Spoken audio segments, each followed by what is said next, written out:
Samuel and everyone else looked at Nora in disbelief.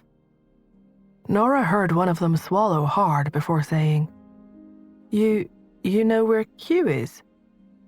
She said nothing else in response. Instead, she pushed the door open and entered the room. Joel was sitting there, quietly waiting for her. He didn't seem anxious at all. He looked clear and confident about what he was doing. Nora had thought that he would look tired and haggard. She hadn't expected him to look so calm. He smiled at her as she came further into the room. "You came?" "Yeah." Nora stood right beside him. "How did you know I would come over?" Joel replied, "When Jill asked me to arrange for a position in the company for her nephew, I immediately knew that you would have a backup plan." He smirked as he said, "Come on, spill it. What are you planning to do?" She kicked Joel's chair lightly to show that he should step aside. He stood up so that she could sit down, and then she asked curiously, "What if I didn't have a backup plan? After all, the other person has claimed to be Q." Joel smiled. "Do you think that restricting our internet alone is enough for someone to take the Smith Corporation's destiny in their hands? I've always been in control of the company, for many years." He saw the slight confusion on her face, so he explained patiently. "A leader must always have everything within their control. Since my company doesn't have a world-class hacker, our primary form of business can't rely on the internet. That way, even if our network is down, there will only be a minor interruption, and it won't affect the entire company's operations. As for the stocks, I have ways to counterattack and even things out." Enlightened, Nora gave Joel a thumbs up. Impressive. He rested one hand on the table and the other on the chair as he leaned over her shoulder and watched her turn on the computer. "Do you really know Q?" he asked. When she didn't reply, he shook his head. "Yeah, I thought you wouldn't tell me if you did. If Q is reliable, can you find a way to hire him as a cybersecurity consultant for the Smith Corporation?" He paused and sighed. "Justin has XYZ guarding his company, so they aren't worried about attacks from hackers. It's made their operations very smooth. I just don't know how Justin managed to get a top hacker to become so loyal to them. I also don't understand why he trusts them so much." He shrugged his shoulders as he continued, "It's a weakness for my company. Ian only assigned Quentin to the hidden forces, since the rest of your cousins were unreliable. He originally planned to train and groom Louis into a hacker, but he became more interested in games, and now we don't have a hacker we can trust." Nora had turned on the computer and was patiently waiting for him to finish complaining. When he stopped talking, she placed her hands on the keyboard, and the corners of her lips curled upward a little. "Joel?" she said. He paused. "Hmm?" A mischievous glint flashed in her eyes. "You do now." He wasn't sure what she meant. His first thought was that she must be very familiar with Q, and he would be a very reliable ally. He was about to say as much when he saw Nora's fingers flying across the keyboard. As she implemented coercive measures against the hacker, the dark screens slowly started lighting up. The screen was still black, but it was unlike the unresponsive screens from before when nothing happened no matter what keys they pressed. With the rapid movements of Nora's fingers, rows and rows of programming code moved up the screen. It was so fast that Joel couldn't even see what exactly she was typing. His jaw dropped open in disbelief. She looked so serious and determined, but there was a strange charm and confidence in the smile lingering on her lips. It wasn't blind confidence she had. Rather, it was powerful confidence in her abilities. A thought suddenly formed in his mind, and then he spoke the thought aloud. You're Q." He thought of how calm Nora had been right from the beginning. Originally, he had thought it was because she had already planned for everything. Perhaps she knew the real Q and was able to get them to help carry them through the difficult situation. Or perhaps Nora had borrowed XYZ from the Hunts. Joel had imagined all sorts of scenarios, but he had never once thought that Nora might be Q herself. How can this be? He wondered. She's a world-famous surgeon and a hacker. Nora took aggressive measures and cut off the enemy's virus attack, allowing the computer in front of her to function normally. She had even repaired the servers, and they were in the process of restarting, which would take a bit of time. She had easily resolved the Smith Corporation's crisis in under 10 minutes. She stretched, turned her head sideways to look at Joel, and nodded. Yeah. He was positively dumbfounded. The deputy CEO knocked on the door and then poked his head in to ask softly, "Mr. Smith, since Ms. Nora has said that she knows Q, can she ask him for help?" Joel raised his brows. The deputy CEO said, "All the computers in the company are still unusable and no one can get any work done." Joel looked at Nora questioningly. "Give me 1 hour," she said. Joel turned back to the deputy CEO. "Give all the employees the rest of the day off. They can come in on their usual schedule tomorrow." The deputy CEO glanced at Nora with a complex look before he turned around and went back out. After he left, Joel asked, "Is an hour enough for you to restore everyone's computers?" Nora flexed her wrists as she said, "I only need 5 minutes." She put her hands on the keyboard again. "I asked for an hour because I'm planning to have some fun with the other hacker while I'm at it. I'm going to catch him." She had already decided to play along with them a long time ago. When Jill had insisted on getting her nephew into the company, Nora had already sensed something was going on and that something might go wrong with the Smith Corporation. She had allowed it to drag on until now so she could get the mastermind behind the scenes to surface. Needless to say, she knew that the one surfacing was a high-level hacker in a mysterious organization.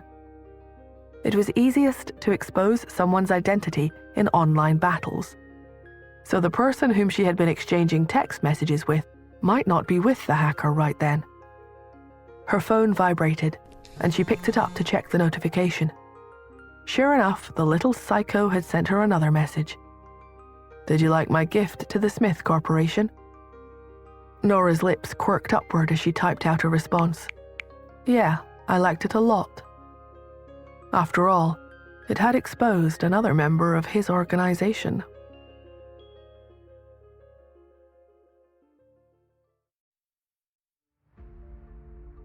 The man sat in the hotel and stared at Nora's reply with a stunned expression. He scratched his head and asked bewilderedly, "Why does she like it? Does she resent the Smiths now and wish for their downfall?" His bodyguards and assistants suggested hesitantly, "Should we stop the attack?"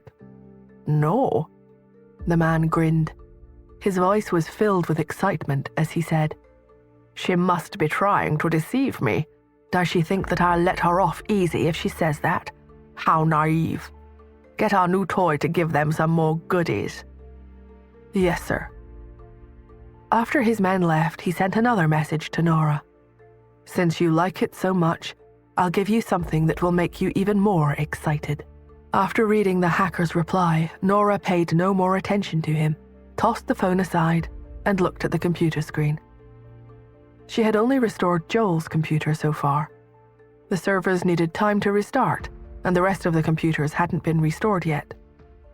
Her opponent hadn't yet realized that their attack had failed, and was still under the impression that it was a success. All the computer screens that had been shut down suddenly lit up, and rows of text started appearing. "Mr. Smith, how does it feel to not even have a single hacker out there who dares to help your company?" Nora began typing as fast as her fingers could go. As she searched for the enemy hacker's location, she replied, "You're not Q, who are you?" She could tell that the person chatting with them on the computer wasn't the same person from her text messages. There was a hint of resentment and anger in their messages. It was resentment and anger toward Joel. More text appeared on the screen. An old friend. There was a pause, and then another message appeared.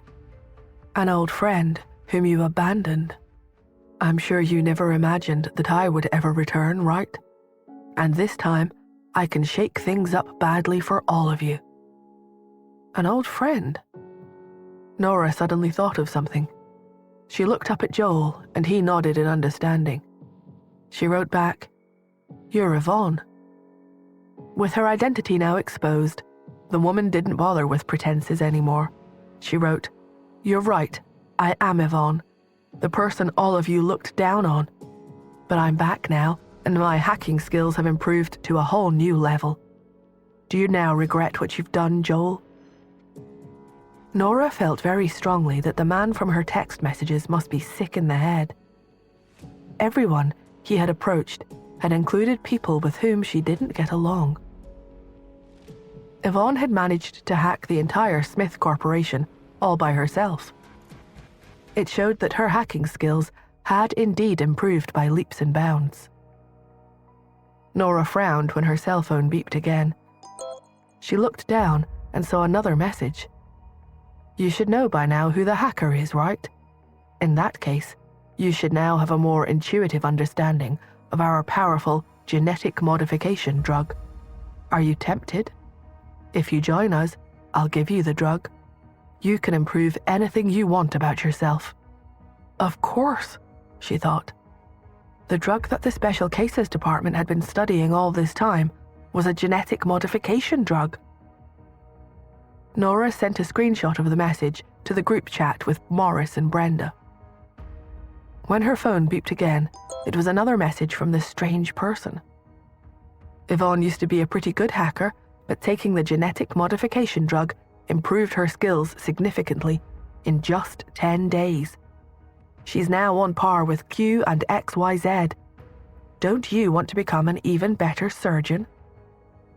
Nora raised her eyebrows as she replied, I'm already the best. I don't need any modifications. She didn't get a response for several minutes. He had not expected to get such a confident response from her, so he hesitated before he sent a response. Then, I can make you better in other ways. I can make you stronger and faster. I can make you better than the top martial arts students in the country. Nora chuckled as she typed out her response. That won't be necessary. Why? Don't you want to become stronger? She could tell that he was becoming desperate, but she was already the strongest. Maybe I don't want to be that strong. Joel was standing next to her and reading her chat. He knew that Nora was Quinn's senior student and that she was being humble in her messages. Why was this person trying to tempt Nora with the things that she was already skilled at? The genetic modification drug is very powerful. Once you use it, you can become more powerful than you've ever dreamed. When Nora didn't respond, the sender sent an angry message. I can't believe there's anyone in this world who doesn't want to become stronger. I'm sure you want to, you're just being stubborn. I'll show you the skills of a hacker on the same level as Q. Nora replied, You're wrong. Wrong? What am I wrong about? Nora answered, Yvonne is far inferior to Q. She isn't even worthy of being talked about in the same sentence. Joel's eyes widened as he read her response. She might be bragging about her own abilities, but she wasn't lying. The man replied, That's impossible. Our drug allows one to develop a certain aspect of themselves to the extreme. Her IQ is certainly on par with Q's now. He didn't seem to understand much about hackers, so Nora didn't say anything else to him. However, it seemed like he had told Yvonne what she had said, so Yvonne became angry. Another message popped up on Nora's computer screen. Q might be the world's top hacker, but you have no idea what I'm capable of. You don't even have Q on your team, so why does it matter how good they are? Nora was so annoyed with the arrogance of these people. They just kept making things difficult for themselves, and it made her hands itch to reach through the screen and slap them. Yvonne sent another message. "Why don't I live stream the current situation to you?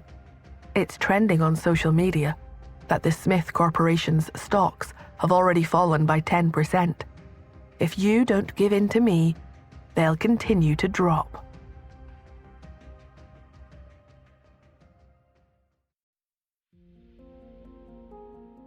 It seemed like Yvonne really wanted to show off her achievements, so she started to send Nora the day's trending topics on social media through the computer. There were several new trending topics, such as "All employees on leave in Smith Corporation," or "Smith Corporation offends Q the hacker," or "Smith Corporation stocks drop by 10%, and so on.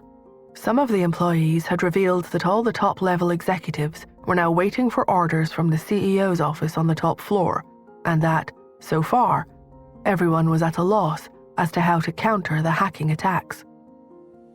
As all the computers had crashed and couldn't be switched on, the rest of the staff had been given a day off. However, they didn't feel any joy about it, and they were worried that they would wake up the following day to the news that their company had been declared bankrupt, leading to them losing their jobs. It was rumored that someone in the Smith Corporation had offended the hacker named Q and had brought their revenge upon the company. A regular hacker shouldn't have been able to influence the network of such a large company, but Q was legendary. It was said that Q alone could breach a country's cyber defenses. Everyone believed that the company was finished. If the company couldn't restore the network within an hour, it was possible that investors would dump the stocks they had on hand. And if that happened, they might hit the lower limit. Everyone on the internet analyzed the terrible outcomes that the Smith Corporation might face, and Yvonne presented them one by one. Fortunately, Joel had already given all the employees the day off, so they weren't subjected to the barrage of despairing content. Even though Nora and Joel were calm and composed, the people outside were in a huge panic. To prevent Yvonne from realizing that they had actually taken control of the situation, Nora hadn't taken back control of the computers outside. So when Yvonne showed the articles on the screen, the computers outside were displaying the same thing.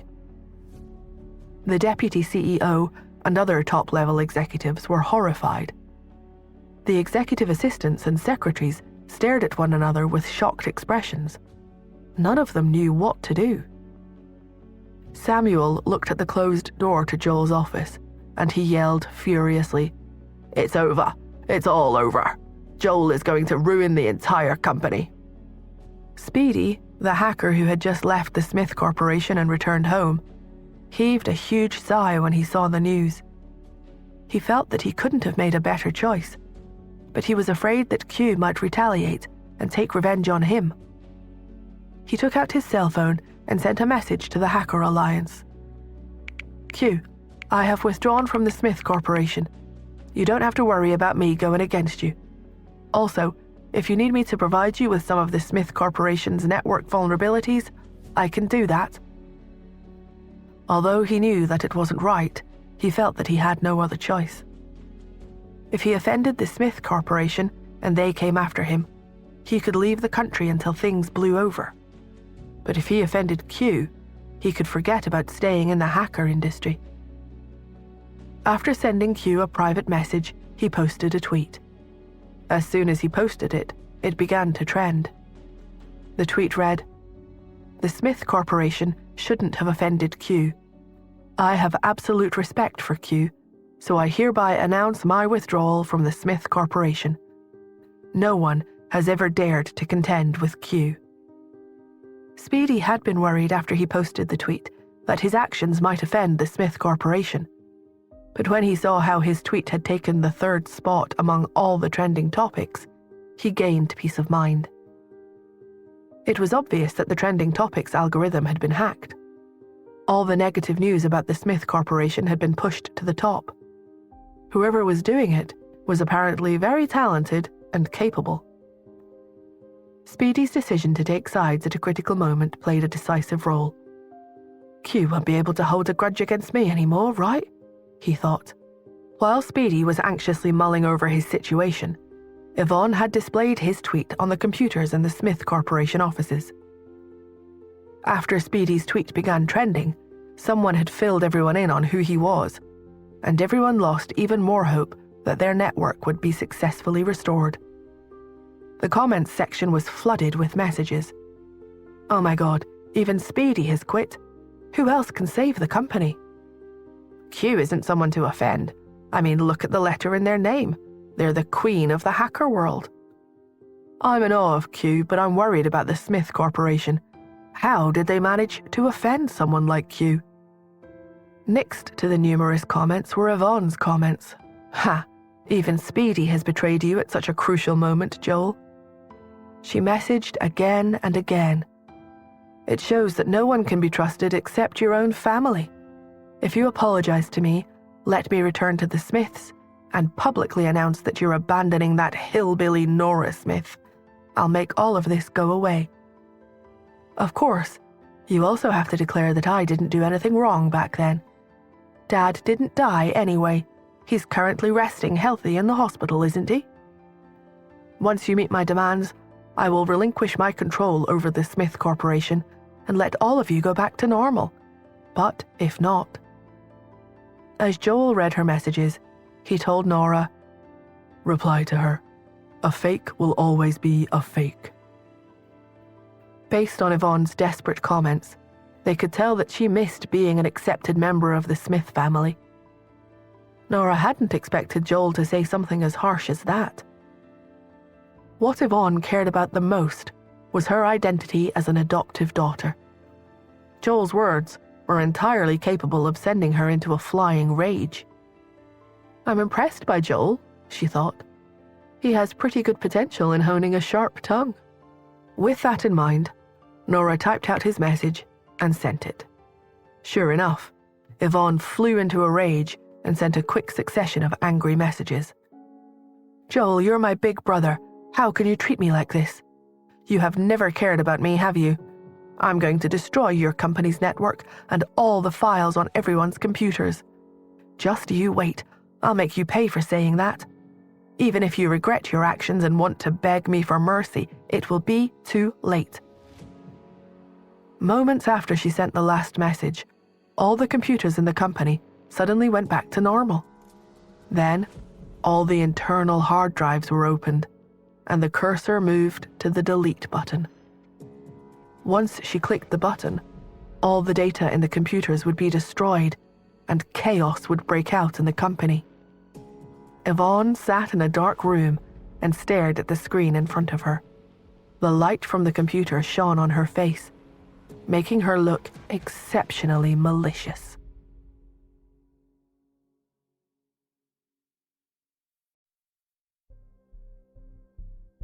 Yvonne stared at the screen, an insidious smile gradually spreading across her face. Once she clicked on that button, she would be able to see the Smiths' downfall. Her fingers were shaking in excitement as she pressed the button. What she should have witnessed the next moment was all the data files in the company being erased. What she should have witnessed was Joel in a panic and at a loss. But unexpectedly, the moment she pressed the button, her computer screen blacked out. While Yvonne was preparing to destroy all their files, Nora had already taken steps to prevent her success. Her fingers tapped away on the keyboard, setting a trap for Yvonne. Yvonne's skills had indeed improved a lot, and the Special Cases Department still hadn't managed to pinpoint her location through traces of her activity online. Nora wore a small Bluetooth headset, and Brenda's voice was currently coming through the speaker straight into Nora's ear. She said, Yvonne Smith disappeared from prison at the same time that Hillary Jones was picked up. The strange thing is that, if not for what you've just discovered, no one noticed she was gone. They likely have set up arrangements on the inside. Then, Morris's voice came through the headset. Please stall for a bit longer. We're still tracking her location. Once we find it, we'll arrest her at once. Captain Ford, your men kind of suck, said Nora. He coughed and said, My men are great. It's just that Yvonne's skills have grown since she took the genetic modification drug. She's on the same level as Q and XYZ now. It's just taking a little longer than we thought it would. Nora didn't like the sound of that, and she argued, I told you, she's nowhere near the same as Q and XYZ at all. Like her, XYZ was also a leader of the Hacker Alliance. The two of them had had showdowns with each other before, and they both knew just how skilled the other was. Being compared to Yvonne was simply too much of an insult to them both. Brenda laughed softly. Nora, how do you know they aren't on a par with one another? You're right that the comparison isn't accurate, though. Why should someone who took a genetic modification drug be compared to naturally endowed hackers like them? Wait for me. I'll go to Justin and borrow XYZ to help us. Brenda felt a little sheepish as she suggested it. XYZ was the insurance that insured the Hunt Corporation's network security. But everyone knew that he never took outsiders' employment requests, not even Brenda's. 3 years earlier, when she had been carrying out a mission abroad, the other party had more powerful hackers on their side, while the hackers in her department were not that skilled. She had called Justin to borrow XYZ, but had been strictly rejected. The hacker was so mysterious that no one knew where he was. Justin had kept him too well protected. Also, when she had asked Justin why he trusted him so much, he had even said there wasn't any particular reason why. But since it was for Nora's sake this time, she wondered if Justin would be willing to let his prized treasure out to help her. While she thought about it, Nora said, No, it's fine. Brenda was taken aback. Huh?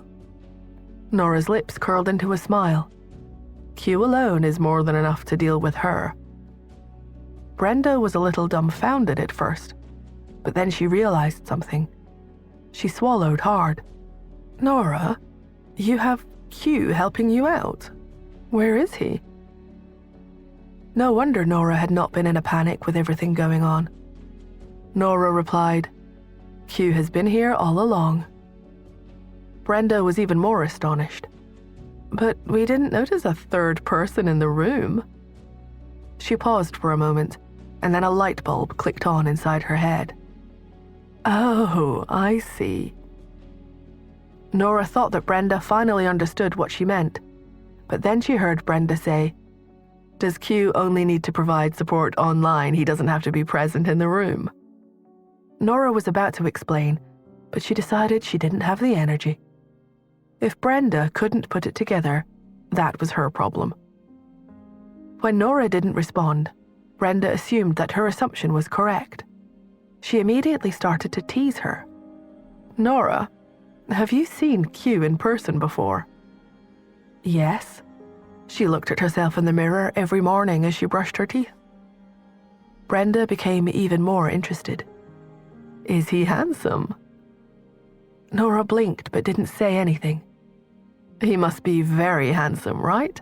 Nora, you sneaky girl. How can you hide a handsome guy all to yourself and not introduce him to me? Nora was starting to find Brenda's questions annoying. I found Yvonne, she said. Morris's voice rang out in a timely fashion. Arrest her. Yvonne had been brought to a small, dark room after she was snuck out of prison. It was a room in a small guest house, and it was only a few square feet in size. Apart from a single bed, the only other thing in the room was the computer. Even the bathroom next to the bedroom she had used at the Smiths' Manor was bigger, but she knew she had no right to protest. She and Hillary had both taken the genetic modification drug, and Hillary had died because she couldn't withstand the drug's effect. But she had succeeded. She had been thrilled beyond measure when she had discovered that her understanding of hacking had become so clear. It was like a heavy fog lifting off her brain, and she knew she would be able to take her revenge very soon. Everyone in her family who had looked down on her and bullied her, all of them would receive retribution. She was in a very good mood knowing that they would be suffering while she welcomed a new life and became the new idol of hacking. What was the big deal about XYZ? From now on, the world of hackers would be hers to triumph in. Yvonne was so excited at the thought that she had even begun trembling a little. Then, her computer had blacked out, and her first reaction was that the computer's electricity supply had gone out. She knew it wasn't possible that anything had gone wrong with her hacking. But when she went to look at the power supply, she found that it was still plugged in. As she pondered the cause, the computer flickered back to life, and words appeared on the screen. Do you think you can do whatever you want just because you know a little bit of hacking? I've been invaded, she thought, as she stared flabbergasted at her flawless defensive firewall. Her fingers trembled as she typed, "Who are you?" Q. As the letter appeared, Yvonne immediately understood something. She sprung to her feet and was about to run to the door when someone kicked the door open and a group of people rushed in. "Freeze!" a voice yelled. "You're under arrest."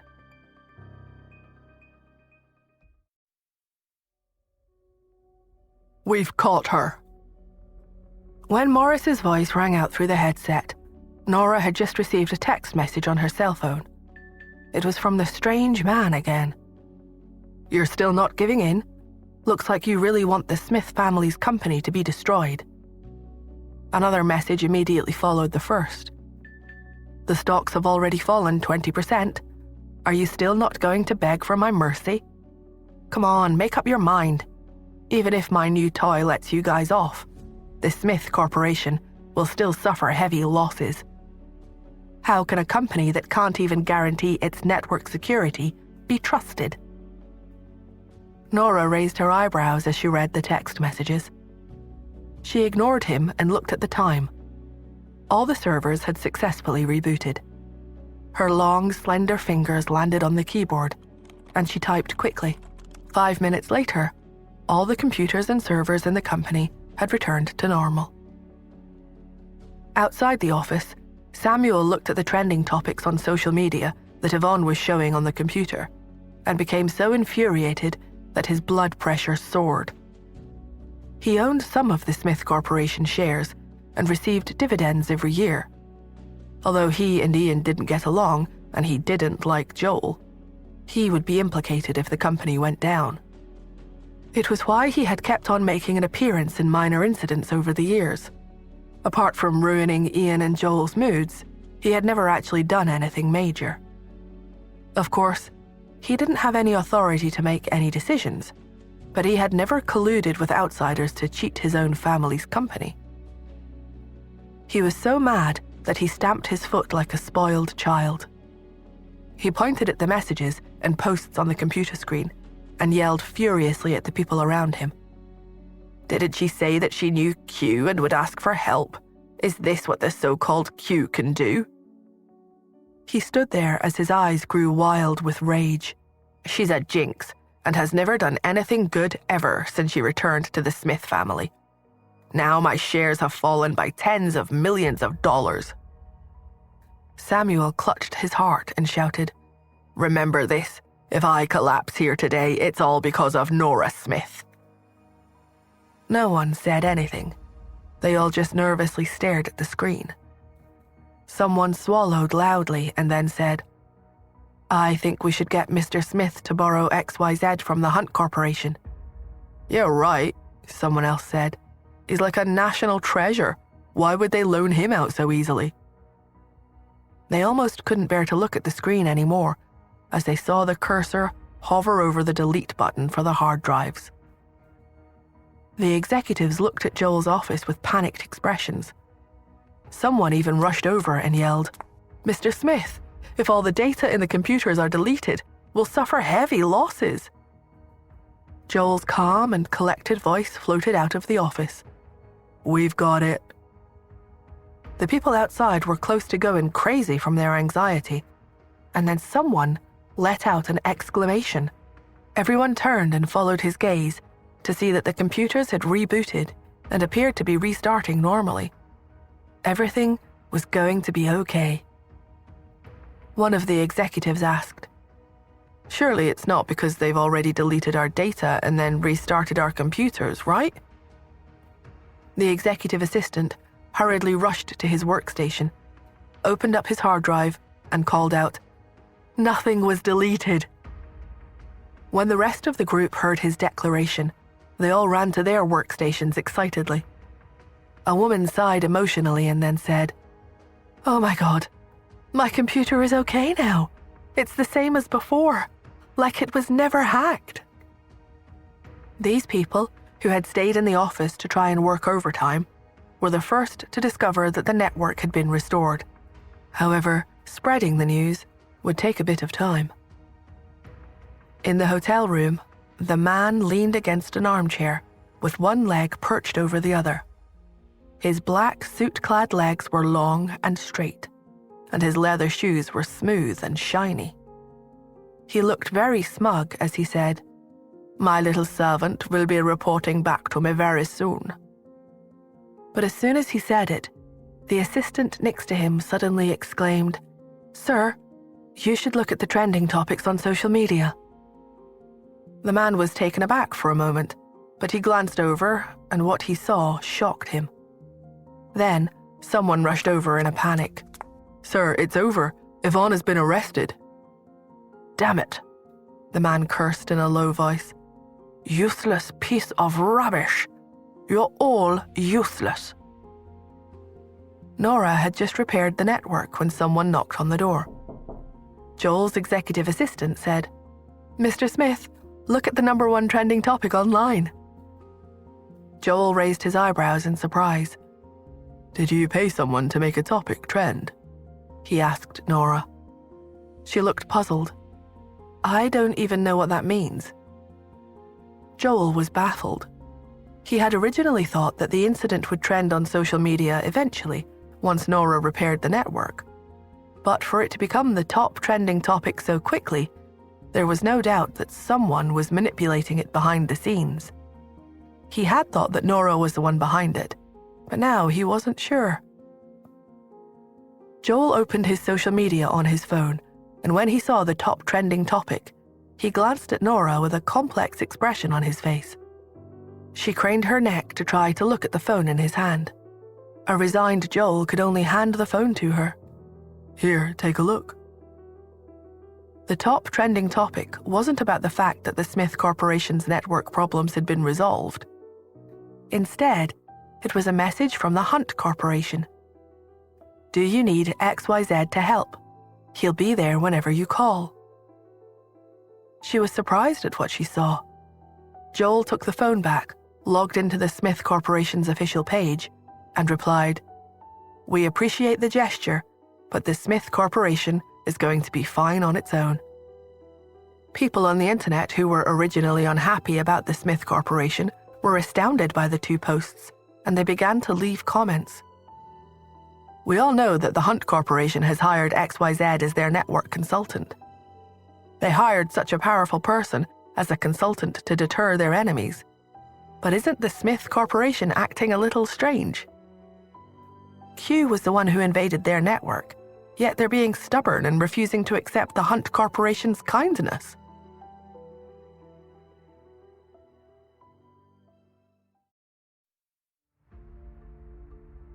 The news that had originally spread across the internet had reported that Q had invaded the Smith Corporation.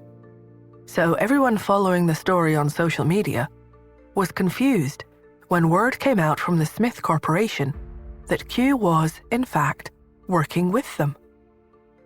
"What does all this mean? How is Q working for Smith? What's going on?" questioned one user. The Smith Corporation account quickly answered the question. "It means that we have hired Q to be our internet consultant. From now on, the Smith Corporation will be even more reliable, and you'll be able to use our services without any worries." The world was confused. At first, it had seemed that Q had hacked into the Smith Corporation. Yet now, the world was being told that Q had suddenly become a consultant for them. Just as the rumor mill was well on its way to creating a fantastical, heartbreaking story of love and murder, a Smith Corporation official sent another blog explaining the entire situation. The latest post led to an absolute outcry of messages. How is that possible? If Q has been hired as a consultant, why has Speedy resigned? Furthermore, Speedy publicly posted saying that he didn't want to offend Q. What's going on with that? You're right. Even Speedy said it was Q who hacked the Smith Corporation. How could there be a mistake? What are they playing at? While all this was going on, Speedy was unaware that the Smith Corporation's internet had been repaired. He was at home, browsing social media and waiting for Q's reply. When he saw the Smith Corporation's message, he found it unbelievable. He reposted the blog and labeled it with a question mark to express his confusion. But just as most people were questioning the authenticity of this news and discussing it avidly, someone else sent a message. On the hacking forum, Q used her public account to speak out. She said, "I have officially accepted the Smith Corporation's recruitment and have become their consultant. Someone was impersonating me to attack the Smith Corporation, and I have already handed that person over to the police. They will make sure they receive the appropriate legal punishment." When Speedy saw the post, he swallowed hard. He took a deep breath as his personal inbox lit up. It was Q. "So, Speedy, you don't have to stay in the shadows of the hacker's world anymore." Speedy didn't know how to reply. His fingers lost their grip and his phone slipped out of his hand. The people who had been complaining about the Smith Corporation began to respond to the news, while many gamers quickly realized that the internet and the Smith games seemed to be running smoother than ever. Their gaming experience was better than before. The Smith Corporation had always seemed to focus on their physical industry, while the internet industry was secondary. Their development of new media had not ever appeared good enough. But now they had addressed this shortcoming. With Q on board, the corporation's future was looking very promising. Another analysis post went straight to the top of the trending searches. As more and more people saw this trending post, the Smith Corporation's stock price, which had previously plummeted to an all-time low, suddenly began to rise rapidly. The price of a single share was soon almost equal to that of a share in the Hunt Corporation. As everyone watched the stock prices skyrocket, a conspiracy theory soon appeared on social media. This is all very suspicious. I'm wondering if all of this was planned by the Smith Corporation. I'm thinking they used the so-called attack to attract everyone's attention before they turned it around and announced Q was on board. Simply beautiful, so ingenious. Today, Smith Corporation shares have soared crazily. Whatever, I don't care if it is a conspiracy. The Smith Corporation has always been the greatest, and now with Q working for them, it's like a tiger that has grown wings. Awesome. If the Smith Corporation's momentum continues to be so strong, it feels like the #1 family around here is going to change. Oh wow, the Smith Corporation has taken over the trending searches today. When Nora saw the conspiracy post, she raised her eyebrows. She had a good idea who might have put that theory out there. She replied, "You've spent way too much time on this. Do you realize you've helped us get to the top of today's trending searches?" The other party was silent for a full 2 minutes before he gritted his teeth and sent, "Damn it." Nora gave a satisfied smile when she saw the reply. To make him curse was enough to show that he was extremely angry. The Smith Corporation's crisis had been resolved. She raised her arms in the air, stretched her back and shoulders, and said to Joel, "Right, I'm going home." Joel nodded. She stood up and briefly massaged her stiff neck before slowly walking out. The moment she pushed the door open, Samuel and the other executives immediately took 2 steps back and made way for her. Everyone looked at her with admiration.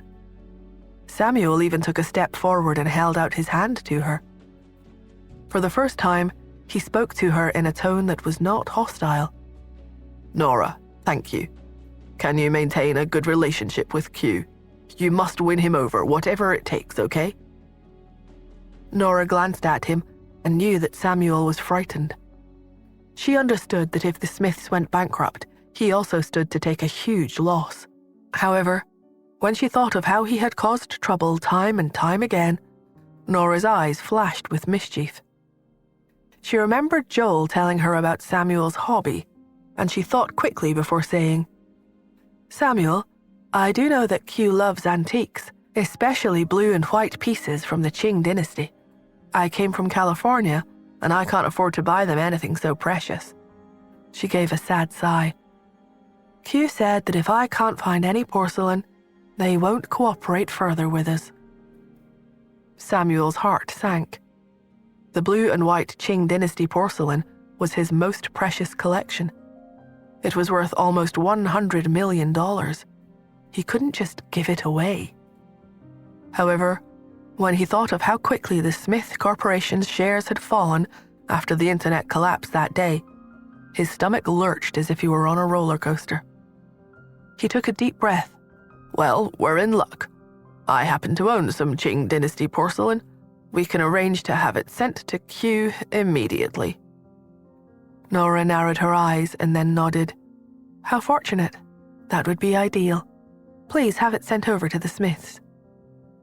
Samuel sighed deeply. "Okay." Feeling smug, Nora left.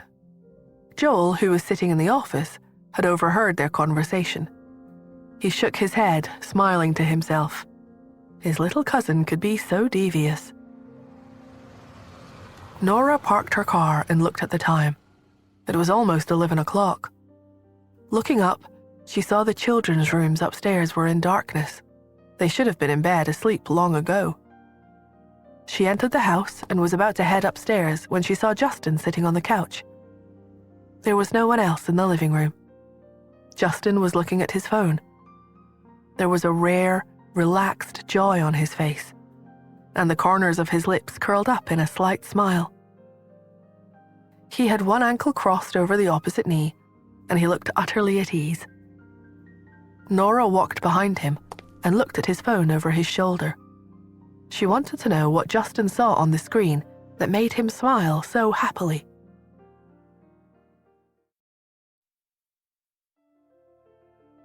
As Nora leaned over, she could see that Justin was checking social media. There was a small-time user who had given themselves the handle Nora Loves Justin.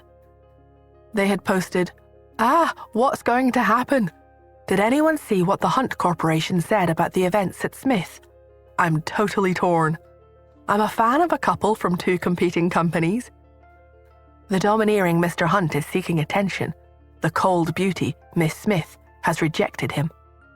He has XYZ and she has Q, so the king and queen of the hacker world are in their hands. They look more compatible every day. I just saw a text. It's so sweet. Link attached."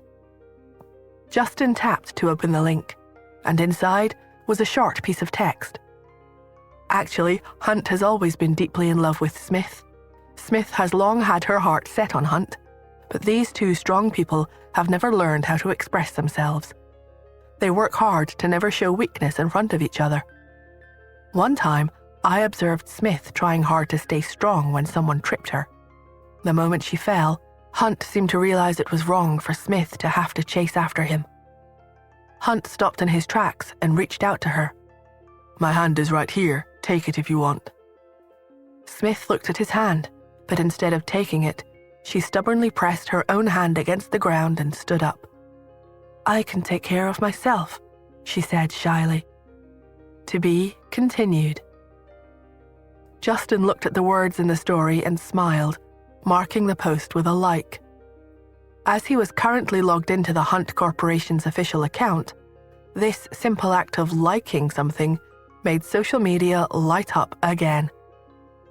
Messages flashed up saying, "Oh, so it's true. The couple is real." Nora was speechless.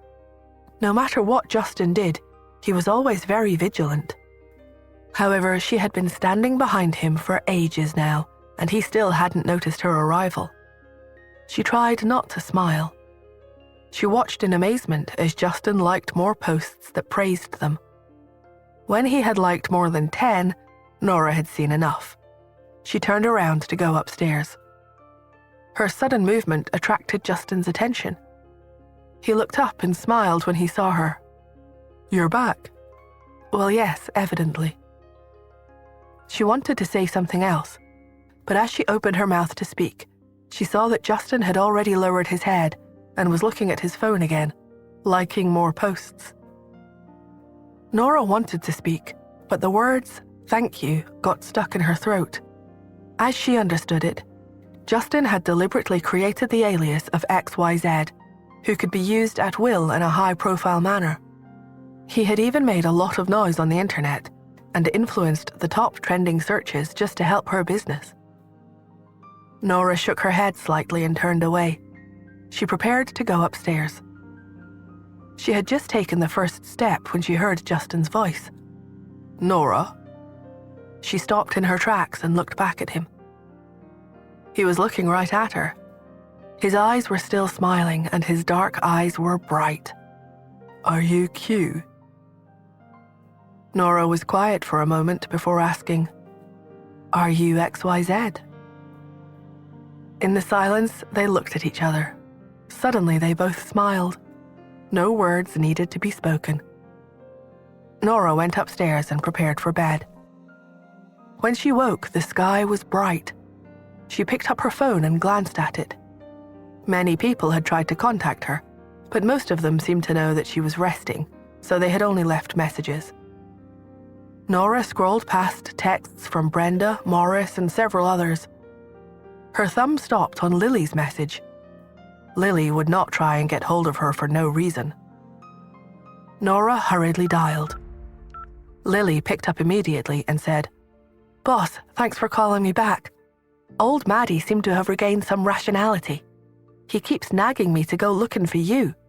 I'm trying to calm him down, but I think he has something he needs to tell you." Nora thought of the secret her mother had left behind and sat up immediately. What if the old man knew something? "I'll be right there."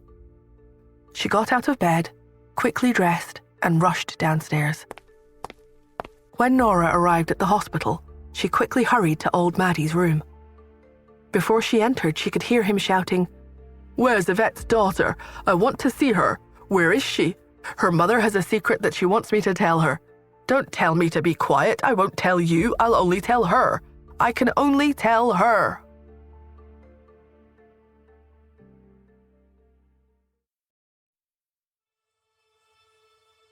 Hearing those words, Nora hurriedly pushed open the door and walked in.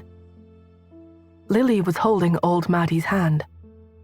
The poison Yvonne had given him had seriously damaged both his body and his mind, and neither had yet fully recovered. He found it hard to talk, and his body was still badly burned.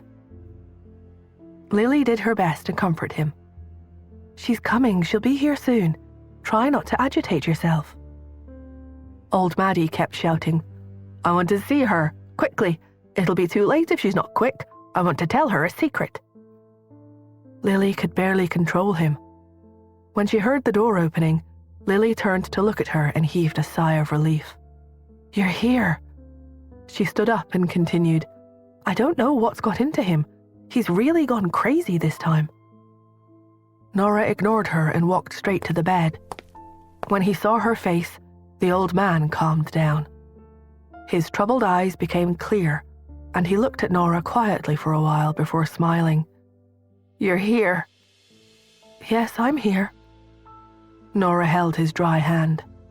His fingers had been burned before, and his skin was very wrinkled. She asked softly, "What's the matter?" Old Maddie looked at her and his breathing settled. He continued to smile. "I want to tell you that you need to have a child." That was not what Nora was expecting to hear. What? "You need to have a child. Now, hurry." Old Maddie suddenly became anxious and pushed her away from him. "Do it now." His words were incoherent, making her even more confused. However, Nora thought of something and asked, "Why? Old Maddie, why do I need to have a child?" The old man was pushing at Nora's hand, but he suddenly quieted down. He scratched his head hard. "Why?" he echoed. "Why? I can't remember why. Why?" he muttered softly to himself. He grabbed his thinning hair and pulled at it as if he could tug the memory free from his mind, but he still could not remember. Frustrated, he slapped his head angrily. "Why? Tell me quickly, why?" Nora saw that he was becoming incoherent, and he seemed to be getting more and more agitated. She hurriedly took his hand. "Old Maddie," she began slowly. Her words drew Old Maddie's attention back to her. He stopped trying to think about why, and instead he held her hand, reverting to his earlier words. "Quickly go and have a child, go." Nora spoke as calmly as she could. "Old Maddie, I already have a child." "You gave birth?" he asked. "Really?" "It's true," she said. In her head, she added, "I actually have 2 of them." She stared at Old Maddie. When she saw that he seemed to have registered her words, she heaved a sigh of relief. He slowly closed his eyes, and his emotions seemed to have calmed down. Nora asked tentatively, "Can you remember anything else?" I can't remember. I'm old. I'm crazy, and I can't think. My head hurts. My head hurts so much." Nora stroked his hand. "It's okay. Don't push it. But if you remember anything else, you have to tell me." Old Maddie nodded. "I'll remember. I know." After he fell asleep, Nora walked out of the ward and Lily followed her. Lily looked at her. "I think Old Maddie's condition has improved, don't you? At least he was talking to you normally just now. But he's so strange. Why did he want you to have a child?" Nora shook her head and shrugged. "Lily, take good care of him. When his physical recovery reaches a stable level, I'll continue his treatment." Who knew what information Old Maddie had locked away in his muddled old head? She knew her best hope of finding out was to cure him. Since she was at the hospital, Nora went to visit Quentin again. Quentin lay in his bed, getting a nurse to feed him fruit. As he ate, he bragged, "Don't judge me by how I'm paralyzed on the bed and can't even lift a cup of water. You don't know how powerful I used to be." Taking a bite of an apple, he continued, "My martial arts are especially good. I can easily fight 10 people single-handedly. Don't look so disbelieving. When I'm better, I'll show you." Hearing this, Nora stopped in her tracks. As she stood at the door, she heard the nurse say, "Really? That's great. Do you know how serious your injuries are?" Quentin smiled. "Do you know who my cousin is?" The young nurse rolled her eyes. "Yes, I know. We all know. It's Dr. Athena." "Other than Dr. Athena, she's also... Forget it. I won't tell you anymore. You won't understand even if I tell you. Anyway, she's very good at fighting." The young nurse asked, "Is she better than you?" Quentin grimaced. "Damn it, yes. She's a little bit better than me. Honestly though, just a little. When I recover, I'll practice for another 10 years, and then I'll definitely beat her because she's too lazy. If she doesn't practice, she'll start to get worse. Anyway, why am I telling you about fighting? What I want to tell you is that with her around to help me get better, I'll be up and about in no time." Nora clenched her fists silently, and let her head drop as if there was a heavy burden on her shoulders. She had not expected Quentin to trust her so blindly.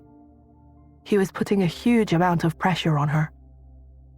She didn't go in and see him, but instead headed to Ian's room. Ian was holding his phone and looking at the screen, and Nora could vaguely hear Joel's voice coming tinnily from the speaker. She was about to take a closer look when Ian heard her enter. He quickly switched the phone off and looked at her guiltily. "Nora, what are you doing here?" She raised an eyebrow. "Hello to you too, Ian. How are you?" He smiled. "I'm pretty good, actually. I feel like I can be discharged soon." Nora nodded. "Great." He stared at her. She pursed her lips. He was still looking at her. Nora picked an imaginary bit of fluff on her sleeve. When she looked up, Ian was still staring at her. A heavy awkwardness filled the room. Looking at her father, Nora still felt a sense of disconnect. After all, she had seen him fewer than a dozen times, and there was a lot to try and get her head around. Nora turned to the door. "Well, if you're okay, I'll get going."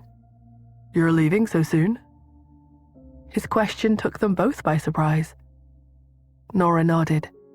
"Yes, sorry, but I still have something to do."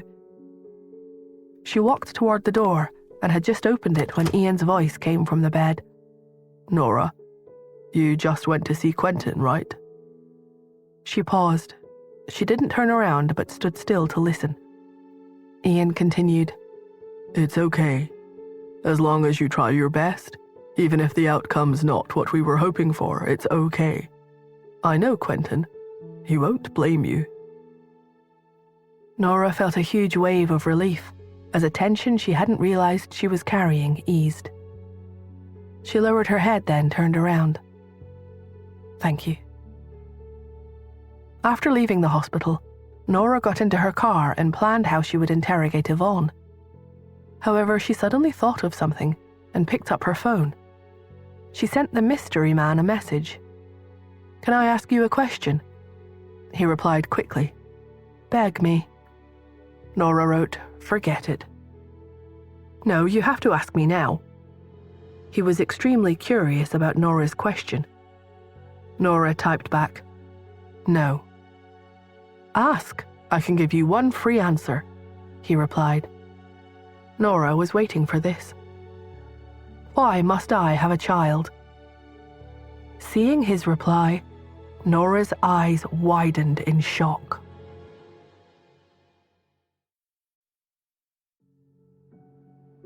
On the screen in front of her, the message was very clear.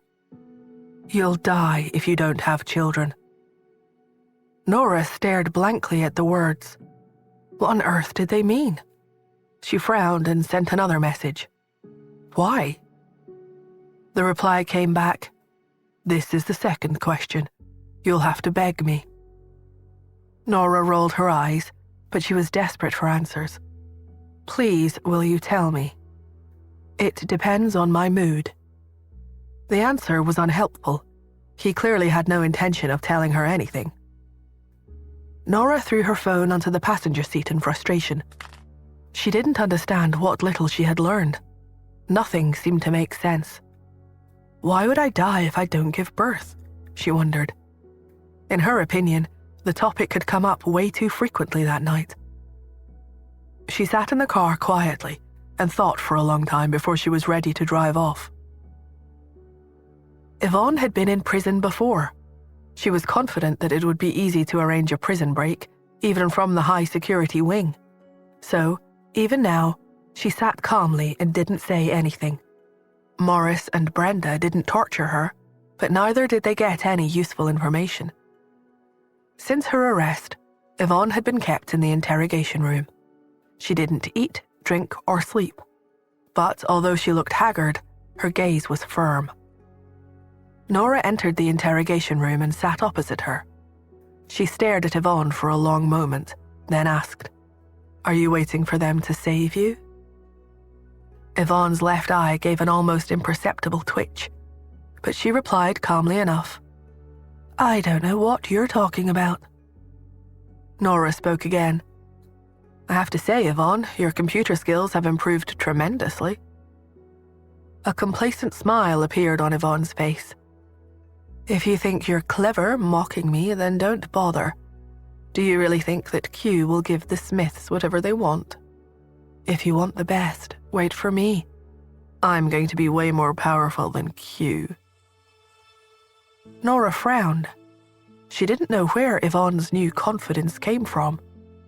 She leaned forward and asked, How are you going to compete with Q, Yvonne?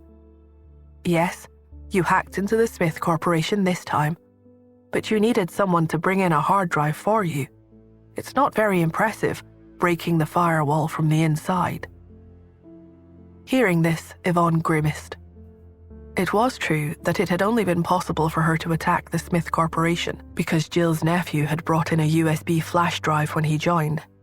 She had gone to so much effort, but Q had easily defeated her plans. Yvonne spoke again.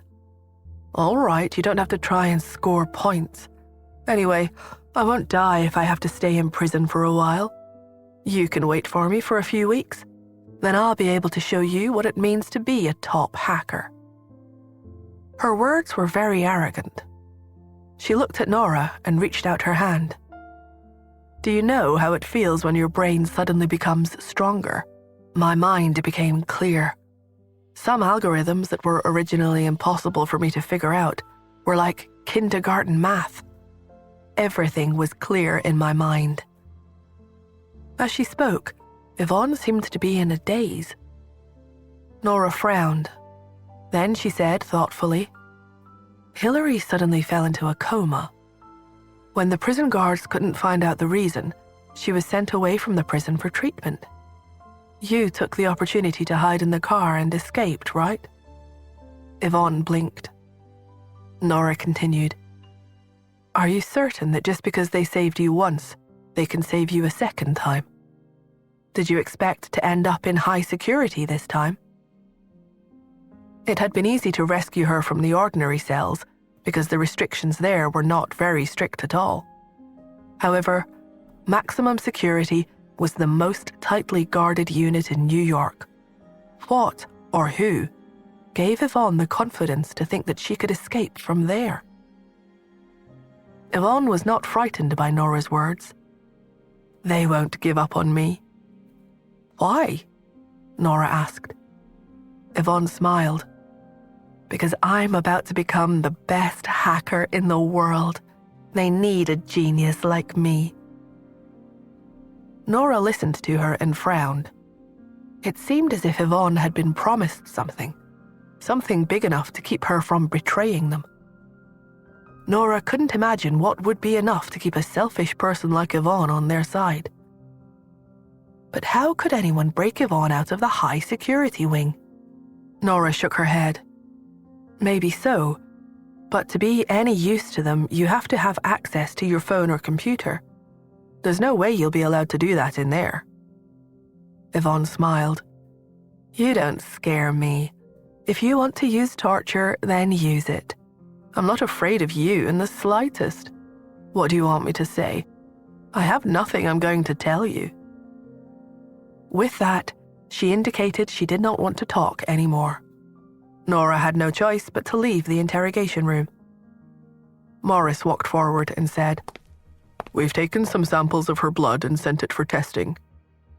Nora raised an eyebrow. Because you suspect drugs? Morris nodded. To be precise, she admitted that she was injected with a genetic modification drug. Nora thought rapidly. A genetic modification drug? That would certainly explain how Yvonne had gone from being distinctly ordinary to being able to hack the entire network of the Smith Corporation in such a short space of time. No one other than me could have caught the hacker. Even Solo himself would not have been able to match Yvonne's work. Could a genetic modification drug really transform a person's brain like that? And if that was the case, then could Quentin be saved? Seeming to sense her hesitation, Morris said, Go into the lab and take a look at the current report. See for yourself. Nora nodded and headed for the laboratory. The researchers there were huddled around their equipment, examining a sample of Yvonne's blood. Nora walked over and asked for the report. Skimming it quickly, she saw that there was indeed an unknown component in the woman's blood. The scientists were still examining the sample. So far, they were at a loss to explain what they were seeing. Nora took the reports and checked them one by one. She read the latest copy first. Suddenly, she waved the documents in her hand. No. Oh no. What's wrong? Asked one of the team. Nora turned to run out of the room. Before she could leave, a low voice unexpectedly sounded from the interrogation room.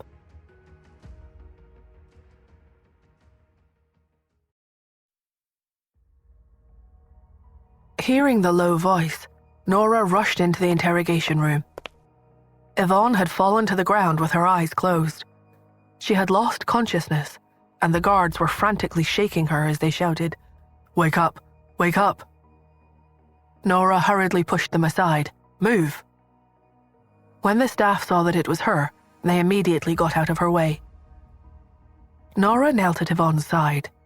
She leant over her to check her breathing while one hand searched for her pulse. Her breathing was already very weak, and her pulse was faint and unsteady.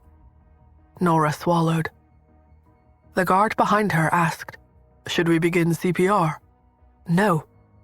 Nora's raised hand immediately stopped him. "Why not?" She said slowly, thinking it through as she spoke. The unknown composition in her blood is increasing exponentially. Those drugs might improve her genes, but they will also take her life. Nora had realized when she looked at Yvonne's blood results that although the reports were from the same batch of blood, the concentration of unknown components had changed every hour. As the change wasn't large and the coefficient was small, the researchers hadn't noticed it. However, when Nora looked, she spotted the anomaly in the numbers. She quickly worked out that the unknown components in Yvonne's blood were like bacteria. From the moment they had entered her body, they began to reproduce and slowly spread throughout her. The guard didn't understand the full story, but he knew enough biology to get the picture. "You're saying that if we perform CPR, it will cause the blood in Yvonne's body to flow faster and increase the growth of those things?" Nora nodded. Yes. Morris had entered and overheard what was going on. He was anxious. "So there's nothing that we can do to save her now? How are we supposed to find out what's going on if she doesn't make it?" Thinking quickly, Nora reached into her purse and took out a bunch of silver needles. She selected a short needle and, leaning forward, stabbed Yvonne's head twice. Yvonne let out a cry and slowly opened her eyes. She didn't understand what was going on and asked, "What are you guys doing? What's wrong with me?"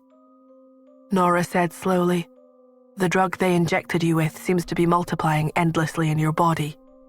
Yvonne was silent for a moment, thinking this through. "So they've been lying to me? But how is that possible? Why would they lie to me? They need me. They won't find another hacker." "Oh, I see. It's you that's lying. Are you trying to get something out of me? Don't think I'll believe you just like that. You'll promise to treat me in return for information, but you'll just lie to me." Nora shook her head. "I can't treat you." "What?" The silver needle in Nora's hand was still inserted into Yvonne's head. Nora took a deep breath. "Yvonne, I'm just controlling your breathing now, but I can't stop the drugs from reproducing. I think you may only have another minute or two." Yvonne was stunned. She looked dazedly at Nora and felt the pain in her temples. There seemed to be something crawling in her body. It made her feel cold and afraid. Suddenly, waves of pain carried throughout her body from her bloodstream. The pain stimulated her nerves and made her entire body feel like it was burning. She knew then that Nora wasn't lying. Yvonne's eyes widened in shock, and she grabbed Nora's hand. "Save me, Nora. Save me. I don't want to die. I don't want to die." Unfortunately, the more agitated she became, the faster her blood flowed. Her body arched and she coughed painfully. Nora frowned and whispered into her ear, "Don't you want to take revenge? Tell me, who contacted you?" Yvonne looked at her. Unexpectedly, she grinned as she uttered her dying words. "As long as you can't get what you want, I'll be happy." The interrogation room was silent. Nora stared at the dead woman in front of her.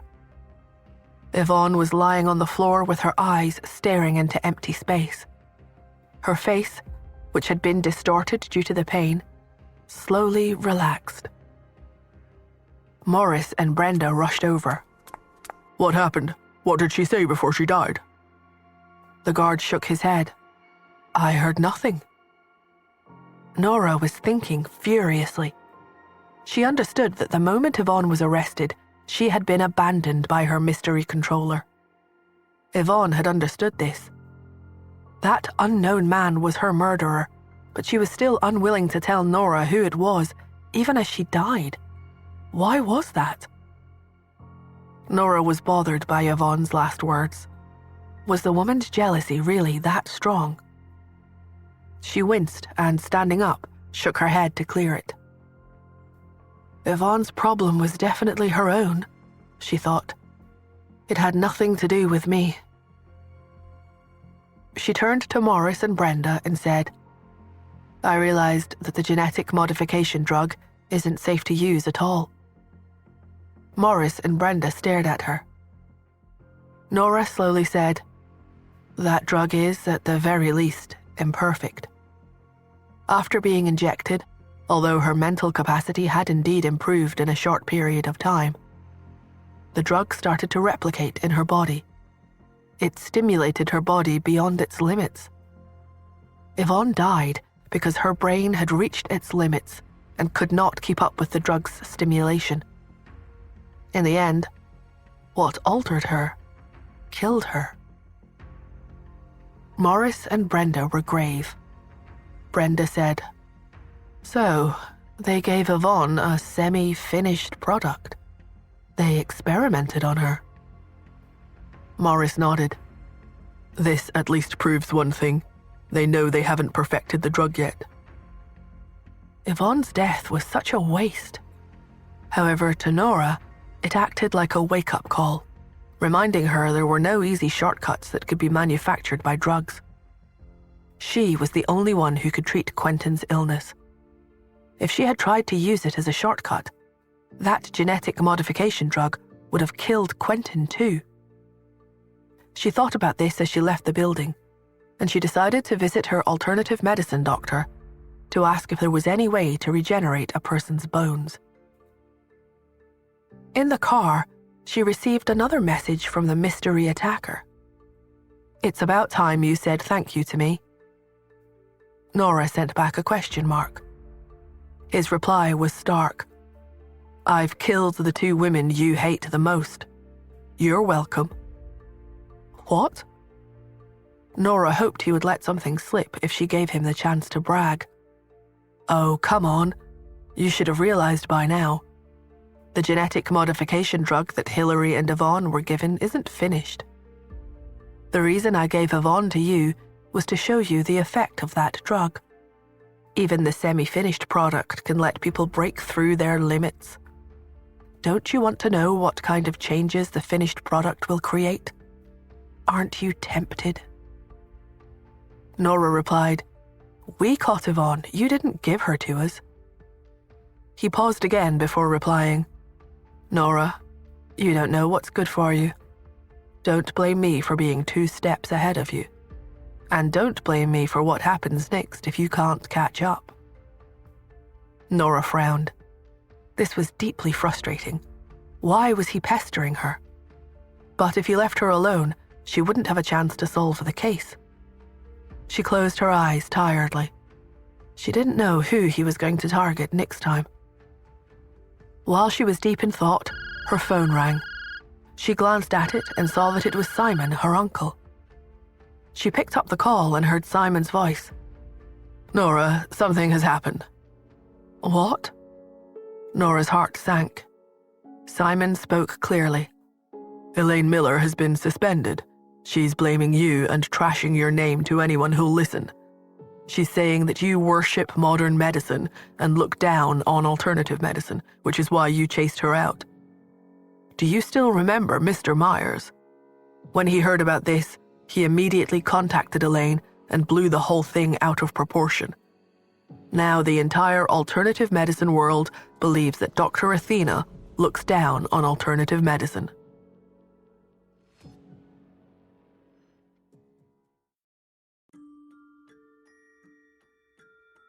Nora drove the car steadily and comforted Simon. "It's going to be okay," she said through her phone. Hearing that she seemed unaffected, Simon said, "I know you're not afraid of them, but there are many families with long histories of practicing alternative medicine in New York, and it has also been developing particularly well in the pharmaceutical industry. If you offend the alternative medicine practitioners in New York, you won't have an easy time in the future. So I'm wondering if you want to look for an opportunity to clear things up." He was sure that Nora couldn't have said such things. After all, the Andersons themselves came from a background in alternative medicine. Nora said, "Okay, I'll clarify things if I find the opportunity. I saw John and Elaine speaking to each other just now," he said.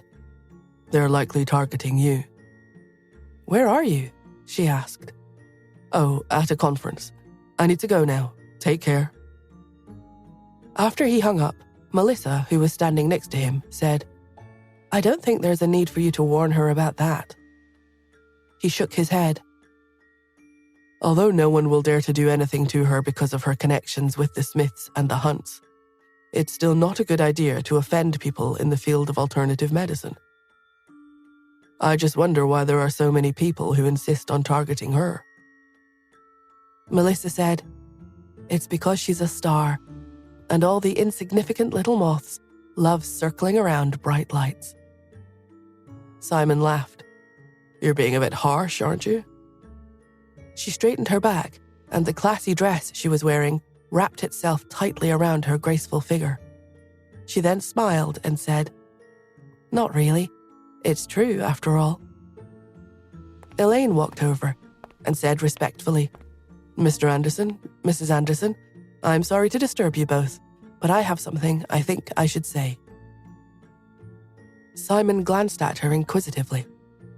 Now that the Andersons had established a firm foothold in New York with the carefree pill, there was no longer anyone who would dare to offend them at an alternative medicine conference. As for John Myers, because of his son's death, he hated Nora to the core and went around smearing her reputation whenever he found an opportunity. However, everyone else was afraid that they wouldn't be able to get carefree pills if they offended the Andersons, so John's campaign against her hadn't managed to gain any momentum. However, because of John's influence, people secretly looked unfavorably upon Nora. Simon knew that Elaine was probably up to no good, so he glanced at Melissa and stepped aside. Melissa smiled and said, "What would you like to say? If it's about business, then we should talk in private. As for other things, I don't think there's anything that you and I need to talk to each other about." Elaine was determined to speak her mind, regardless of her frosty reception. "Mrs. Anderson, I decided to speak to you because I can't stand Nora's arrogance. She may have studied modern medicine and become the world-famous Dr. Athena. But does she think she can look down on alternative medicine just because of that?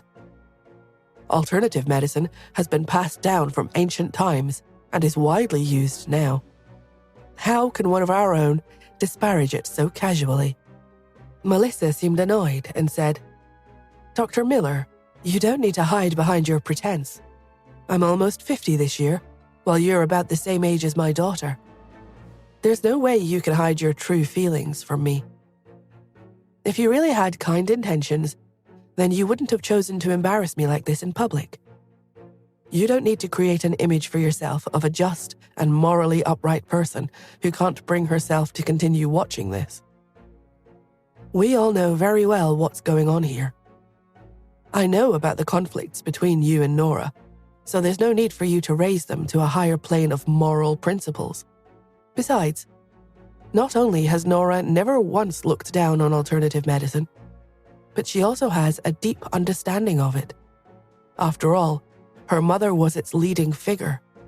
Nora found the carefree pill formula in the manuscripts that her mother left behind. So part of the credit for the carefree pill goes to her. After saying that, Melissa and Simon exchanged a look. Then, without even a second glance at Elaine, the two of them left. Melissa's words had crushed Elaine's pretense and astounded those around them, whose negative feelings towards Nora had been stoked by Elaine. Elaine wanted to go after them and say something, but she was unable to because the two of them had already been surrounded by other people, eager to speak to them. At the sight of Simon and Melissa being the center of attention, she winced with resentment. It was at that moment that John joined her. He stared at the couple with contempt and said, "Those people have all been enticed by Anderson's carefree pills. They've lost their respect for the dignity of alternative medicine." Elaine asked angrily, "Mr. Myers, what shall we do now?" "What should we do?" he repeated questioningly. "Since we can't make them do what we want, then we should go to someone with great prestige." "Who are you talking about?" she asked excitedly. "Dr. Zabe." Elaine was disappointed. "Dr. Zabe can't even stand up anymore," she said. "How is someone so old and frail going to be able to help us?" John laughed. "There's something you don't know. While Dr. Zabe won't be able to make an appearance, he has a student who has become the true leader of the world of alternative medicine."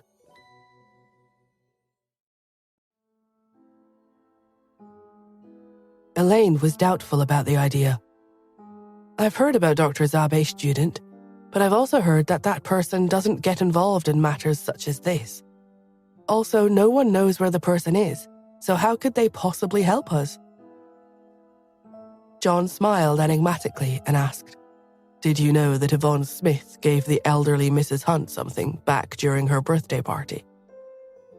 Elaine answered hesitatingly, "The Zabe Corporation's calming pill." At that point, Elaine suddenly understood. "Do you mean that person has been in New York all this time?" John nodded and said, "Moreover, even though Dr. Zabe has been ill for a long time, he's been in good spirits, so someone must have been treating his illness. Who else can that person be aside from his student?" Sylvester Zabe was dying of old age. He was over 90, yet despite his bodily functions failing, he was still very animated. People had been speculating that it was because his student had been treating his illness. Elaine said, "You're right. If the student goes public, Nora Smith's reputation in New York will be ruined." John looked around him before he leaned toward Elaine and said quietly, "I'm leaving now because I want to head over to Dr. Zabe's to see what I can do." Elaine was excited by the possibility. "Good luck," she said. At the same time, Nora, who was unaware that someone was plotting against her, was also driving to see Dr. Zabe. On her way, she had picked up some fruit for Sylvester. When she arrived at the Zabe residence, Sylvester's son gave her a warm welcome. She had helped him earn a lot of money from Yvonne, and he was extremely grateful for her. He led her through the house and out into the garden, where Sylvester was sitting in a comfortable chair, basking in the sun. He was clearly very old. He had numerous wrinkles on his face and could no longer walk. Despite that, he seemed very peaceful and contented as he sat there reading his book. Nora sat down in front of him and said, "Master?" He glanced at her and asked, "Didn't I tell you not to come over if there is nothing important? Why are you here again?" She thought for a moment and then said, "I came because I wanted to ask you if there's any way to regenerate a person's broken bones." He slowly put down the book and closed his murky eyes. She didn't say any more because she knew that her teacher was musing over her question. She often discussed alternative medicine with Sylvester over the phone. Although it wasn't a good way for someone to learn or teach, she was someone who could immediately understand the topic with just a bit of guidance, so she continued to study under Sylvester's tutelage in that way. A short while later, Sylvester opened his eyes and said, "A bone adhesion balm used to exist. If you use it with traditional massage techniques and acupuncture, there may be a chance that it will work. However, the bone adhesion formula doesn't exist anymore, so you need to recreate it yourself.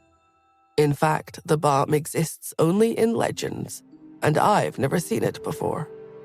He called his son over and told him to bring Nora the books containing mentions of the balm. He said to her, "I've taught you everything that I do know, but this is something that I don't know, so you'll have to research it yourself. Alternative medicine is extensive and profound, and even after spending my entire life studying it, I've only scratched its surface. As long as you persist, there will always be a way." Nora was full of admiration for him. She stood and took the books respectfully and wanted to say something else. However, Sylvester picked up his own book and continued reading. "You can leave if there's nothing else," he said, "and don't keep bothering me." "Yes, sir." Sylvester's son led Nora back into the house. At the same time, a car pulled up in front of the Zabe residence. John walked to the front of the house and, after straightening his clothes, knocked on the door.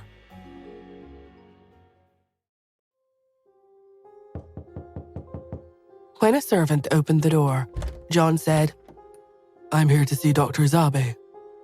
The servant said, "Please wait a minute. He's currently with a guest." John was surprised to hear that because he knew that Sylvester rarely entertained visitors, and that had been the case for many years, even though he received requests from many people who wanted to learn from him. Apart from the few older practitioners who had some status in the field of alternative medicine, there was almost no one else who was allowed to meet with Sylvester. However, there was an alternative medicine conference taking place that day, so the older practitioners were all there at that time. John was intrigued. Who on earth could be visiting Sylvester at this time? He wondered. He couldn't contain his curiosity and asked, "Who is it?" The servant smiled but said nothing, and John immediately knew that he had crossed the line. John gave a polite smile and said, "Please let him know that I would like to see him. I'll wait here." While the servant was speaking to Sylvester, the old man's son was seeing Nora out. "This way, Nora." Nora said, "You should pay more attention to your health too, Mr. Zabe." Sylvester's son had also learned medical skills from the old man. He laughed and said, "There's only so much you can do once you become old. I do want my father to live a few more years, though, so I need to make sure that I stay fit enough to take care of him." Nora felt sad when she heard that. When she was a child, she had often heard Sylvester scolding his son and calling him mediocre because he wasn't picking up his father's skills quickly enough. At that time, his son would just smile foolishly.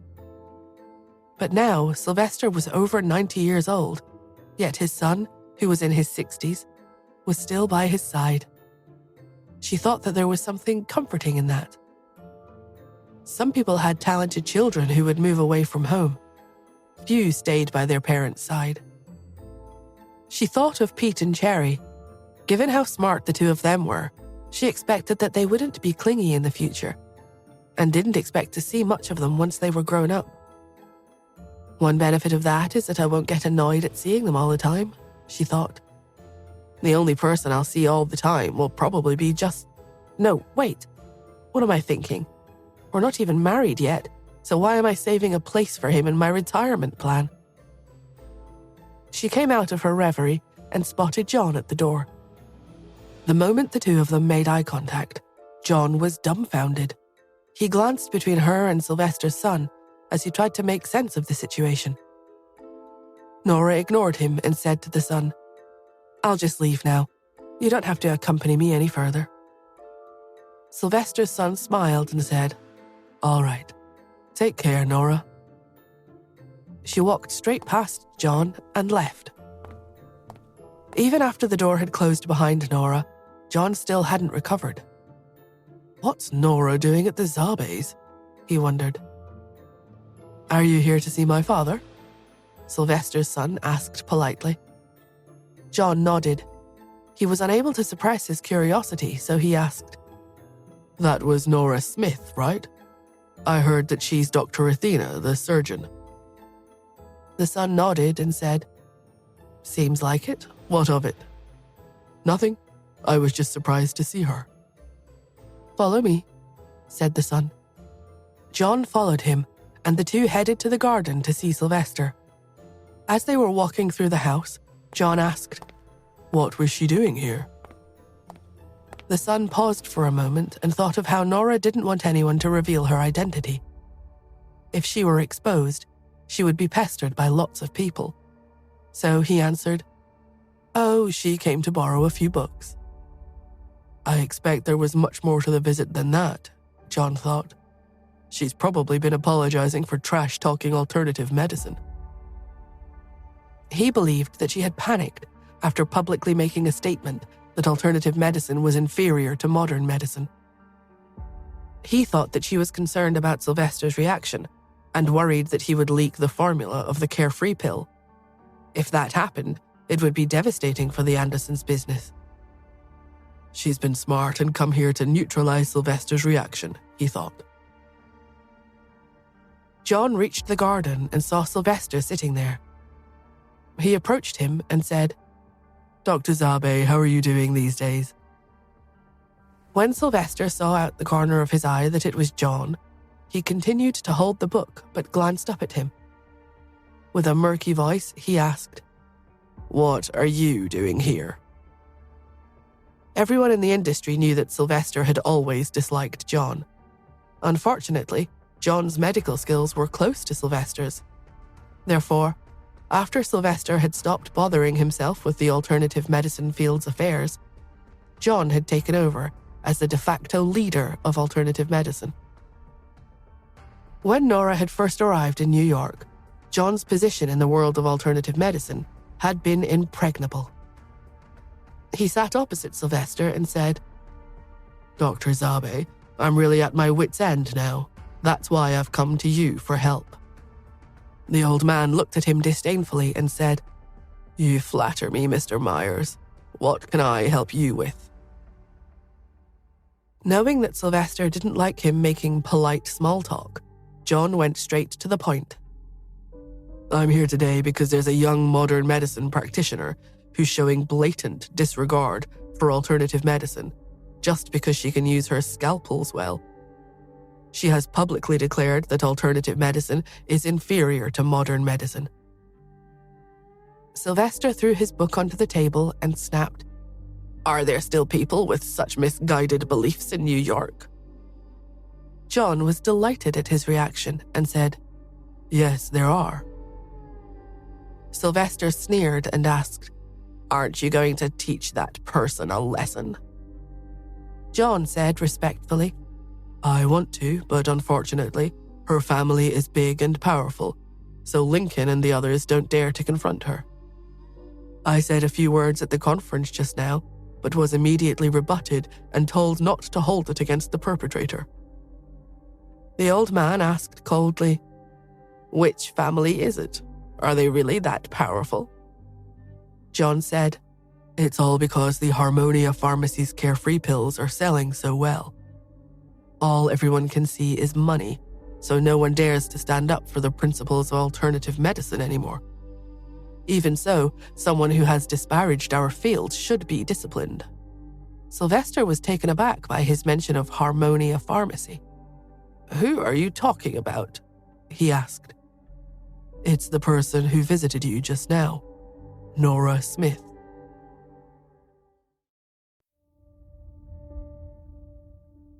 "What?" shouted Sylvester. John explained cautiously. "She's the daughter that the Smiths have accepted into the family. Her name is Nora Smith. I also heard that she's Justin Hunt's fiancée.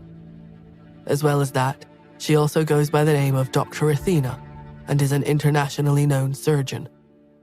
She's greatly admired as Dr. Athena, so I reckon she's gotten too full of herself, and because of all the plaudits she's received, she thinks she's untouchable in the medical field." He glanced cautiously at Sylvester before saying more. He was unsure about how much the old man knew.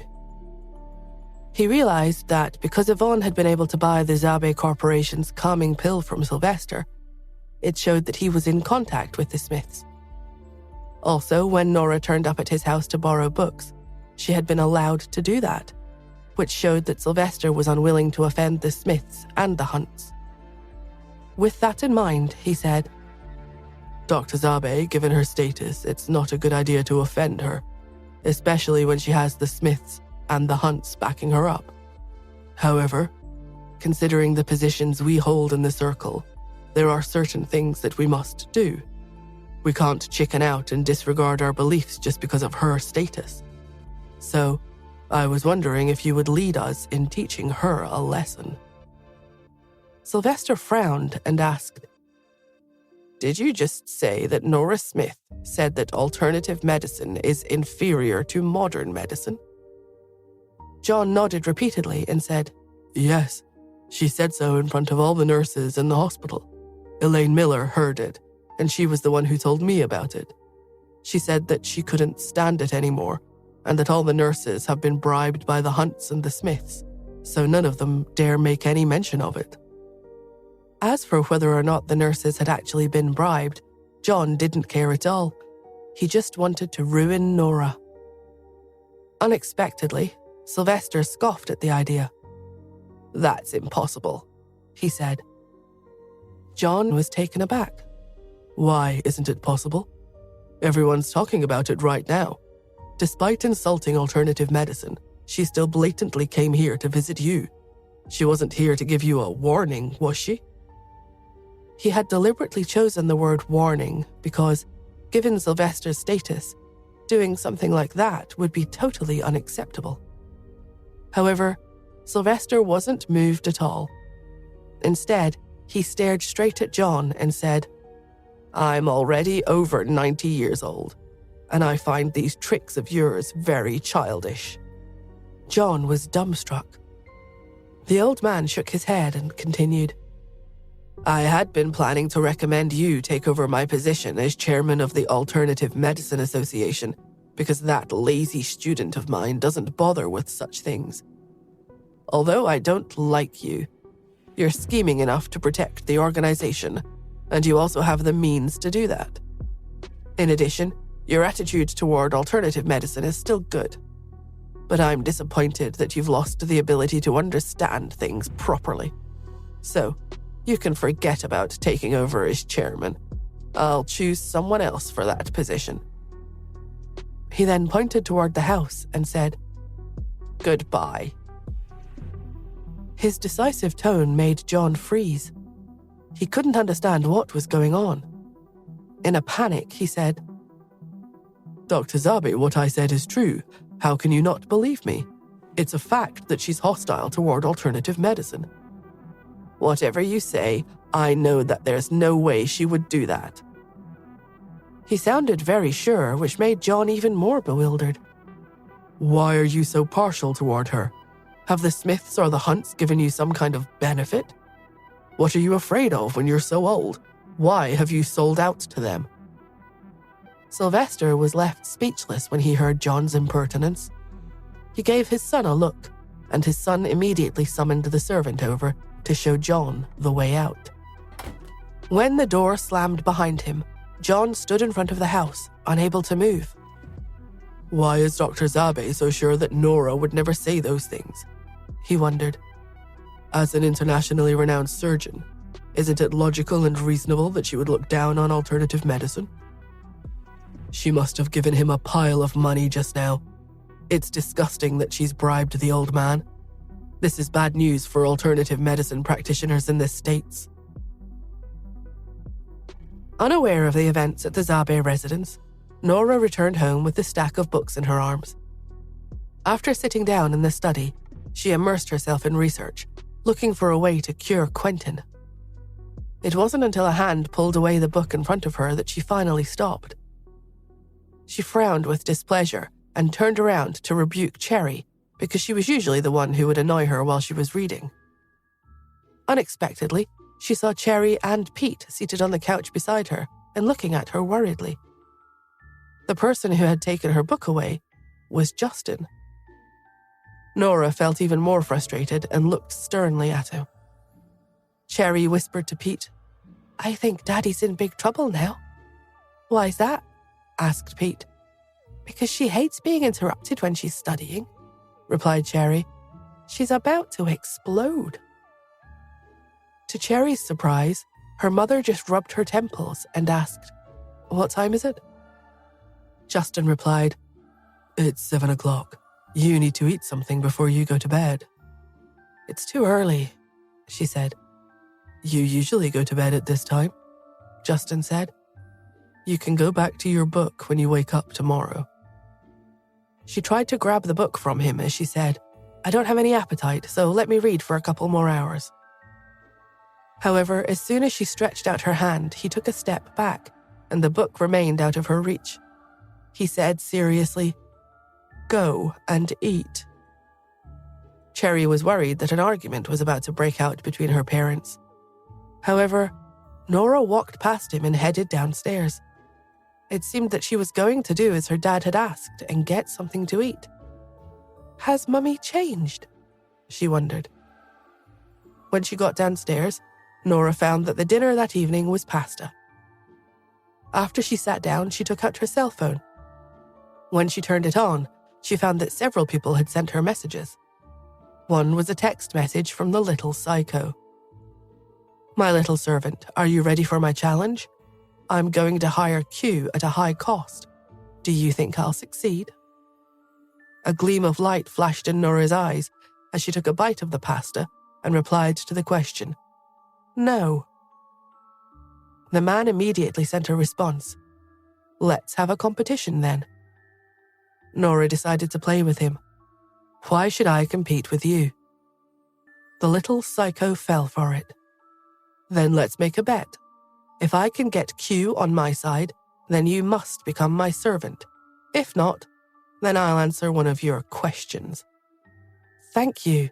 Having a question answered is exactly what I wanted," she thought.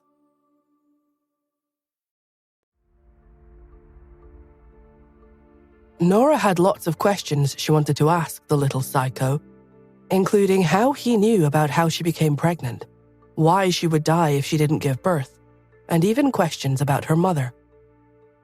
Also, she had discovered a long time before that the man kept his word. At least, he hadn't deceived her in the past. She felt pleased as she sent her reply. Deal. After sending the message, she went onto the Hacker Alliance's website. Lying in Q's private message inbox was an email. This was the only place to which outsiders could send messages when they wanted to hire hackers. Because it was the Hacker Alliance, there was no need to worry about being attacked by other hackers. The world's most powerful hackers were all there, and no one would dare to challenge them. At the other end of the dining table, Cherry and Pete sat on either side of Justin. All three of them sat quietly as they watched Nora eat. However, Nora didn't even spare them a glance. Cherry muttered, "Who's Mummy texting? She actually smiled. Has she found herself another boyfriend?" When Pete heard her, he gave Justin a pitying look. Justin looked annoyed and said firmly, "Don't talk nonsense." Cherry rested her chin on her chubby little hands and pouted. "I'm not talking nonsense, Daddy. I know Mummy so well. When we were abroad, I told her to find me a daddy, but she said that she wasn't interested in foreigners. Now that we're back in the States, she must have become all starry-eyed after seeing some handsome guys." Pete said hesitantly, She might just be making a business deal with someone. Cherry rolled her eyes and said, Pete, when have you ever seen Mummy making money? She sighed like an adult and said, even though she doesn't have much money in savings, she doesn't bother doing much each day. If not for my grandaunt overseas, I would probably have been raised in poverty. Pete was surprised. Mummy doesn't have much money. Cherry nodded, and Pete continued, so Mummy really is very poor. Exactly, said Cherry, who looked as if she had expected better from her mother. She said, if Mummy really wanted to make money, she could make a lot right away, but she keeps saying that she has enough.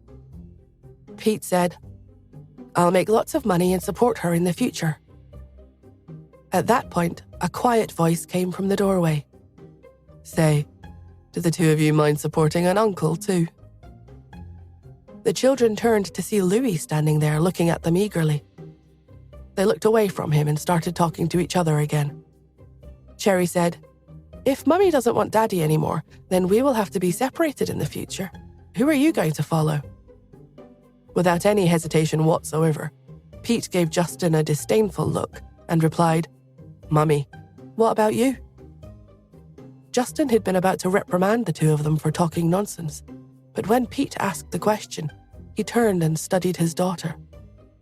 Surely Cherry won't abandon me and pick her mother, he thought. Feeling that he wasn't the most important person in his daughter's heart, Justin had recently been working hard to bond with her. Cherry looked as if she were having difficulty choosing. She sighed and said, I can't go with Mummy. If I do that, Daddy will be really sad. Justin was touched. As he had hoped, his daughter really was his precious and understanding little baby, and he was impressed that she was being very sensible. However, the next moment, she said, how about this? I'll get Daddy to build a house for me and put lots of handsome young men inside. I just need one to cook for me, one to clean the house, and 4 more to play games with me. That way, I won't disturb Mummy and Daddy's new lives, and all of you can come and visit when you miss me. Isn't that a great idea? Justin was shocked that his daughter was speaking like that. Pete was also concerned and said, Cherry, you mustn't let Aunt Brenda lead you astray. You mustn't think about young men all the time. Cherry said, then shall I think about beautiful young ladies? As Justin listened to their conversation, he thought of how he had panicked when he had mistakenly thought that Pete was dressed as a little princess and said, it's better that you like boys instead. Cherry immediately shouted, oh yeah, Daddy's the best. While the three of them were talking, Nora had already read the email that the little psycho had sent. Q, as long as you leave the Smith Corporation, you can name your price. Name my price? The little psycho sure is rich, she thought. As she chewed her pasta, she typed a reply and sent it to the little psycho. In a hotel room, a man leaned back on a couch. The curtains were tightly drawn together and no light could shine through. Someone coughed a few times before saying to the man, if you continue to fool around like this, you'll bring about your own downfall sooner or later. I'm warning you, don't go against her. The little psycho said, are you being nosy again? I told you, I'm in charge in New York. I'm the master while you're just my servant. Besides, why do you care about her so much? Have you fallen in love with her and can't bear to part with her anymore? You best not forget our plans. After another coughing fit, the other person said, what nonsense are you talking about? Why would I fall in love with her? The little psycho grinned and said, no? Then why do you keep stopping me from harassing her? That's because she's harder to deal with than you think. Hard to deal with? She grew up under my nose. How could she possibly be hard to deal with? You're overthinking it. I shall use Q to take her down and show her how dark and sinister the world is. The other man coughed again. Can you really convince Q? Money makes the world go round. If I can't, then there is only one possible reason why. What is that? that I'm not offering enough money." As he said that, a beep indicating the arrival of a text message ran out. The little psycho picked up his phone excitedly like a child and cried, "See? Q has replied to me. Now let's see how much Q is asking for." After saying that, he opened the email.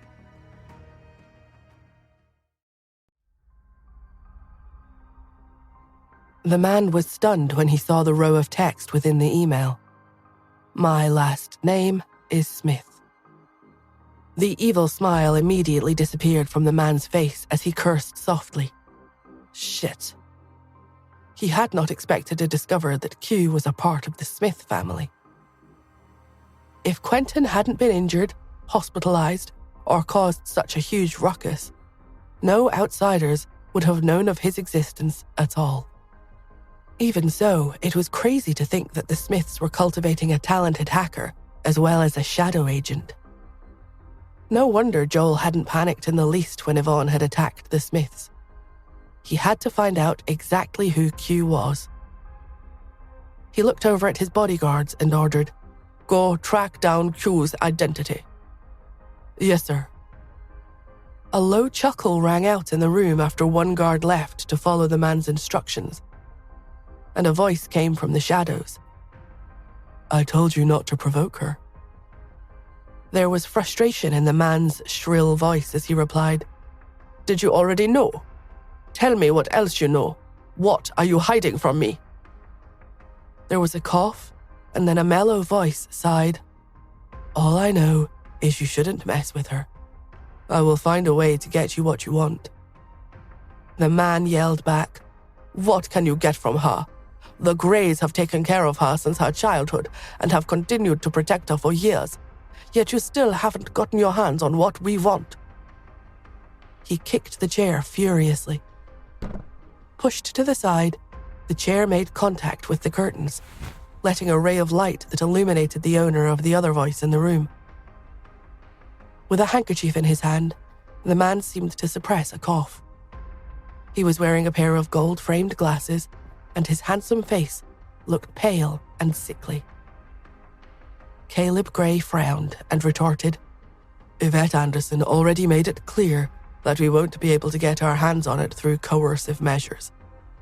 We should try getting along with her daughter instead." He walked over to the window and drew the curtains closed to prevent others from looking in. The little psycho's grim laugh rang out in the room. "Get along with her? How? You've already been on good terms with her for so many years. If it wasn't for your nephew who messed up and ruined our plan, she would have been part of the Gray family by now, and we would have gotten everything we wanted. But your plan failed, so now you have to follow my orders." Caleb started coughing so badly that it sounded like he might hack up a lung at any moment. "Anthony was stupid enough to break off the engagement, but I've already punished him." The man cried out again. "Punished him? Is driving him out of the country even considered a punishment? You're too indecisive. That's why it has come down to this." Upon being scolded, Caleb let out a few muffled coughs with his head down. The man was satisfied with his obedient silence, and he broke into a grin, revealing a row of shiny white teeth. "You spent 20 years setting up a trap for them, but got played by Yvette Anderson in the end. Now you can only vent that anger to me, but I'll take care of her for you." Someone knocked on the door. "Come in," the man said. The bodyguard entered the room to report on his efforts. "We've looked into it. The Smiths aren't hiding any younger family members. Among the ones still around, Louis Smith is the one who messes around with computers the most. We have reason to suspect that he is Q." The man replied, "Go track him down and bring him to me." "Yes, sir." The bodyguard turned and left. After Nora logged into Q's email account and sent an email to the little lunatic, he stopped messaging her for a long while. When he finally texted her a response, it said, "I guess I lost this round." You can ask me whatever you want, but you can only ask one question, so make it a good one." Nora stroked her chin as she stared at the message. She only had the chance to ask one question. What should I ask about? She wondered. Should I ask how I became pregnant? She thought about it for a few minutes. What's your name?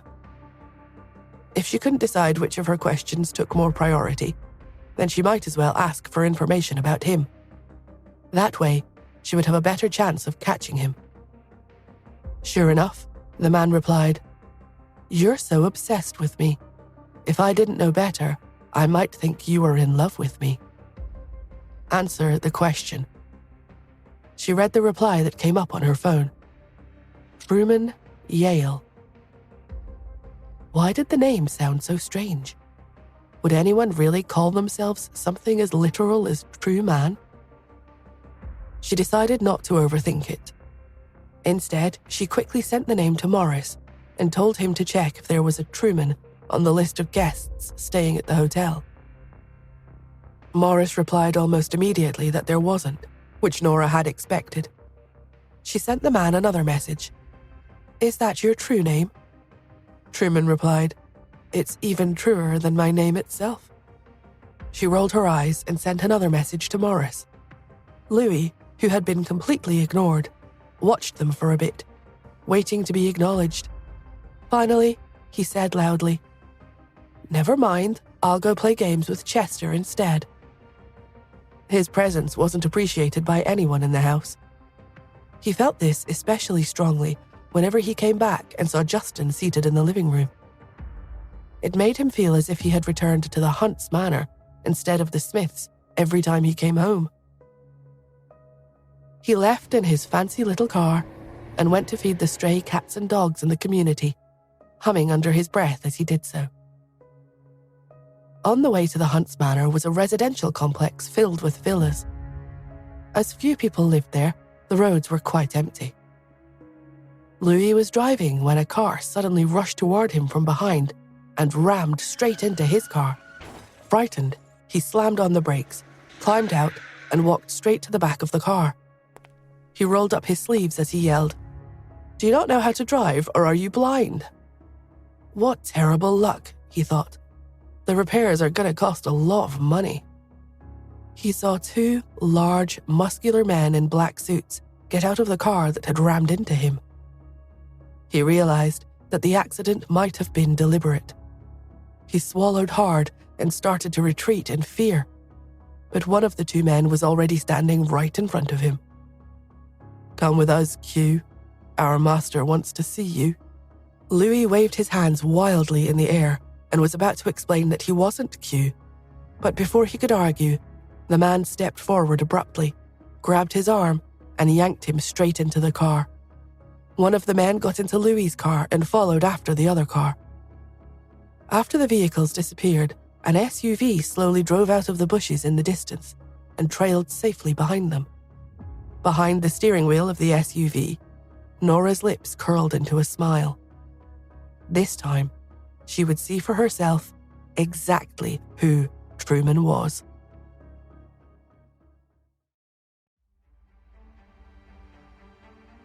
Louis, who had been blindfolded and gagged, was brought into a room by 4 men. His heart hammered away at his ribcage as he waited in the darkness behind the fabric of the blindfold. He wanted to speak, but he couldn't say anything. All he could do was emit muffled cries. The 4 bodyguards on either side of him were steady on their feet, and it was obvious that they were trained in martial arts. One of the men gripped Louis's thin, weak arm, and he knew that the man could break it like a twig if he wanted to. Louis was terrified. It wasn't until he was forced to sit, securely bound with ropes, that they finally removed the gag from his lips. He gasped, taking in as much oxygen as he could. The 4 burly bodyguards scowled down at him, disgusted by how cowardly he was. He had been shaking like a leaf since they had kidnapped him. They assumed he would immediately beg for mercy after they ungagged him, and, given how much their boss hated quivering cowards. They reckoned he would probably order them to kill him straight away. The terrified Louis trembled in the chair, but instead of begging for mercy, he asked, can you guys loosen the ropes a little? They're cutting off my circulation." Louis wanted to shift, but the ropes were simply too tight and he couldn't move at all. The kidnappers on either side of him didn't look like they intended to help him. He resigned himself to being uncomfortable until they did whatever they planned to do to him. However, a moment later, he heard a high-pitched voice say, "Loosen the ropes a little, don't injure him." Louis was overjoyed. While the bodyguards were loosening his ropes, he smiled in the direction of the voice as he said, "Thank you. I didn't expect kidnappers to be so accommodating. I don't think you really want to hurt me. Do you know who my family is?" After he finished speaking, the room fell silent again for a moment. As he had been blindfolded, Louis couldn't see what the person talking to him looked like. He tilted his head and thought for a moment before he asked, "What are you kidnapping me for? Let me just put it out there first. I don't have any money. I am the poorest person in my family." His words made Truman choke on his breath. Then he snorted. "It is impossible that Q would be poor. Doesn't the Smith Corporation pay you any wages?" Q, Louis thought. Why are they talking about Q? I'm not Q. Truman sneered. "Drop the act. I already looked into you a long time ago." Besides, the young man had been trembling when he was brought into the room by the kidnappers, but he had stopped shaking. Also, the first thing he had said was to loosen the ropes around him. It was evident that the fear he had displayed was all fake. He had great mental resilience. Louis turned his head in the direction of the voice. "Who are you? Even if I were Q, what do you want with me? Do you have something against Q?" Truman said slowly, "I wouldn't say there's a feud between the two of us." "Then that means you're after my money and my good looks." Louis leaned into humor so he wouldn't be so afraid. "Surely my looks aren't worth kidnapping me for." Truman said, "Why would I care how you look? Even if I were interested in men, you wouldn't be my type." Louis heard someone cough, and then a different voice said, "Stay on task, Truman." "Then that means you're after my money?" Louis asked. "I told you, I'm not as rich as the rest of my family. I only get $15,000 a month, and I use it all up by the end of the month. I only have $4,500 on me right now. If you want it, I'll give it to you. You didn't have to kidnap me and damage my car. I should make you pay for my car repair costs." Truman retorted, "Who would want that bit of money from you?" Louis answered by asking questions of his own. Then, "Why kidnap me if you're not interested in it? Are you planning to demand ransom from Joel?" With tears in his eyes, he went on, "I am the most unpopular person in my family. Everyone at home treats me as if I don't exist. If you ask Joel for $15,000, he may give it to you. But if you ask for any more than that, he'll probably just let you keep me." Truman grinned as he listened to Louis. "You're so pitiful." Louis got mad. "What are you laughing at if you think I'm pitiful? Don't you have any sympathy for others?" Truman kept laughing. "Sympathy? No, I definitely don't." Louis sat up straighter in the chair and demanded, "Tell me what you want from me." "Because you helped the Smiths," Truman replied. "Your identity as Q means that there are irreconcilable differences between the two of us. But if you agree to join us and betray them, you will be rewarded." Louis was about to argue again that he wasn't Q, but when he heard the man talk about rewards, he got an idea. He needed money, and this man was willing to pay him. He coughed. "How much will you give me?" Truman was pleased to see how easily this person he thought was Q was willing to betray the Smiths. Your family obviously doesn't value you if they aren't willing to pay you enough to keep you loyal. But our organization is different. We cherish hackers like you. Name your price." Name my price?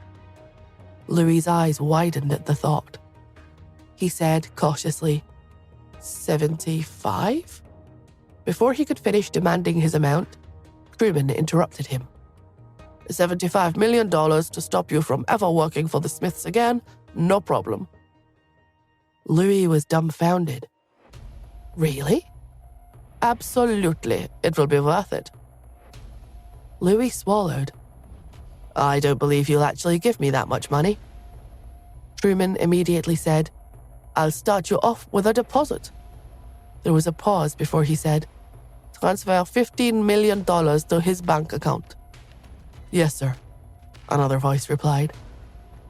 Truman rested his chin on his hand. You won't have any need of your family anymore. Think of this as a way of sowing discord between you all.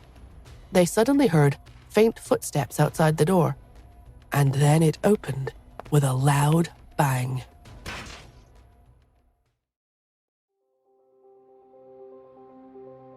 Nora had followed the kidnappers to an inconspicuous little house.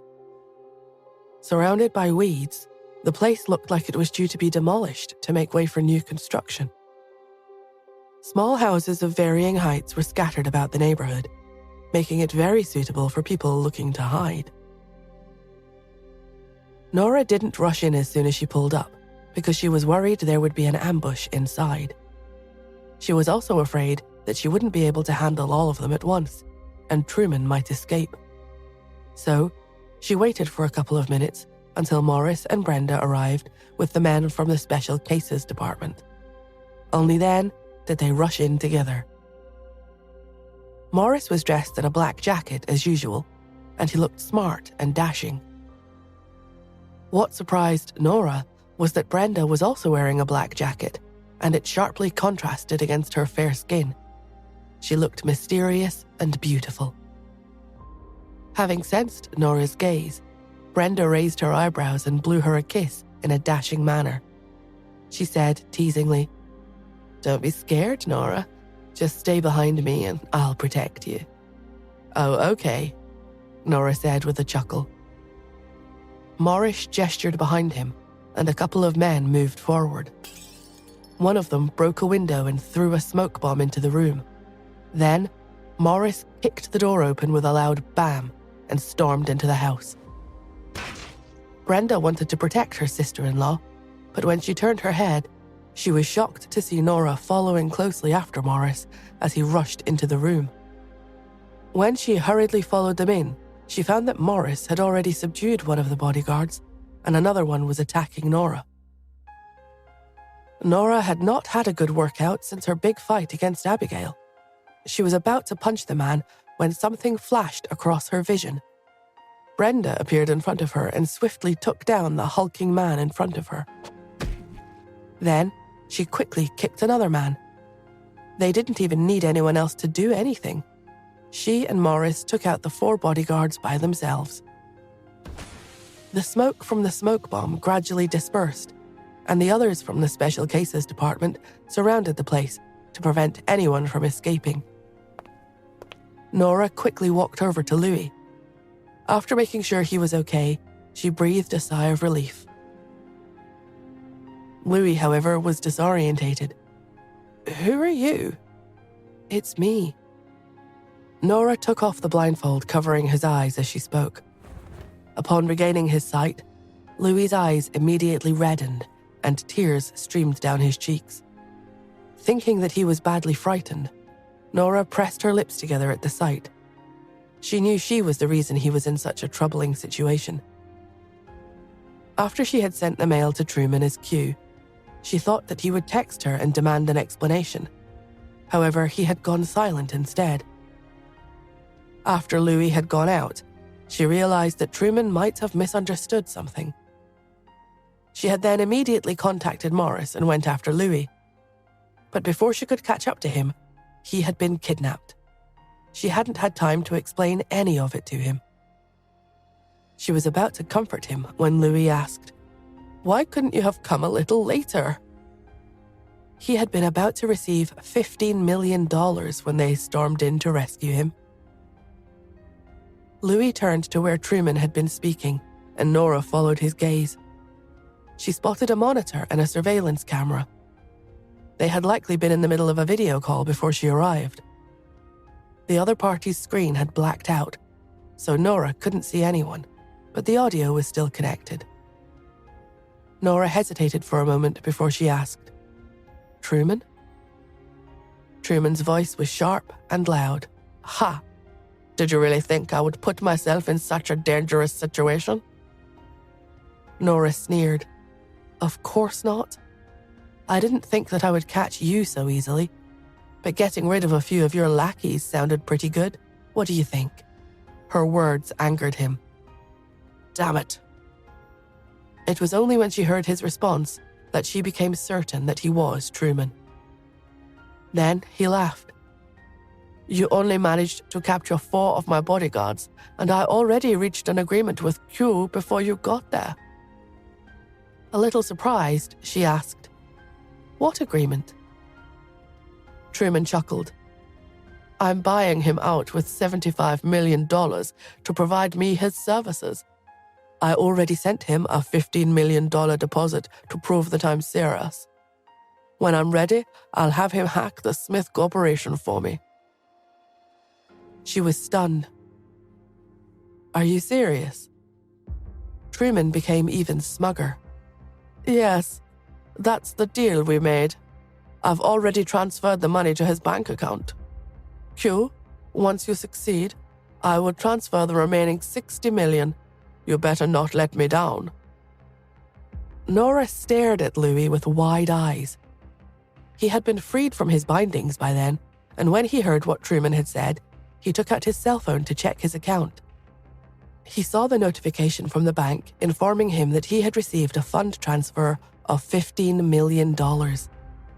His mouth dropped open in disbelief. "He really transferred it to me?" He realized something. He swallowed and looked at Nora. "Nora, I was just joking with him and stalling for time." His words made Truman laugh even harder. "Not bad, Q. Way to make them think you're still on their side." Then Truman said to Nora, "It's true that he was just stalling for time, but can you guarantee that he hasn't become partial toward me? He spilled all about his hardships at home." A puzzled Nora repeated, "His hardships?" "That's right," Truman said. "The Smith Corporation has groomed such an excellent hacker, but Q has never accepted any external gigs during all these years, so he doesn't have any income. On top of that, they only give him a monthly salary of $15 grand. To think you people are oppressing and letting a quality hacker like him go to such waste. I'm sure he must be full of resentment toward you." Nora turned to Louis as she asked, "Resentment?" Louis hurriedly waved her concern away. "No, I promise I don't harbor any resentment toward Joel at all." "No resentment?" Truman barked. "Don't lie, Q. What do you think, Nora? Will the Smith Corporation still be willing to work with him when they learn that he accepted money from me? And Q, what about you? Are you willing to live knowing that other people will forever be suspicious of you?" He was working hard to drive a wedge between them. Had Louis really been Q, Truman would have succeeded. Nora smiled mischievously. "Who told you that Louis is Q?" Truman paused. "What do you mean?" She looked into the camera and slowly curled her lips into a smile.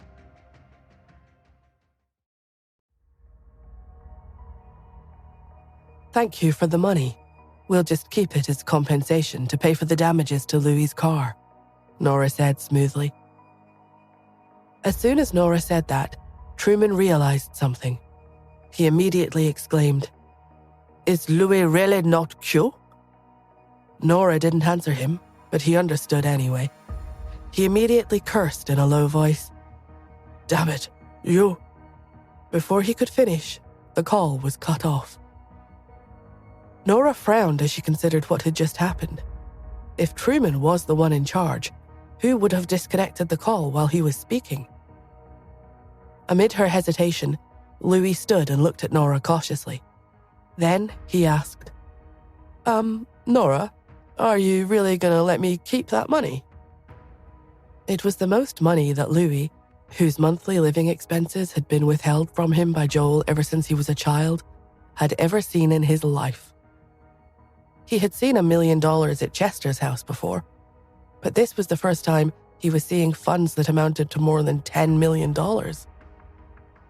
He couldn't even express what it would mean to him to be a millionaire. He had wanted it for such a long time. Nora was puzzled. You don't want it? No, I want it very much.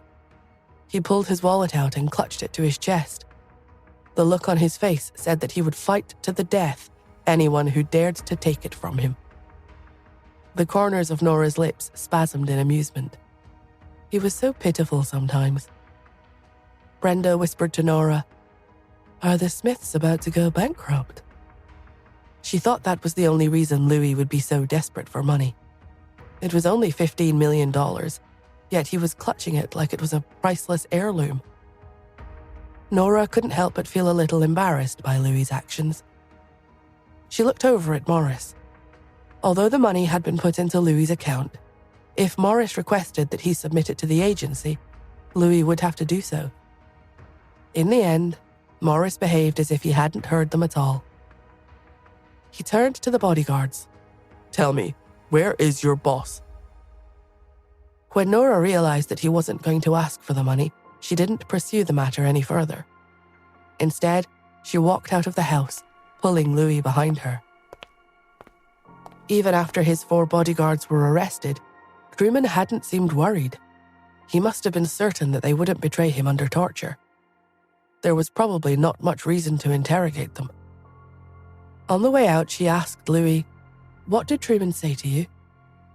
Louis's eyes were constantly fixed on his pocket where he had stuffed his wallet. His fingers were pressed against it, and he was behaving even more neurotically than when he had been kidnapped. "Nora, do you think anyone will steal my money?" Before she could respond, he continued to blabber anxiously. "I don't want to be robbed. Will the bank confiscate the money when they see that I received such a large sum for no reason? I won't wake up tomorrow to see the money gone, will I?" Nora rubbed her temples as they climbed in her car, and she put it in gear. "Since you're so worried, why don't I tell Joel about it and have him take care of the money for you?" Her one-liner successfully made Louis calm down and sit up straight. "That won't be necessary. I think I can manage it myself." "You aren't afraid of losing it anymore?" "No, not anymore."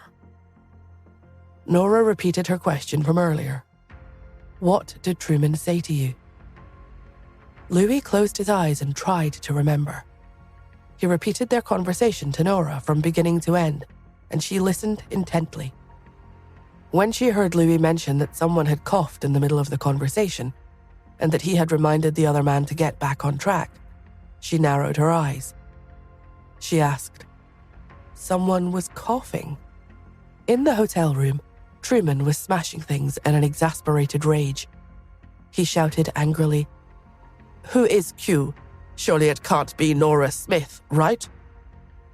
Caleb coughed twice before he replied, "Maybe it really is her." "That's impossible," Truman yelled shrilly. "A normal person can be top-notch in certain industry, but they can't excel in two, unless they've taken our drug." He paused and then asked incredulously, "Do you mean?" Caleb's violent coughs interrupted him. When he caught his breath, he said, "Don't forget that her mother is Yvette Anderson. When she fled the organization, she took their most prized possession with her." Truman was stunned. "That's true. No wonder she isn't interested in the genetic modification drug anymore. It seems I'll have to take other measures to get to her." The cell phone on the coffee table rang, and Truman glanced down at it. "It's yours." Caleb picked up the phone and tapped the answer button. Nora's familiar voice rang out through the speaker. "Hello, Mr. Gray. Would you be able to meet me somewhere? I need to talk to you." Caleb lowered his head. "Of course." He was overtaken by another fit of coughs. When he recovered, he said, "You can pick the place." Nora selected an address. When she hung up, she asked Louis, "Was that the voice you heard?" She had kept the call on speakerphone so he could hear it. Louis nodded in confirmation. "Yes, I'm sure that's the voice I heard." The coughing and the deep mellow voice were simply too distinctive. Nora's jaw tensed up and she gripped the steering wheel. When they pulled up to the Smiths' manor, she told Louis, "You go on inside. I'm going to go meet with him." Louis nodded and got out of the car obediently. When he entered the living room, he saw Justin seated on the couch. When Justin noticed him, he asked hesitantly, "Where's Nora?" Louis's hand was pressed against his pocket as he stared at Justin warily. He replied, "She went on a date." Justin's eyes went wide. When Nora arrived at the cafe they had agreed to meet at, Caleb was already seated inside. He had a handkerchief pressed to his lips and was coughing into it. There was a glass of water in front of him. At the sight of Nora, a gentle look appeared on his face as he said, "I'm not in good health, so I can't drink coffee this late in the evening." Nora nodded and sat opposite him. "Sorry, I'll pick a better place next time." Caleb smiled. His gentle features were as refreshing as a spring breeze. Dressed in a grey suit, the nearly 30-year-old man exuded a mature charm. He asked, "What can I do for you, Miss Smith?" Nora got straight to the point. "Do you know crewman Yale?" Caleb's breath caught in his chest as she leaned forward and stared straight into his eyes. "Tell me, what exactly do you people want from me?"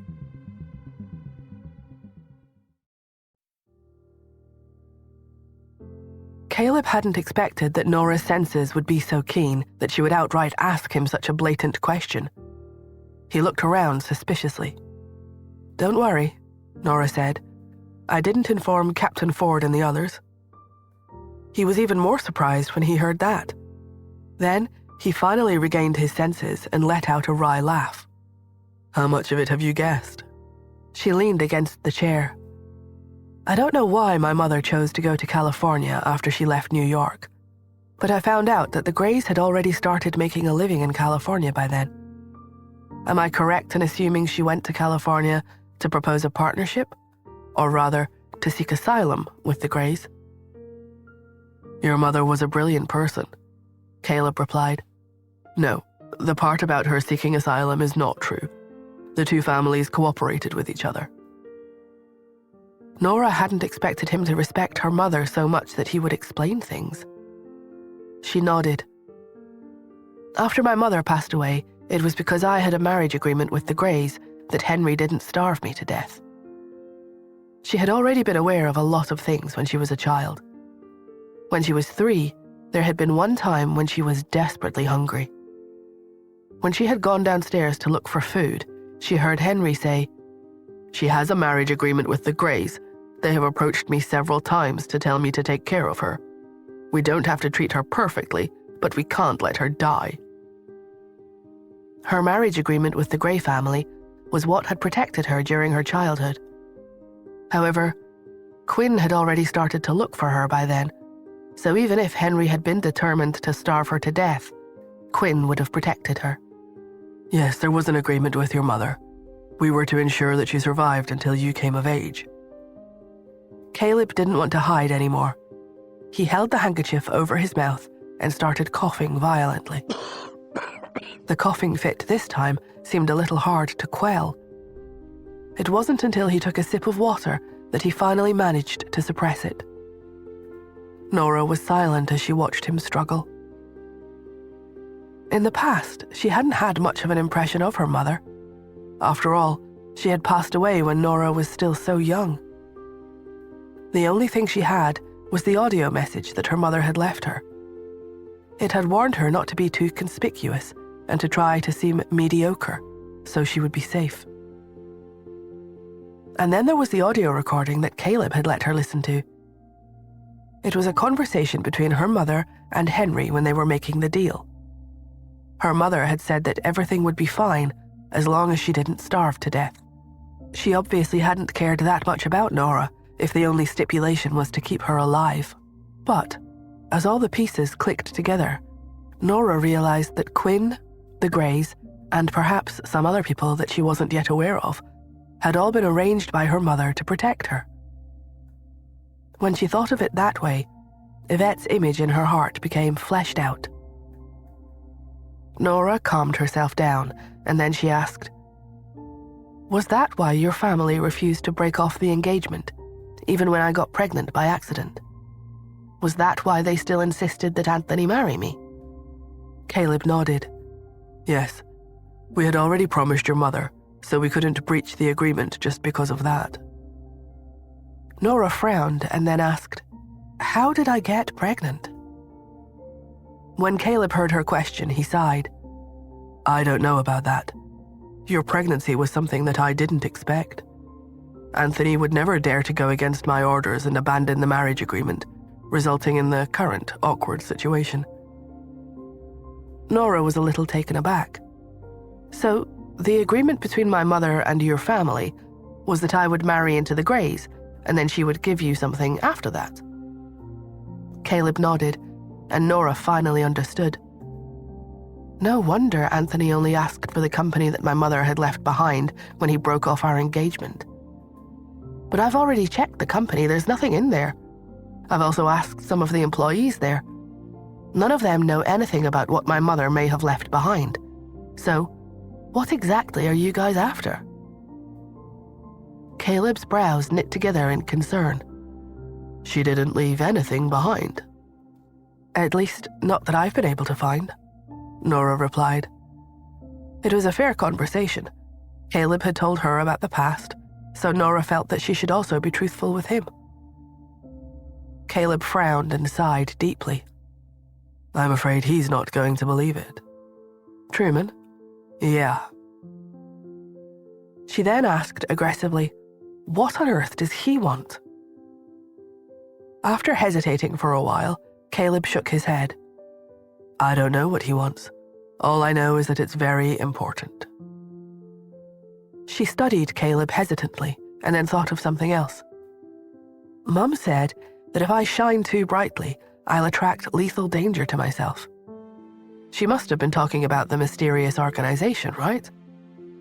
"Was it because of you that they didn't discover me during all those years I was in California?" He smiled slightly. "Yes. But from the moment you returned to New York, they discovered your existence. Over 20 years of protection has become meaningless." Her gaze softened. "Why did you hide my identity for me?" Caleb was a member of the mysterious organization. If the organization was looking for her, then why was he helping to hide her? His jaw tensed up and he hesitated for a moment. Then he finally said, "Because I promised your mother. Besides, I don't agree with some of the organization's practices." He broke out in another fit of violent coughs. When the cough subsided, he said, "Sorry." His brows were locked together as if he was suppressing something. "I don't actually know much. I'm just an outsider in the organization." If he's an outsider, how is he in contact with Truman? She wondered. Since Truman was known as the Master, he must have a high status within the mysterious organization. Despite that, for some reason, she felt that Caleb's words were trustworthy. She nodded as she said, "Okay, I believe you." Then she stood up. "I have one last question for you." He nodded. "Go ahead." "My mother, was she a good person or a bad one?" Caleb was taken aback for a moment. A mysterious organization that conducted human experiments was undoubtedly not anything good, yet Nora's mother had been involved with them the whole time. After a long silence, he finally said, "I'm sorry, I don't know. When your mother left the organization, I was still very young." Now that she thought about it, Caleb must have been only 4 or 5 years old when her mother gave birth to her. How had he made a deal with her? She was hesitant. She was about to ask something else when he suddenly asked, "If I had been the one you were promised to back then, would our relationship be different now?" She was so startled by his question that she didn't see the cafe's doors open and Justin striding toward them.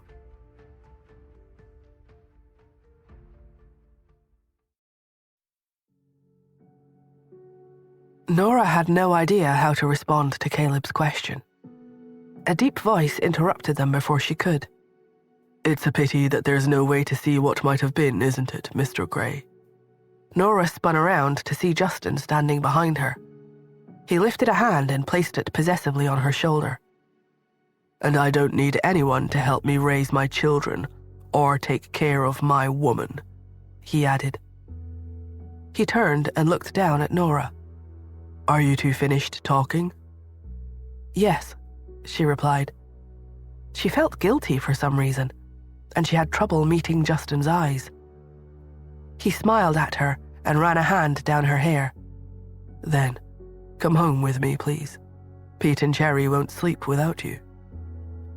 Why would he say that? She wondered. They've never had trouble sleeping without me before. She simply replied, "Okay." She turned to follow him, but had only taken 2 steps when Caleb called out, "Miss Smith." She glanced over her shoulder questioningly as he had a coughing fit.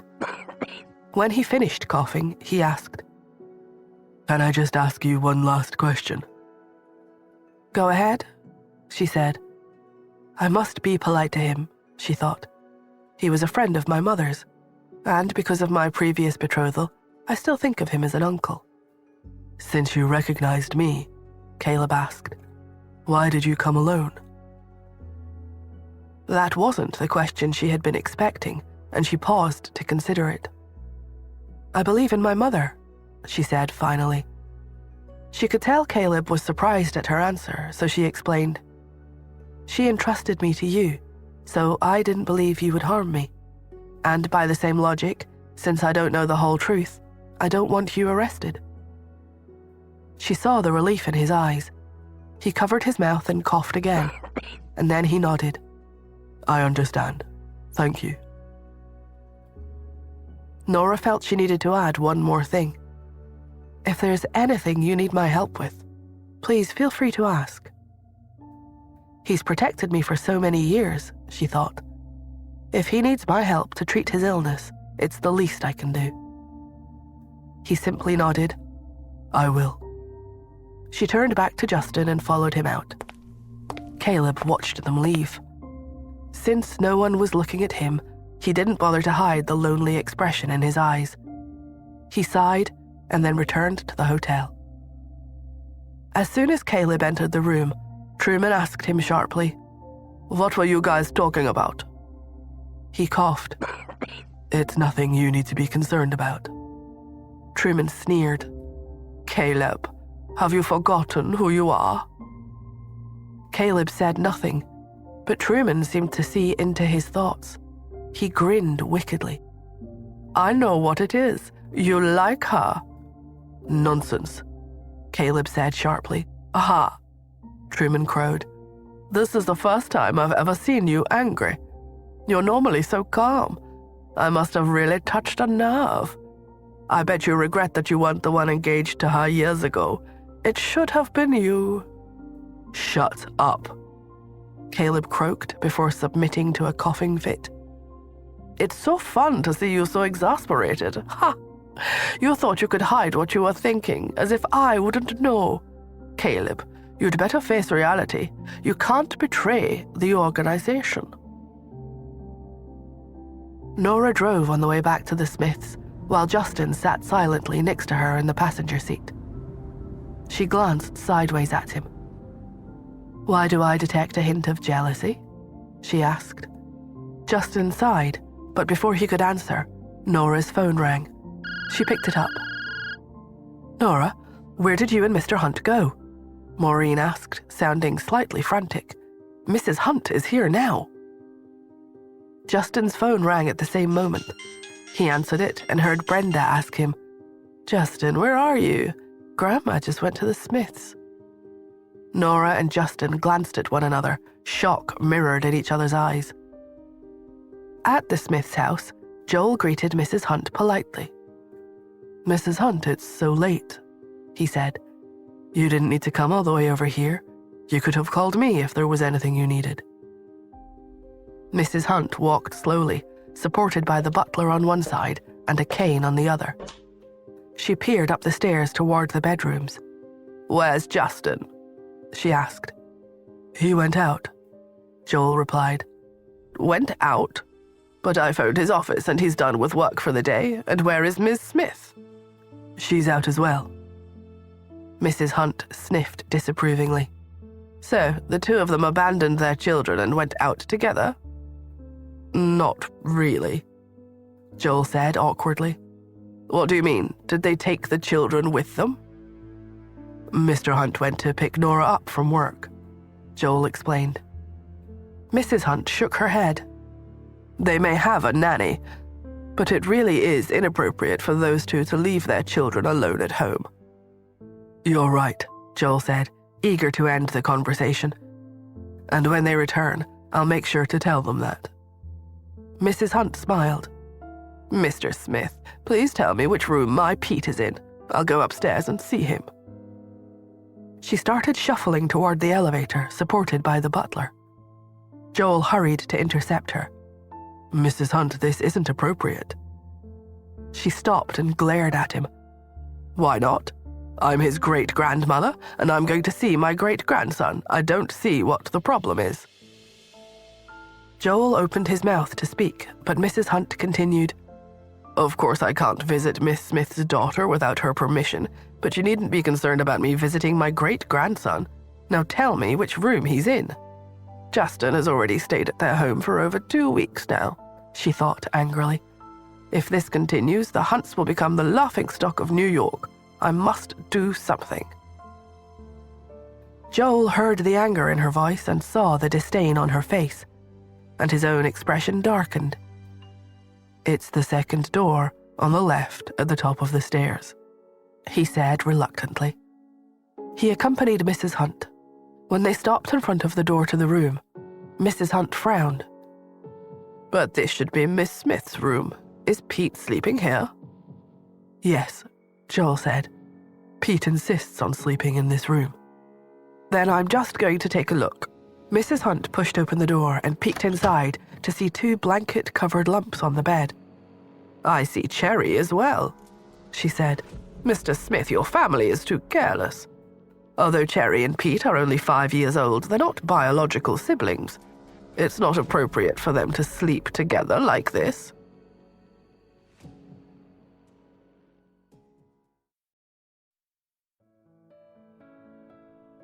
Joel frowned at Mrs. Hunt's words. Before he could say anything, though, another voice said, "Mrs. Hunt is right." Joel turned, surprised, to see Ian coming down the hall in his wheelchair. Ian's health had improved, and he was finally well enough that Lily had agreed to discharge him from the hospital. "I couldn't wait to come home and see my daughter and my granddaughter," he thought as he wheeled himself closer to Joel. "I didn't expect to find Mrs. Hunt here. This is not a pleasant surprise." Even though he was sitting in the wheelchair and was gaunt from his recent hospitalization, he was used to being the master of the house, and he acted like it. Mrs. Smith felt somewhat intimidated as he approached. "Joel is powerful when it comes to managing the Smith Corporation," she thought. "But he's so young, just like Justin. No matter how strong Justin thinks he is, he's still my grandson. But Ian's been the head of the Smiths for so many years. Look how dignified he is. Even though his body is weak, his attitude radiates strength and power. It's because of him that the Smiths have dominated the Hunts over the years. He is a man to be afraid of." She smiled to cover her discomfort. "How is your health?" she asked politely. "I see you've been discharged from the hospital." "I'm not dead yet," Ian said. "And I can support my daughter and keep people from bullying her and taking advantage of her youth." "What?" Mrs. Hunt acted shocked. "Who would dare take advantage of your daughter?" "Mrs. Hunt, we both know how the world works. When they get married, women fall under their husband's protection. But as long as I'm a father, I won't allow my daughter to be looked down upon." "Well, her family background is one thing," Mrs. Hunt said, "but surely you're concerned about her character and her capability as well." "Of course," Ian replied, "and I'm glad we agree on this. The person my daughter will someday marry will admire her from the bottom of his heart. He will respect her and love her, and if he shows her even the slightest bit of contempt, I will not agree to their marriage." Mrs. Hunt smiled. "With you behind her, I don't think anyone in New York would dare to disrespect your daughter. But Miss Smith's daughter, she's called Cherry, right? Well, with the Smiths protecting her, I'm sure she will be fine as well." Ian saw the hidden meaning behind her words. "Yes, Cherry has nothing to do with the Hunts. Is that what you were trying to say, Mrs. Smith?"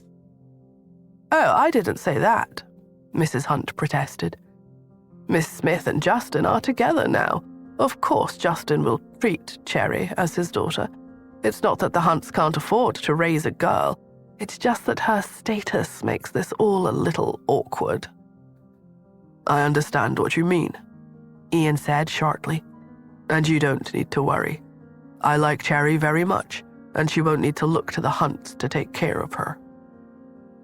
Mrs. Hunt was relieved at his words. Although Justin has a child, she thought, with his looks and his wealth, he can have any woman in New York. So many wealthy ladies have been fighting to marry into our family. But he had to fall for a woman who already has a child. Some of the high society traditionalists would frown upon him marrying a single mother. Mrs. Hunt had been struggling with this dilemma lately. "I wouldn't even mind if Miss Smith had only grown up unsophisticated. We just wouldn't let her interfere in the family's financial matters." Her thoughts continued. "We would take care of her and keep her insulated like a hothouse flower. And when Pete grows up, we'll find him an appropriate wife, and she can replace Nora as the Hunt matriarch. After all, Nora is Ian's daughter, so she should be worthy of the Hunt family. If only she didn't have that daughter." But since Ian had agreed to take care of Cherry's future, that problem was solved. A genuine smile finally appeared on Mrs. Hunt's face. "The Smiths are being sensible," she thought with a sense of superiority. "It's Nora's good fortune to be able to marry Justin. The Smiths must feel they're getting the better end of this deal."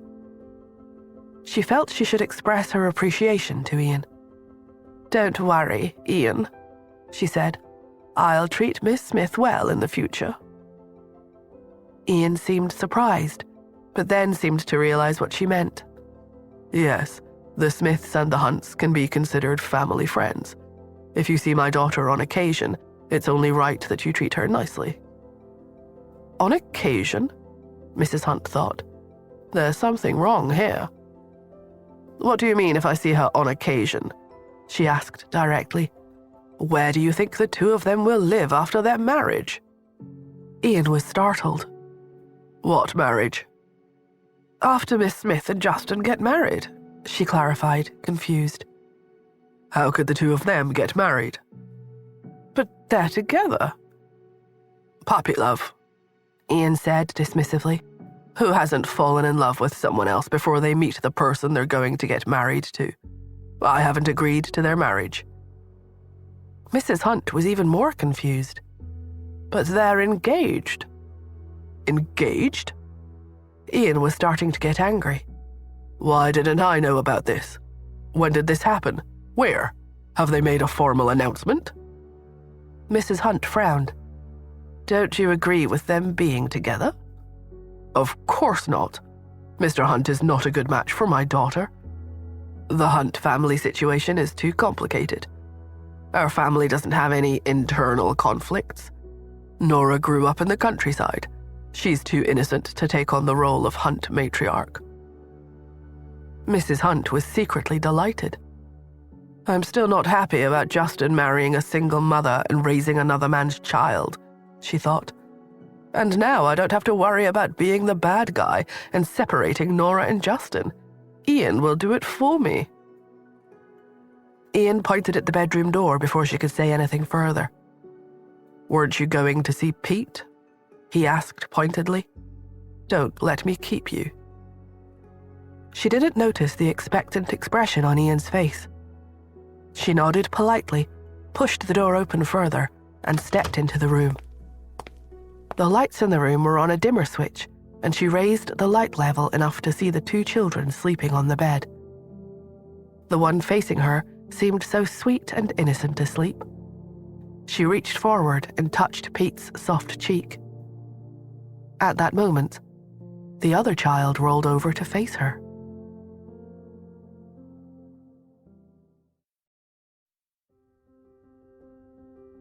Mrs. Hunt loved her great-grandson Pete. Even from a young age, he had been remarkably smart and calm. She saw in him the future head of the Hunt family. As he had grown, she had shown him extra care and love. Even when he and his cousins had fought, she had been biased toward Pete. She had visited the Smiths today, partly because she missed Pete. He had been gone for over 2 weeks. Other than when she had been sick, she and Pete had never been separated from each other that long. She saw Pete lying in bed, eyes closed and mouth open as he slept, and her heart melted. She smiled as she gently reached out and touched his soft cheek. Pete was really a good-looking child. If he was a girl, Mrs. Hunt thought, he would grow up to be a smashing beauty. Any mother who could give birth to a child this beautiful must be quite gorgeous herself. She heard a rustle on the other side of the bed and looked up. In the dim light, she could see the other sleeping child turn over and then sit up to face her. The other child blinked slowly at her in a daze. Chubby fists rubbed sleepy eyes before a high child's voice whispered, "Great-Grandma?" Startled, Mrs. Hunt stared at the Pete who was sitting up and looking back at her, and then she glanced at the Pete who still lay curled in the bed sleeping. She blinked her own eyes, certain that they were playing tricks on her in the dim light. She rubbed her face and peered closer. The child sitting up had messy hair sticking out at all angles. He was indeed Pete. She turned her gaze on the other child, who sighed sleepily and smacked their lips as though in the midst of a delicious dream. That child was also Pete. Mrs. Hunt turned to the nanny who was drowsing in a chair near the bed. "You," she said, giving the nanny a shake. "Come help me. Which child is Pete? Am I seeing things?" The nanny was slow to wake and murmured semi-coherently, "All children look the same when they sleep." "How can they be the same?" Mrs. Hunt cried in confusion. "This is my great-grandson we're talking about. How can I not tell them apart?" She debated about turning on the lights, but she did not want to further disturb the children's sleep. She dithered, staring between the two Petes and the nanny muttering in confusion. Joel and Ian stood at the door and exchanged an expression of amusement. Though neither said anything, they were both enjoying Mrs. Hunt's bewilderment. Neither was anxious to step in and clarify the situation. Pete watched his great-grandmother and quickly figured out the source of her agitation. "Great-Grandma," he said with a sigh, "my sister and I are twins." "Sister?" Mrs. Hunt asked shrilly. "What do you mean? What sister?" Her voice woke Cherry from a deep sleep. She rubbed her eyes and blinked up at Mrs. Hunt. As her vision cleared, she exclaimed, "Great-Grandma, why are you here?" Cherry's words made something click inside Mrs. Hunt's brain. She looked closely at Pete, and then at Cherry in realization. You're Cherry? She asked. Cherry looked at her great-grandmother and then turned around to stare at her brother. He gave her a little nod, and she knew that her and Pete's secret identities had been exposed. She turned back to Mrs. Hunt. Yes, she said. Pete and I are twins. Mrs. Hunt took a step backward and almost fell as the implication of this hit her. How is this possible? She thought.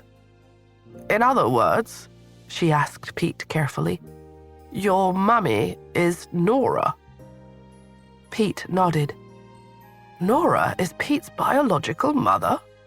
She thought in amazement. She heard a commotion in the hall. She turned around to realize that Nora and Justin had arrived home and had rushed up the stairs. When Justin saw Ian and Joel standing by the door of the room, his heart sank. He strode forward and called loudly, Grandmother? Mrs. Hunt walked out of the room. Justin, she said in a daze, you have 2 children. Yes, I know, he replied.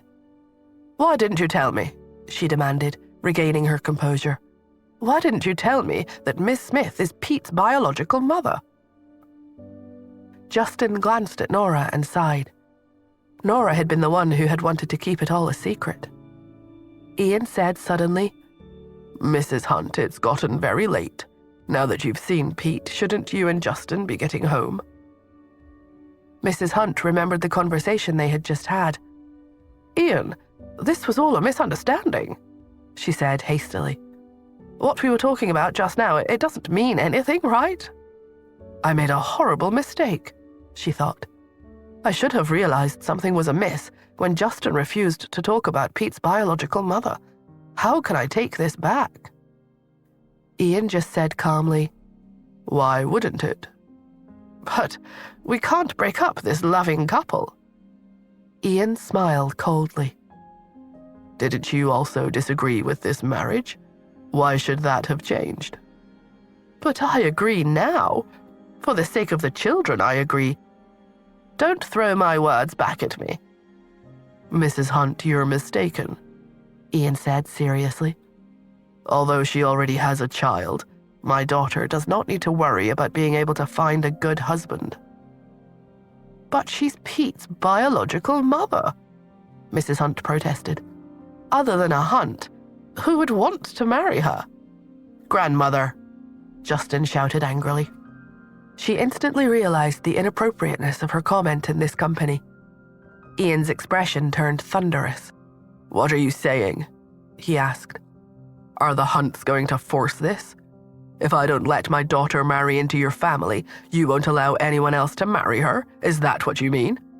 Let me tell you that the Smiths are not to be trifled with. If my daughter doesn't get married, I'll take care of her forever. He didn't wait for her to reply before turning to Joel. Joel, it's getting very late. See our guests out. Joel stepped to her side. Mrs. Hunt, please come with me. She shrugged off his hand angrily.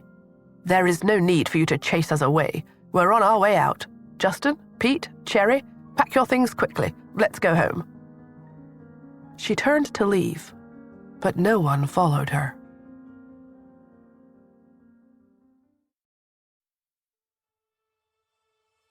Mrs. Hunt's logic was simple. A mother will follow her child anywhere, she thought.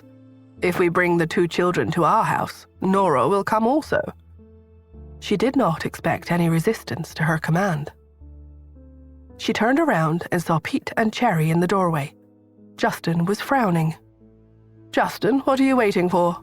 She asked imperiously. Can't you see how sleepy Cherry is? Pick her up and carry her out.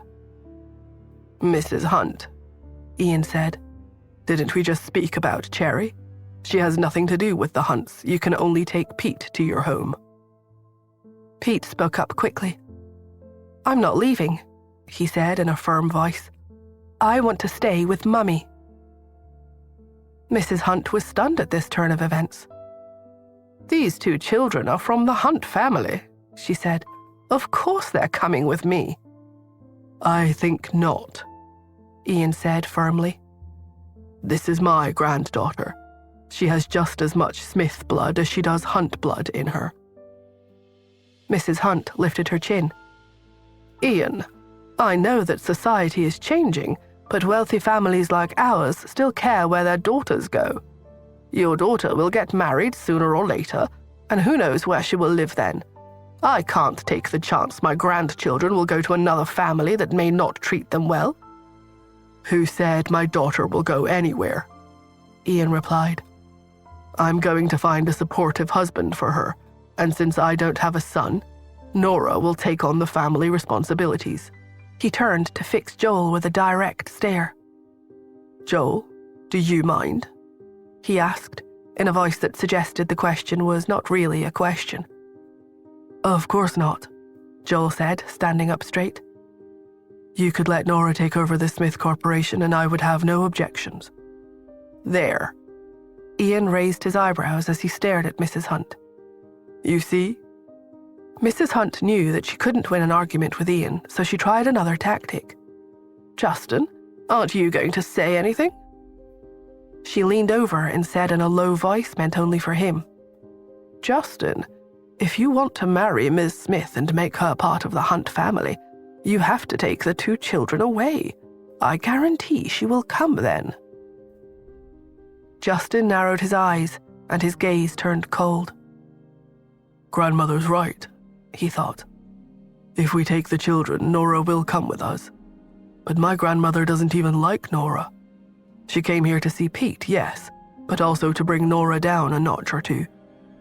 And grandmother would prefer a traditional granddaughter-in-law who will stay at home and do nothing but raise the children. With Nora's personality, she would feel trapped in such a situation, and grandmother would do nothing but look down on her. I can't do that to Nora. He reached out and took Mrs. Hunt by the arm. Grandmother, let's go. But Mrs. Hunt was stunned. What about the children? Nora gave birth to these children. They can only come with us if she allows it. Mrs. Hunt turned back to Nora. Miss Smith, let the children come with us. At the very least, let Pete come back to the Hunts' home. It would make more sense for Cherry to go with them, Nora thought. But I absolutely cannot allow Pete to go. Ever since my long sleep, he's been very attached to me. With his autism, it's critical that I spend all the time I can with him right now. I'm sorry, she said. I can't do that. Are the Smiths really going to steal our child? Mrs. Hunt asked indignantly. She turned to Ian. Our 2 families had planned an alliance by marriage in the first place. Letting Ms. Smith marry Justin is the best choice. Why are you doing this? Aren't you worried the 2 most powerful families in New York will turn against each other? Ian smiled arrogantly.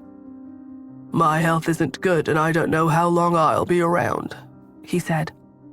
I don't care what happens after I'm gone, but I do know that my daughter deserves to be treated better than you will treat her. Mrs. Hunt drew a sharp breath, but before she could say anything, Justin turned her forcefully toward the door. Uncle Ian, Joel, Nora, we'll head home now. Could we possibly trouble you to take care of Pete and Jerry for the time being? He didn't wait for a reply. He pushed his grandmother toward the door as fast as she could go. Ian sneered as they left. At least that kid knows his place in this house. Joel and Justin had become allies and even friends during the past 2 weeks. Justin has always been cooperative and well-mannered, Joel said to Ian. It's only that Mrs. Hunt is so unreasonable. He suddenly thought of how that sounded to Nora, and he wondered how she had taken this whole situation. Nora, you know that Justin left because he had to take Mrs. Hunt home, right? He said to her quickly. I wouldn't worry too much about it. I'm not worried, Nora thought. It's going to be quieter without him around, and nobody will stare at me as I eat anymore and monitor my food intake. She stretched and yawned. I understand, she said. She entered her bedroom and closed the door. Ian turned to Joel. "Tell me," he said, "how does Nora feel about Justin? Does she really care about him?" Joel shrugged in uncertainty. "Uncle Ian, Nora is somewhat strange. She has a distant personality, and she treats everyone coldly. I've never seen any intimacy between them. To tell you the truth, I really can't say if she cares for him or not." Ian nodded thoughtfully, as though Joel had confirmed something for him. "In that case, you understand what we need to do." "You mean?" Ian nodded again and gave Joel instructions. Joel listened uneasily. "I'm not sure that this is the right thing to do," he finally said. "But it's what we're going to do," Ian said firmly. Joel sighed. "All right." As they drove back to the Hunt's house, Mrs. Hunt watched her grandson's face and waited for him to say something, but he remained silent. Finally, she sighed. "Justin," she said, "what happened today wasn't really my fault. Ian put words in my mouth that I didn't mean to say." Justin said nothing. "Don't be like this," his grandmother chided him. "If you really like Miss Smith, I'll personally visit with her and invite her to live with us. How about that?" He continued his silence, but inside he felt a glimmer of hope. "I would like that," he thought. "Grandmother has always looked down on Nora, but if I can get her to apologize to Nora, that will go a long way toward getting her to treat Nora right. I could have stopped her from speaking earlier, but I wanted her to dig her own hole that she has to climb out of. We'll talk further tomorrow, but this could turn out all right in the end." As he woke up the next morning and headed down for breakfast, though, Brenda intercepted him. "Bad news, Justin," his sister said breathlessly. "The Smiths are going to choose a husband for Nora."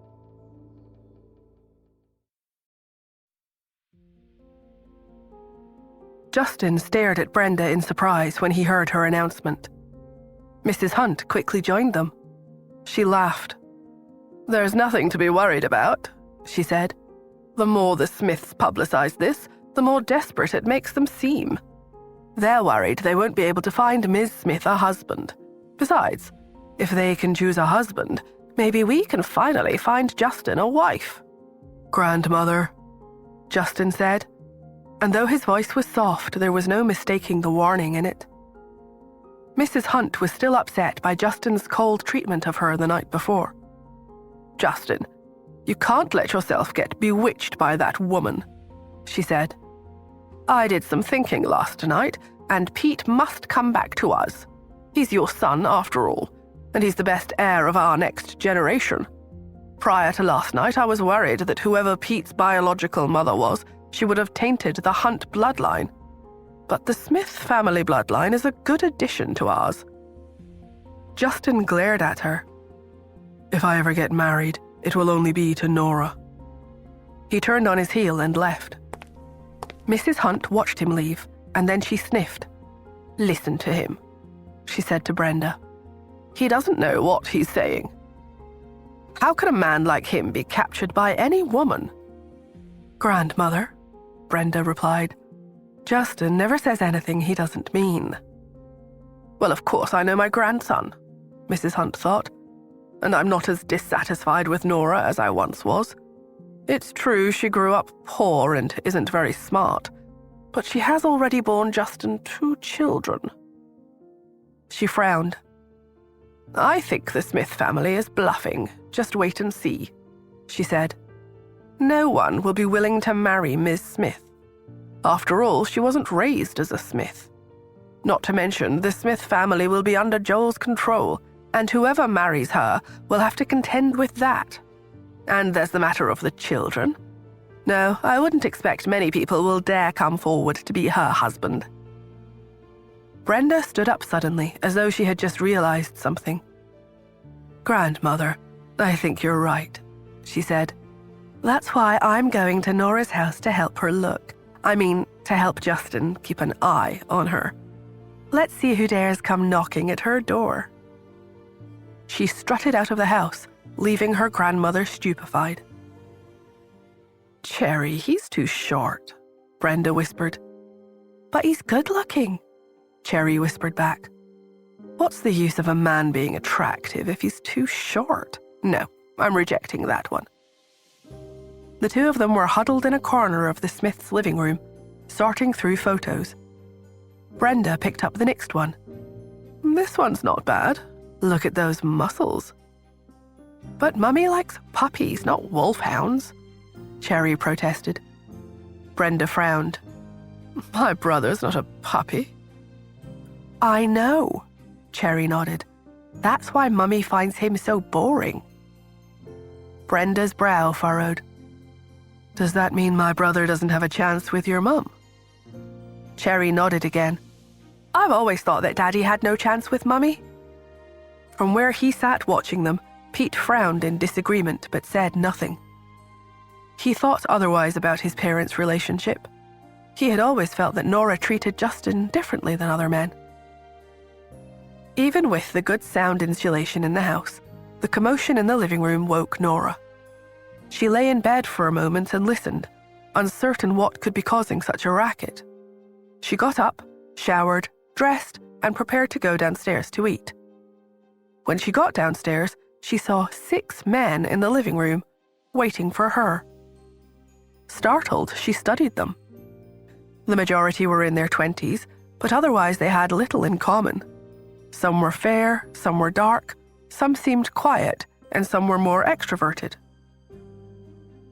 Brenda and Cherry stepped towards her with a sense of accomplishment.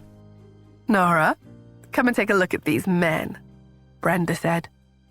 Mummy, I didn't even log into my game the whole morning, Cherry said with pride. Instead, I helped Auntie pick out these men. Nora grabbed a piece of bread from the kitchen and then came back to the living room where she stood and casually ate it. Brenda, if you want to find a boyfriend, shouldn't you be doing it at the Hunt's house? Isn't this inappropriate? Brenda laughed. No, these are for you to choose from, she said. Cherry and I are just screening them for you. What? Thought Nora. These men are for me. I don't need a bodyguard, she said uncertainly. No, silly, Brenda said. These men are Uncle Ian's candidates to become his son-in-law. They're here so you can pick a husband. She pointed to the first one. This is James. His family deals in electronics and their business has been growing. That next one. Stop. Nora interrupted before Brenda could continue the introductions. Her gaze swept over the contenders. I'm not interested. I'm sorry. Please leave. She stormed back upstairs, intending to shut herself in her room. I don't have time for this, she thought. I still have to look over the medical books I got from Dr. Zabe. Before she got to her room, a man's voice called out. Miss Smith? She turned to see a man following her up the stairs. He appeared to be about 30 years old and was wearing an expensive grey suit. I'm Dr. Blaine Jonas. We met before, do you remember me? She stared at him a moment, trying to jog her memory. Ah yes, Dr. Jonas, she thought. He's a surgeon who's quite well known. We collaborated on a case once. Yes, I do, she said. Why are you here? Well, I originally came to discuss a medical case with you. I didn't expect to be kidnapped and treated as a blind date. He smiled to show that he viewed the situation with humor instead of indignation. Oh, she replied. I'm not free at the moment. Yes, I know. He had heard about her odd personality quirks. He handed her a business card. Here's my phone number. Contact me whenever you're able. Okay, goodbye. She turned and left him to find his own way out. Nora spent several hours wrapped up in her research and forgot about Dr. Jonas. Later that afternoon, though, her phone beeped with an incoming message from Truman Yale. The show I've prepared for you is about to start. Nora stared at the message, worried about what was going to happen. She didn't have to wait long. A few minutes later, her phone rang. The caller ID showed someone calling from the Andersons' house. Simon was on the other end. "Nora, do you know a surgeon named Blaine Jonas?" "Yes," she answered. "What's wrong?" "He's issued a challenge to those doctors who practice alternative medicine in New York." Simon's voice was very serious. "He says that alternative medicine is all fake, and modern medicine is the only proper treatment. He said he is issuing this challenge as your good friend. There are witnesses who saw him coming out of the Smiths today. Therefore, everyone thinks that you were the one who provoked this challenge." "What?" Nora was baffled.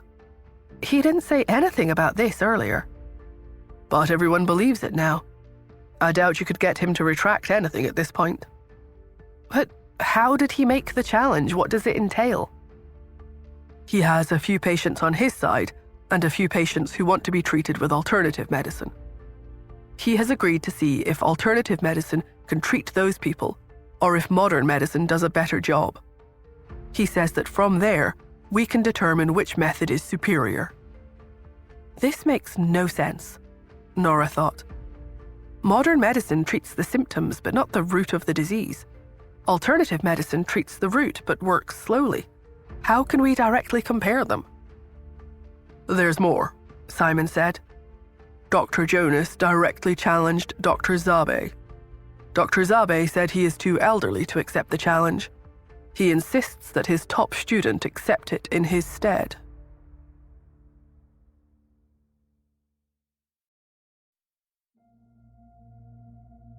Worry crept into Simon's voice again.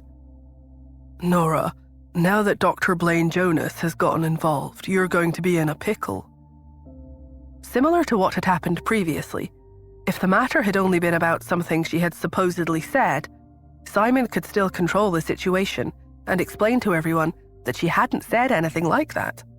However, Dr. Jonas had popped up out of nowhere and issued a challenge to the alternative medicine circle. Furthermore, he had done so in her name, and he had even claimed that he was fronting the campaign for her. Winning or losing was no longer important to Nora because his actions had successfully caused a conflict between the alternative and modern medicine practitioners. Should Nora side with Dr. Jonas, it would cement what she had supposedly said previously. She would lose the support of the alternative medicine community and would struggle practicing medicine in the States in the future. But if she stepped forward and apologized to the alternative medicine community, people would say that she had chickened out. Angering the modern medicine community would also damage her reputation and medical career. She knew that she could still use her identity as Dr. Athena to continue to earn a living.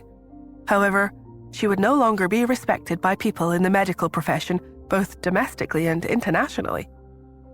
Moreover, as a member of the Smith family and as a future member of the Hunt family, she could also end up making both families look somewhat unreliable and thoughtless.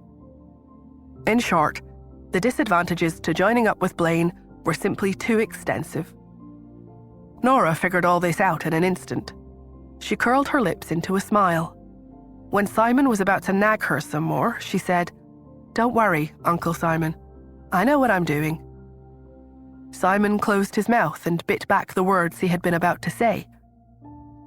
After so much had happened, he now wholeheartedly trusted and believed in his niece. It was as if he was sure that she could resolve the problems simply because she had said she knew what she was doing. Thus, he paused for a few seconds before he finally said, "All right, it's great that you have a solution." Nora made a sound of acknowledgement. Before she could hang up, Simon added, "By the way, when will you be free to come home for a visit? Your aunt and both your cousins miss you." As soon as he said that, Nora heard Logan's voice faintly in the background. "Who misses her? Dad, don't talk nonsense." She then heard Melissa ask softly, "When did Nora say she'll come? I'll make her a grand feast." Nora asked, "Where's Cheryl?" "She's at the lab," he replied. "Ever since you borrowed the lab to make the Zabe Corporation's calming pills, and she won a bet with some of the old school scientists there, They've completely conceded defeat to her. Everyone at that lab listens to her now and have been trying out many new ways of making medicine. She's so busy that she doesn't even come home very often anymore. It was indeed a good thing to be able to find what one liked to do and be able to stick to it. Although Cheryl led a simple life, it was a fulfilling and happy one. Nora thought of her cousin's optimism and cheerfulness when she had lived with the Andersons, as well as the conflicting contrast between her cute and docile appearance and her love of vodka. She smiled fondly as she said, "Well, as long as she's happy." As soon as she said that, Melissa snatched the phone from Simon. "Nora, get in touch with her when you have time and get her to participate in other activities. The key thing is that it's time she starts dating." Nora was dumbfounded. She hadn't expected that a woman as elegant as her aunt would actually force her daughter to date. She coughed. "Okay." After hanging up, she picked up the phone again. After a moment's thought, she called Blaine. They had worked together on a patient's consultation years ago, so they had exchanged contact information. Blaine picked up the call very quickly. "Dr. Athena, are you calling to thank me? I've long been unhappy with the alternative medicine circle. They're a bunch of frauds. Imbalance of energies in one's body, what nonsense. We modern doctors will never recognize such foolishness. It's just a pity that your words the last time didn't have enough of an impact, so I've given you a hand. The two of us will be able to cause a huge stir in the state's alternative medicine circle, and we'll turn it on its head." Nora closed her eyes in irritation. Who says that alternative medicine is inferior to modern medicine? Blaine paused for a moment before he asked, "What? Do you actually think that alternative medicine is better than modern medicine?" "You don't have to deliberately misinterpret my words. I never said anything like that. I just find your act of provoking the alternative medicine circle extremely stupid." Blaine snorted. "What do you mean by that? I did all of this for you. Never mind that you're not thanking me for it, but you're actually saying that... Oh, I get it now. Surely you're not backing out now that you're back in the States, are you? To think, the top surgeon of modern medicine is afraid of the alternative medicine practitioners in the States. Aren't you more worried that you'll offend the modern medicine circles if you say that? Alternative medicine is just a niche, whereas modern medicine has become mainstream. I urge you to think carefully about this. Also, I've set up a little competition. I've reached out to both modern medicine and alternative medicine practitioners. It's going to happen in a couple of days. You need to be there. If you don't show up, I'm afraid the modern medicine doctors who have always been so impressed by you will only be disappointed. I'll send you the address. You're free to decide whether you want to show up or not, but I suggest you make the right decision." After saying that, he hung up. Then he texted her the address. Nora was confused. She had been the one who had called to question him. Where did Blaine get the confidence to talk to me like that? She wondered, irritated. Her phone rang again. When she picked it up and answered, Cheryl asked tentatively, "Nora, did you issue a challenge to the alternative medicine circle?" Nora was already angry at the situation and snapped, "It wasn't me. Some idiot did that." Cheryl's cautiousness immediately disappeared, and she became furious. "I knew it couldn't have been you. Given how strong your medicine-making skills are, I couldn't believe that you would ever look down on alternative medicine. Was it that Blaine Jonas guy who did this? I wouldn't be surprised. He must be sick in the head. Otherwise, why would he do that? Don't worry, Nora. I've talked with my colleagues and we've decided that I'll participate in the competition. I'll beat Blaine and then declare in front of everyone that you were the one who made the Zabe Corporation's calming pills. I'll tell them you're not only a master of modern medicine, but also a master of the pharmaceutical industry." Touched by Cheryl's support, Nora said, "Okay, I'm rooting for you." Cheryl felt rather embarrassed after spouting off in such a manner, so she immediately asked, "By the way, will you be there at the competition?" Will I be there? Nora mused. She smiled and said, Of course. Of course I'll be there, she thought. I have to be. Otherwise, when will I get another chance to slap Blaine in the face? Besides, alternative medicine's effects in treating illnesses had always been slower than those of modern medicine, even if they were often just as or more effective. Without her there, she was worried they might lose to Blaine. Cheryl breathed a sigh of relief. Okay. Don't worry, Nora. I'll definitely settle this for you. Even if I lose the competition, at the very least, I can't let the people in the alternative medicine circle hate you. I'm confident that I can at least achieve that.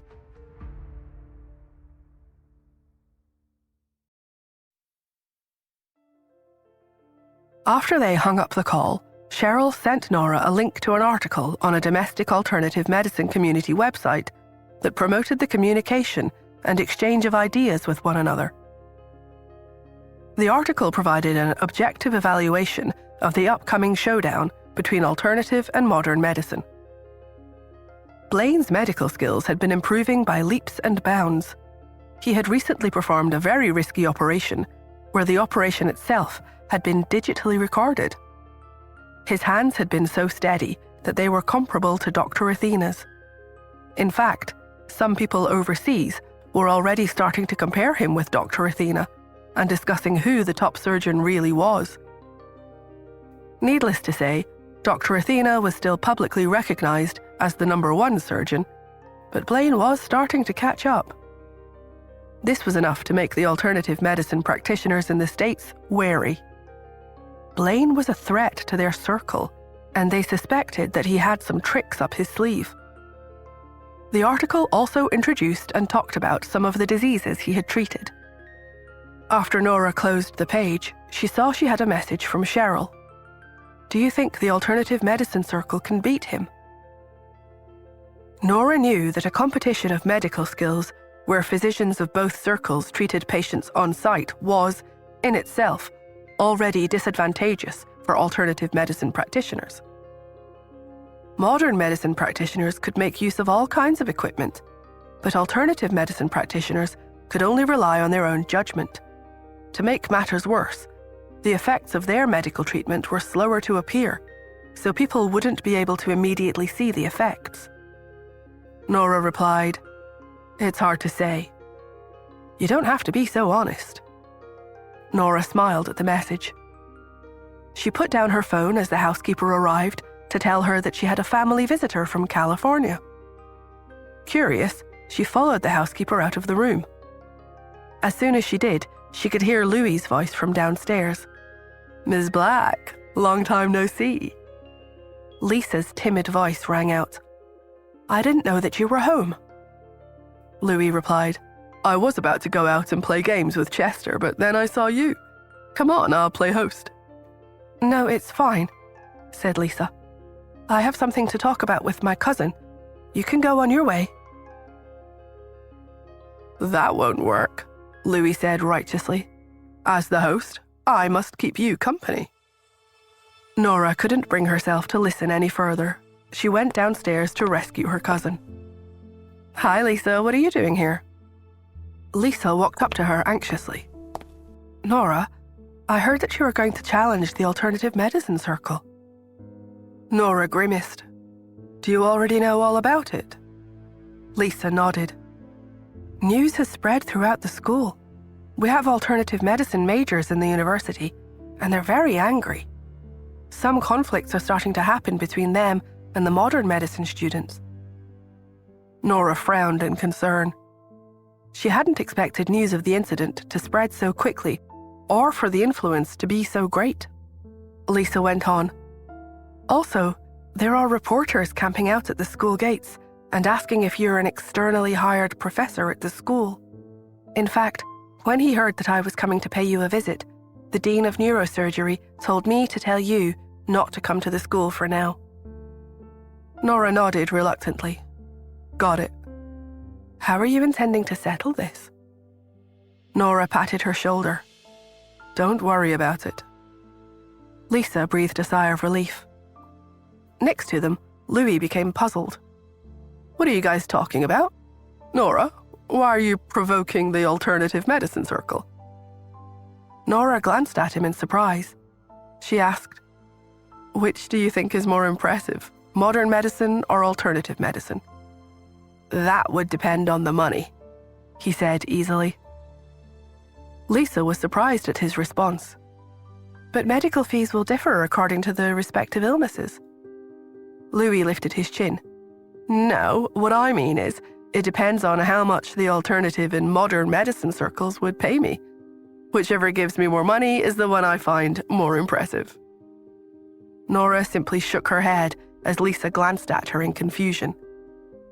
Then, Louis put his hand over his pocket and asked, Nora, is this money really mine? Why is he still worried about the money when so much time has already gone by since the incident? She wondered as she nodded slowly.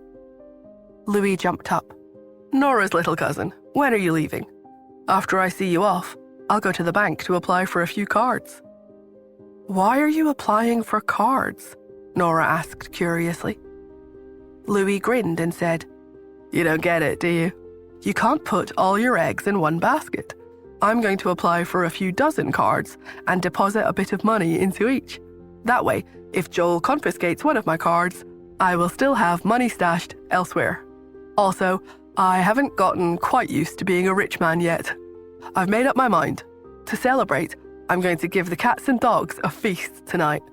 They can have the most expensive imported canned food. Also, I'm going to take them to the pet shop for baths and then buy houses for them. Unexpectedly, the wheelchair-bound Ian pushed himself into the room. Nora also couldn't quite understand why Carl was walking next to him. Surprised, she asked politely, Uncle Carl, why are you here? I'm here to discuss marriage. Everything clicked in Nora's head. It didn't make sense for Tanya and Joel to stay together like they were without moving forward with their relationship. Joel should indeed ask for Tanya's hand in marriage. She was about to ask whether they had agreed on a wedding date when Ian asked, Did you run into some kind of trouble? Nora was surprised at the question. Before she could formulate a response, Carl said, Was someone foolish enough to bully you? Do you want the Assassin Alliance to get rid of them for you? Nora looked at him quizzically as she thought, Is the way they deal with problems always that straightforward? While she was wondering about it, Ian sneered and said, Do you think you can just kill people so casually outside of your own country? Is there anyone among your assassins who can take someone's life without anyone finding out? Carl immediately replied, Black Cat can. Nora stared at Carl in surprise. So he thinks the best way to help me is to get me to personally kill them off myself. Ian curled his lip disdainfully. You're always going on and on about Black Cat. Aren't you embarrassed? Carl, however, didn't find it embarrassing in the least. The way I see it, you're just jealous I have Black Cat because the leader of your dark forces has been hospitalized. You don't have anyone doing things for you anymore. In the past, you could still put up a fight with me by relying on those dark forces. But now Quentin is out of commission, while I still have Black Cat. Seeing Ian's expression darken further, Carl immediately smiled. Black Cat is our top assassin. No one can compare to them. Even if Quentin was perfectly healthy, he wouldn't be able to compare. Seeing that Ian was about to blow his top, Nora interjected. Uncle Carl, who says the Smiths don't have access to Black Cat?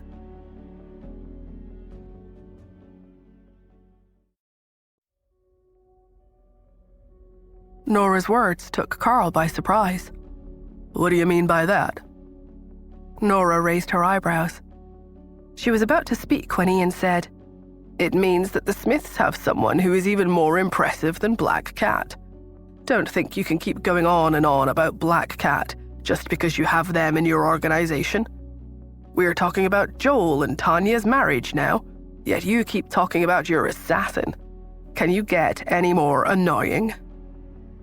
His words made Carl choke at once, but then he reacted and said, "This isn't right, Smith. I'm the one who came to talk to you about their marriage. You should be the one begging me instead. Why should I be the one coming over and talking to you?" Ian scoffed and said, "If you don't want to talk to me about it, then I'll go and talk to Tanya directly." As soon as he had said that, Carl hurriedly said, No, talk to me." Tanya and Carl had only just acknowledged each other, and their relationship was not very strong. Carl couldn't adopt the attitude of a father-in-law with the Smiths yet. However, he would never allow his daughter to marry into the Smith family without having some say in it. While he was thinking about it, Tanya and Joel entered the room hand in hand. They appeared to be extra happy about something.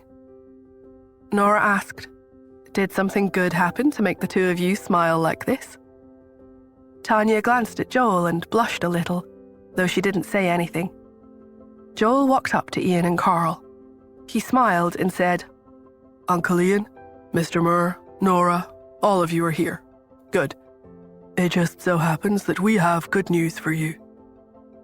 All three of them were taken aback. Joel took out a folder and handed it to them. "Tanya and I went down to the courthouse and visited the Justice of the Peace. We got our marriage certificate today. We're husband and wife now." The news was astounding, and Nora was dumbfounded. She stared at Tanya incredulously. Carl was also stunned. Aren't the two of you being a little hasty about this?" Tanya shook her head. "We've already let too much time slip by us. We don't want to let another 5 years pass us by." Her words made Carl shut his mouth. Ian stared at the two of them, so happy that even his eyes had turned a little red. He patted Joel's hand and said, "That's great. Great." While they gathered around the newlyweds, Carl said with mild dissatisfaction, "But the wedding?" Tanya patted his arm. "I originally didn't want to hold a wedding because I felt that it was pointless, but Joel didn't agree. So we've decided to invite our friends and family for a simple wedding celebration next week." Carl's eyes misted when he heard this.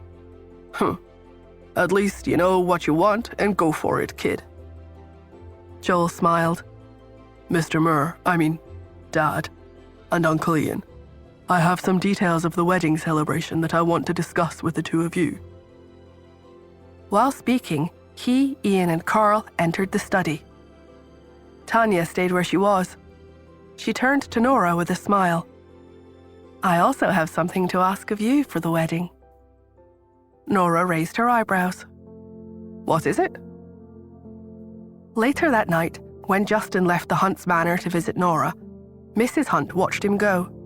She turned to her housekeeper with a sigh and said, "It's only been a day since he last saw her, yet he's already unable to hold himself back." "Absence makes the heart grow fonder," the housekeeper said. "Besides, with the news of the Smiths looking for a son-in-law, Mr. Hunt must be terribly anxious." Mrs. Hunt snorted. "I didn't hear anything about them looking for a son-in-law, but I did hear something else." "What?" As expected, young Miss Smith is a small-town girl who has never seen the world. Yet she has had the audacity to challenge the alternative medicine circle. She can't even see what she's made of anymore. If someone like her becomes the head of our family, she will offend a lot of people and make a lot of enemies for the Hunts. My head hurts each time I think of this. She challenged the alternative medicine circle? The housekeeper asked. Yes, Mrs. Hunt sighed. Alternative medicine is extensive and profound, and the knowledge of its practitioners is amazing. Do you remember the Zabe Corporation's calming pill? Wasn't it much more effective than modern medicine? Where exactly did a little surgeon like her find the courage to challenge such a prestigious group? The way I see it, the moment Dr. Zabe's student takes action, they'll crush her beneath their feet. The housekeeper frowned. Will that bring trouble to the family? Mrs. Hunt sneered. It won't go as far as that, but I do think that this is something that'll do her some good. After all, Once the competition is over, both the alternative and modern medicine circles will detest and despise her. With that, the Smiths will finally realize the position she's in. It will be much easier for the Hunts to propose marriage after that." The housekeeper was surprised. "You're still intending to let her marry into the family?" Mrs. Hunt sighed. "Look at how Justin is behaving. If I don't let her marry into the family, I will lose my grandson and great-grandchildren. I find the current situation pretty good. We'll let outsiders suppress her arrogance first." "I see." Changing the conversation, Mrs. Hunt said, "Get ready. In a couple of days, we'll go to the Smiths to talk about marriage arrangements." "Yes, Mom."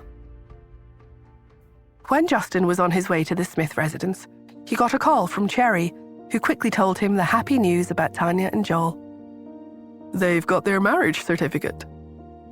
Justin's surprised voice carried loudly through Cherry's phone. "Yeah, so Mia's mum and dad can be together forever now. Daddy, will you and Mummy get a marriage certificate too?" Nora, who was sitting nearby and reading a book about medicine, glanced up and cocked her head to listen. She heard Justin say, "As long as your mother agrees to it, I can do it anytime." Nora blinked and smiled. Cherry and Pete both chatted with their father a little more before Justin asked, "What is your mother doing?" "She's reading," Cherry replied. "Pass the phone to her," he said, and Cherry did as she was told. Nora put down the book and leaned back on the couch lazily. "What is it?" Justin coughed. "Put the phone off speaker first." Nora glanced at Cherry and Pete, who were looking at her eagerly. The two little children were hanging on their every word. She turned off the speaker mode. "Speak?" "Nora, I miss you." When she heard this, she subconsciously glanced at the two kids again. For some reason, her cheeks felt a little warm. She fanned herself. "And what else did you want?" she asked. "Come downstairs." She got up, opened the door, and went downstairs. She then went outside and walked toward the courtyard. It was very dark outside as she walked cautiously around the yard.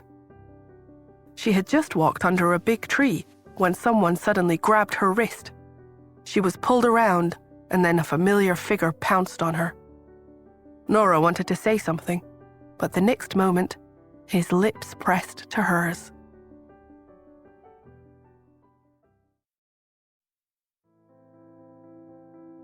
The little corner was very dark.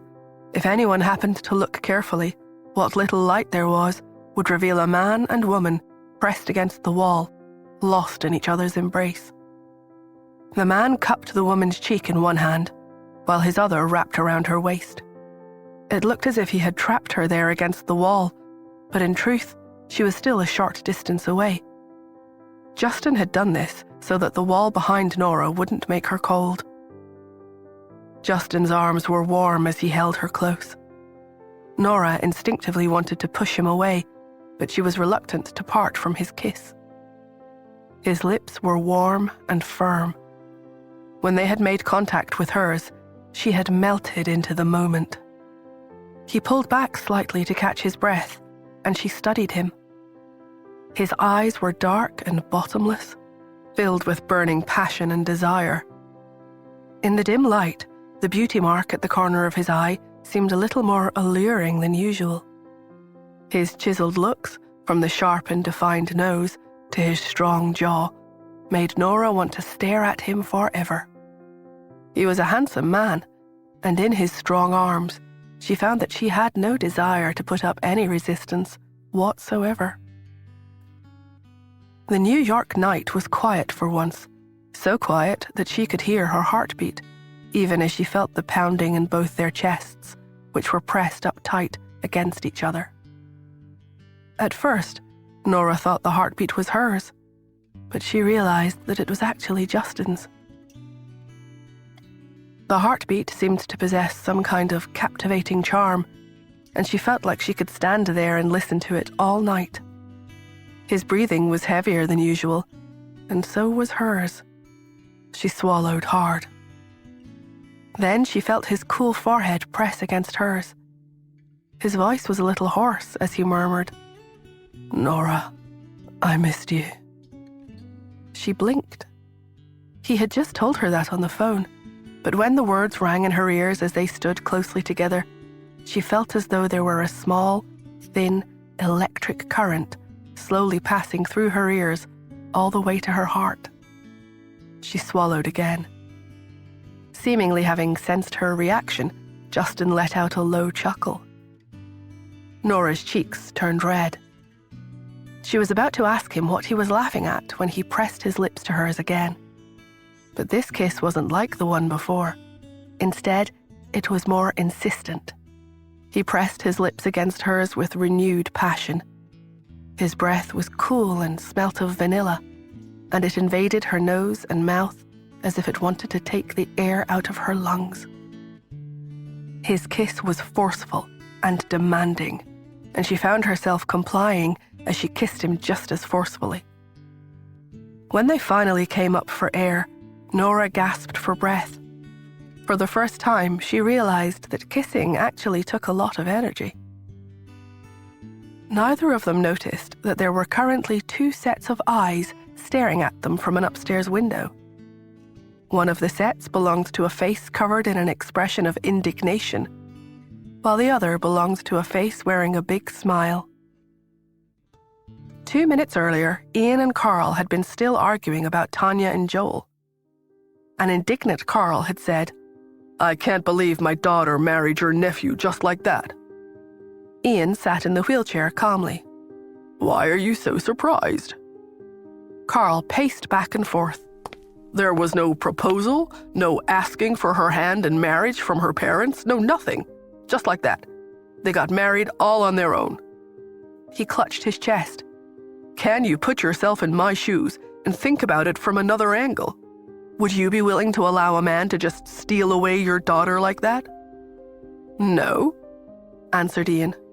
"Right, so you—" But before he could finish, Ian sneered and said, "What I mean is, Justin always slept in the guest room when he was staying with the Smiths. My daughter doesn't care about him at all. She's not like Tanya, who grew up with Joel as childhood sweethearts and is deeply in love with him. You can't stop them at all. Therefore, my daughter's heart will not be easily stolen by anyone. Sorry, but I can't imagine myself in your shoes at all." The smug look on the man's face was simply too annoying. If Ian hadn't been in a wheelchair and terribly weak, Carl would probably have gotten into a fistfight with him long ago. He was about to say something when they both suddenly heard some noise outside. They went to the window and peered out. Carl and Ian were taken aback at the sight of Justin and Nora lost in a passionate embrace. Ian felt a twinge of pain in his heart and clutched at his chest. He couldn't believe what he was seeing. His anger rose as he watched the Hunt boy kiss his only daughter. "Ha ha," Carl laughed. His expression was the opposite of Ian's. He pointed at Ian and said with a grin, "The way I see it, the Smiths are about to welcome double happiness. Say, maybe we should celebrate another marriage at Joel and Tanya's celebration. Tanya and Nora are best friends anyway, so I'm sure they wouldn't mind." Ian was livid. He glanced around and spotted a vase filled with flowers and water.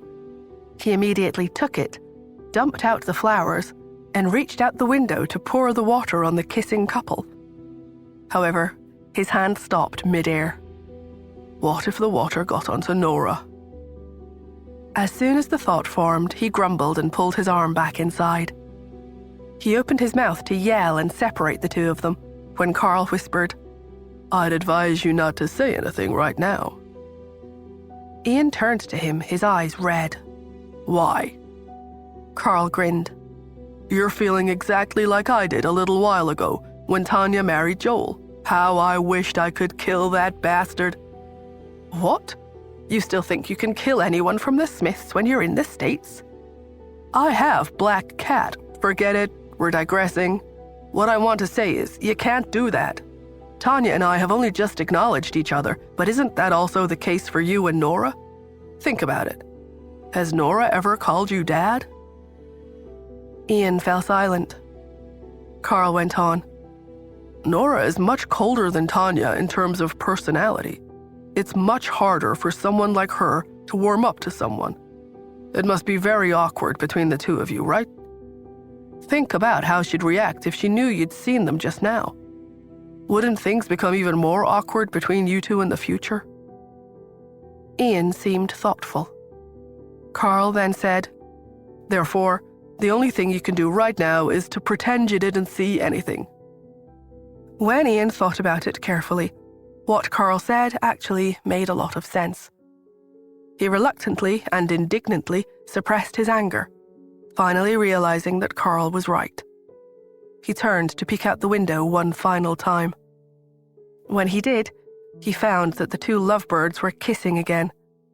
This time, the young man's hand was starting to wander.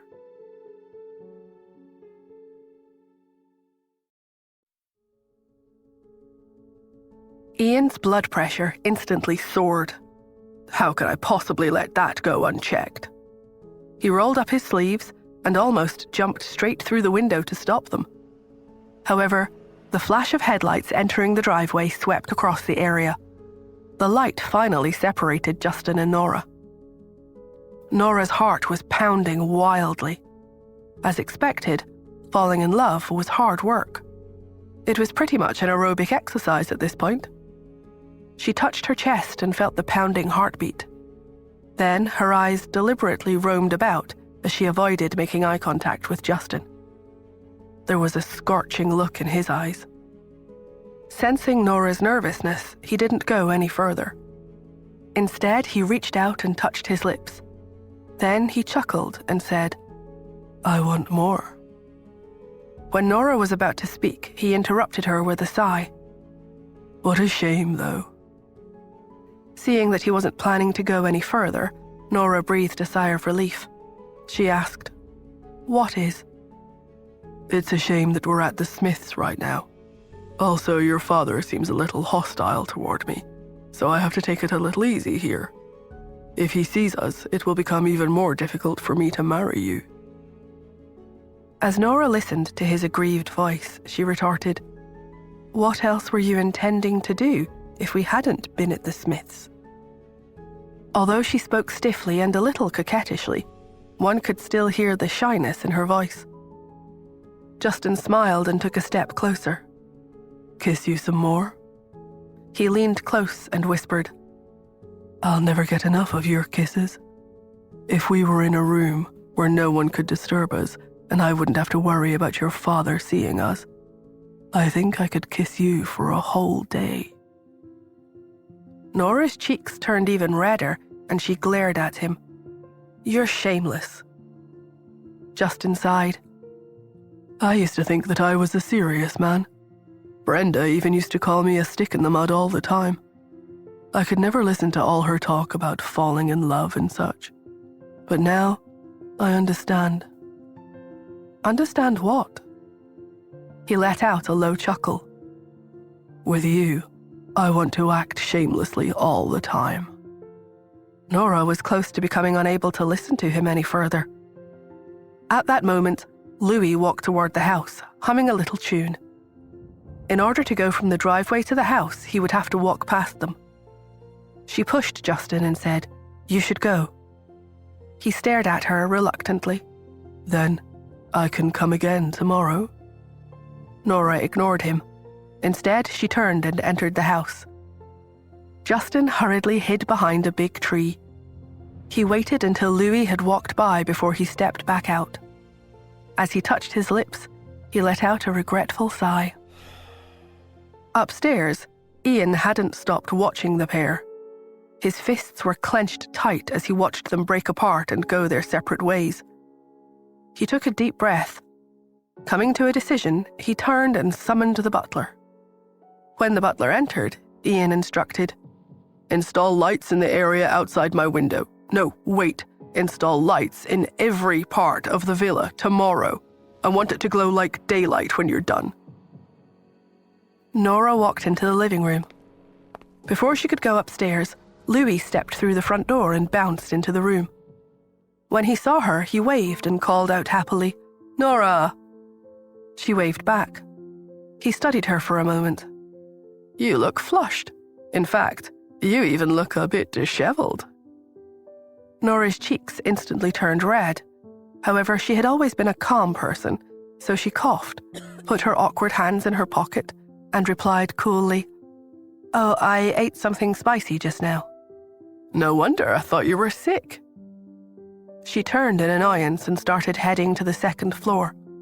Louis called out, "By the way, I found out today that some of my puppies and kittens are sick.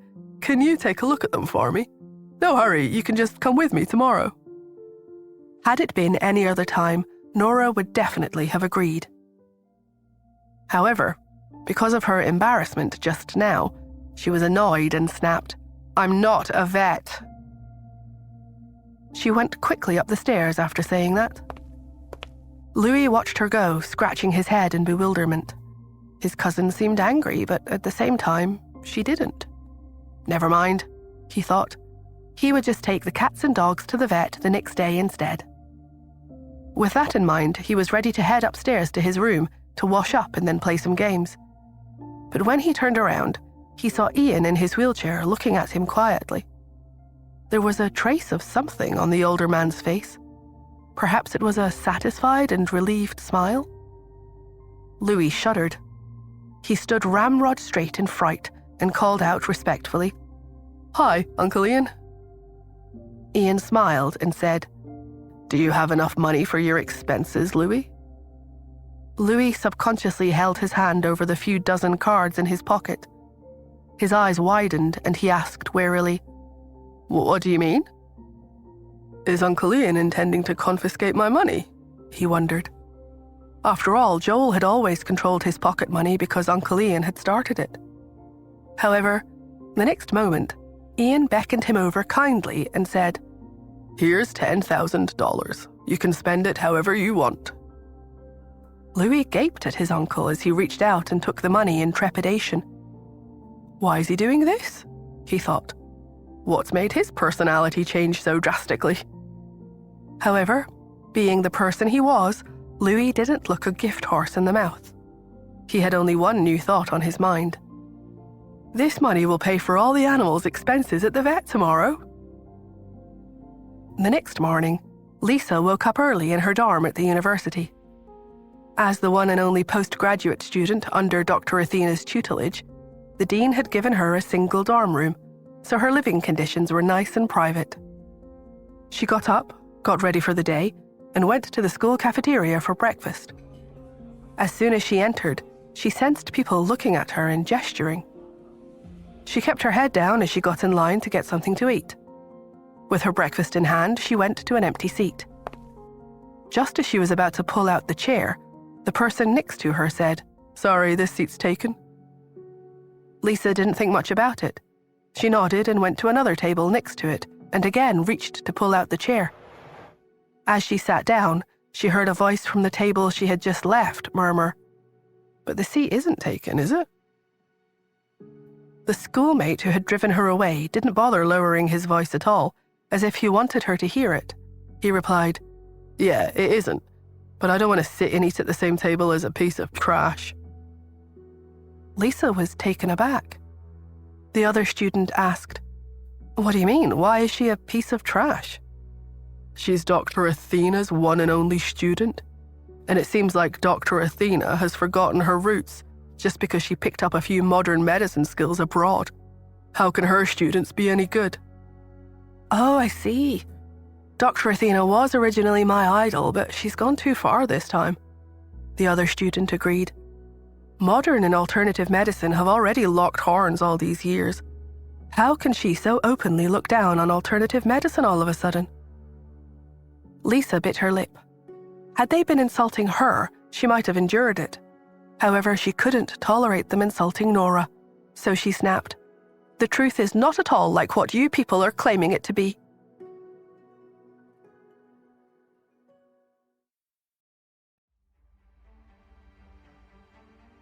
Lisa's words stunned the students into silence. They all stared at her, mouths agape. Well, if it's nothing that we said, then what is it? Asked the student who had already spoken. It's someone else, said Lisa. Someone who's out to slander Dr. Athena. But why would someone want to destroy her reputation? Asked the student. And if she was slandered, what about Dr. Jonas? He's her friend. He's organizing the competition. If you call it slander, I call it laughable. That's right. There are 1 or 2 students from the modern medicine department who agree with Dr. Athena, and her supporters are growing in number daily. But if you're such an advocate for her, why are you saying things like this? Asked another student of alternative medicine, his hostility toward Lisa growing by the minute. You've misunderstood, said Lisa, backpedaling. Dr. Athena respects alternative medicine very much. She would never say things like that. The silence returned as everyone digested what she had just said. It was a long time before someone spoke up. Lisa, what's wrong with you? Said a student of modern medicine. So what if Dr. Athena did say that? We all studied modern medicine. So what if we do look down on alternative medicine? Alternative medicine is a hoax and has evolved from witchcraft. We're all supporting Dr. Athena. I just didn't expect you, her understudy, to be the first to betray her. You've really upset me. That's right, said her friend. If you really think alternative medicine is so good, why don't you go and study that instead? You could take up a spot as a modern medicine postgraduate student. Remember, Dr. Athena chose you and you alone as a protégé. How could you embarrass her like this? Exactly, you're too much, said another student standing beside them. The modern medicine students were certain that Lisa was lying to curry favor with those who studied alternative medicine. Every last one of them felt the need to criticize her. You really are shameless to try and curry favor with the world of alternative medicine like this, said one student. That's right, you've even betrayed your own teacher. If Dr. Athena knew what kind of student she'd taken in, she'd be furious, said another. I've discussed this with Dr. Athena, said Lisa, close to tears. She doesn't look down on alternative or modern medicine at all. You've misunderstood. What's there to misunderstand? Asked another student. You're just two-faced, aren't you? Another student chipped in. That's right. Fans of modern medicine have always frowned upon alternative medicine. Dr. Athena is just saying what everyone thinks. What's wrong with that? Lisa, if you're afraid, you shouldn't be her protégé. Let someone else have the honor.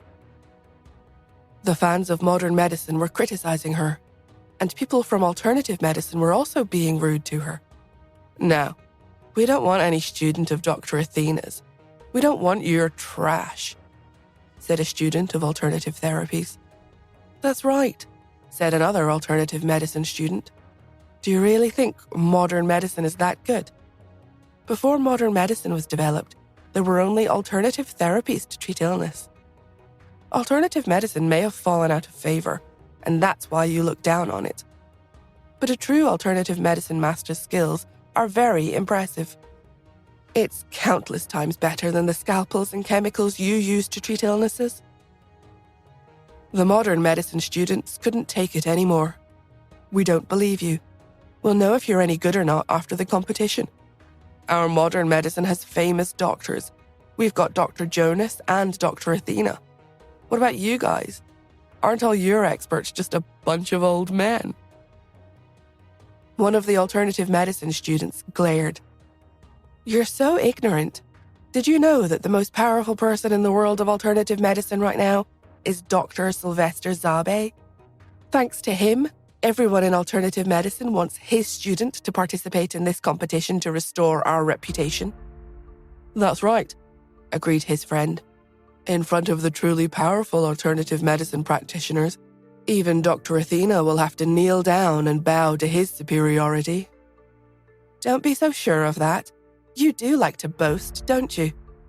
Quipped an irate student of modern medicine. We'll see about that, threatened the other. The lunchroom had almost turned into a battleground, as the modern and alternative medicine students divided into two factions. Lisa wanted to explain further, but everyone had stopped listening to her. The room was in uproar, each person shouting louder and louder to try and get their voice heard. The debate had developed into a full-blown argument.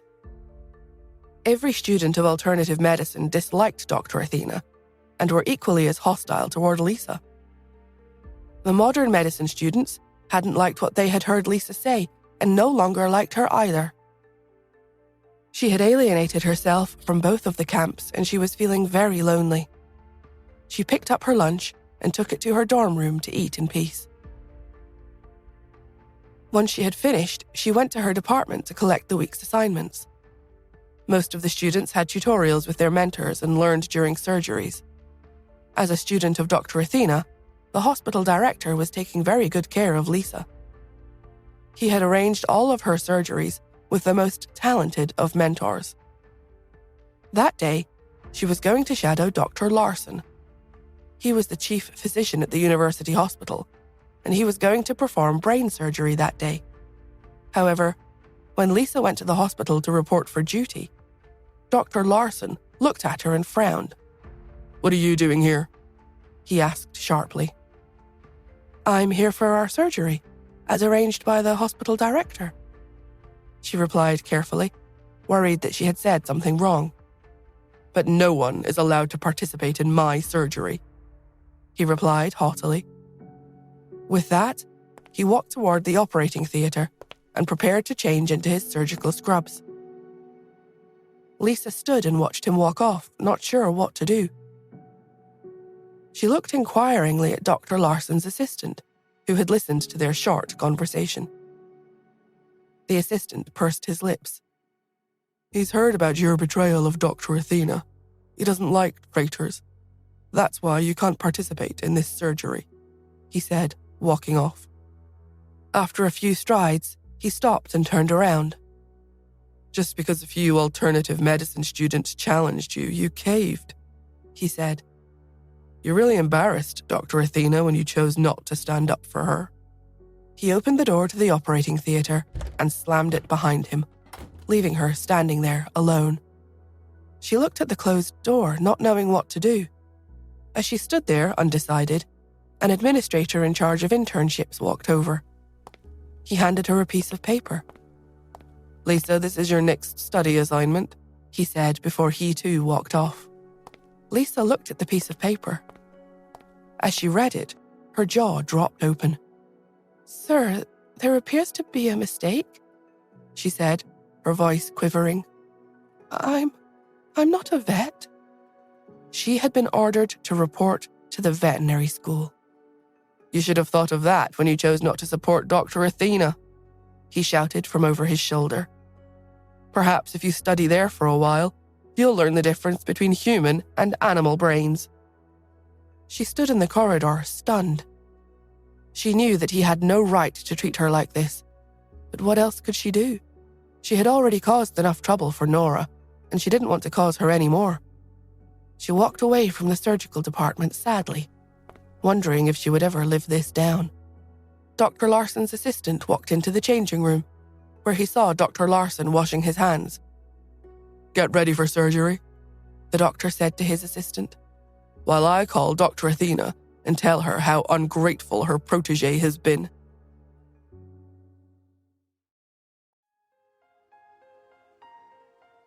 Other students were preparing themselves for the surgery. Dr. Larson picked up his phone and called Nora. He frowned as the phone rang and rang. There was no answer. He had never liked Dr. Athena. Although she was a teacher at the hospital, she had never actually put in an appearance. She had a great reputation for someone of such a young age. She was particularly difficult to get hold of. He was so angry that he threw his phone into his locker and slammed the door on it in frustration. He walked off, before stopping suddenly. A thought had taken hold in his head. He turned around, reopened his locker, and took out his phone. He quickly sent Dr. Athena an email before reclosing the locker and walking into the operating theater. Lisa arrived at a local veterinarian hospital that collaborated with the New York University School of Medicine. She walked to the front desk and showed her ID. A receptionist made a call, and a few minutes later, a man came out to meet her. He turned out to be a senior from the modern medicine team. "Why are you here? This is a veterinary establishment," he said sharply, not impressed to have been called away from his work to meet an undergraduate medical student. Lisa smiled awkwardly, not sure what to say.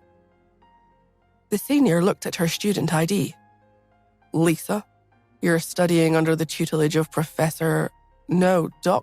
Athena." His eyes lit up. "So, you're Professor Athena's student?" Lisa nodded. The senior asked her to wait a moment before he took out his phone. He needed to contact someone from the School of Medicine to find out what was going on. It took several minutes before he fully understood what had happened. He frowned again as he hung up. "Okay, you can go through that door over there," he said to her, pointing to a set of double doors on the other side of the reception desk. With that, he walked off. Lisa sighed, not sure where the doors would lead her. Veterinarians had the option to specialize in one of several different fields.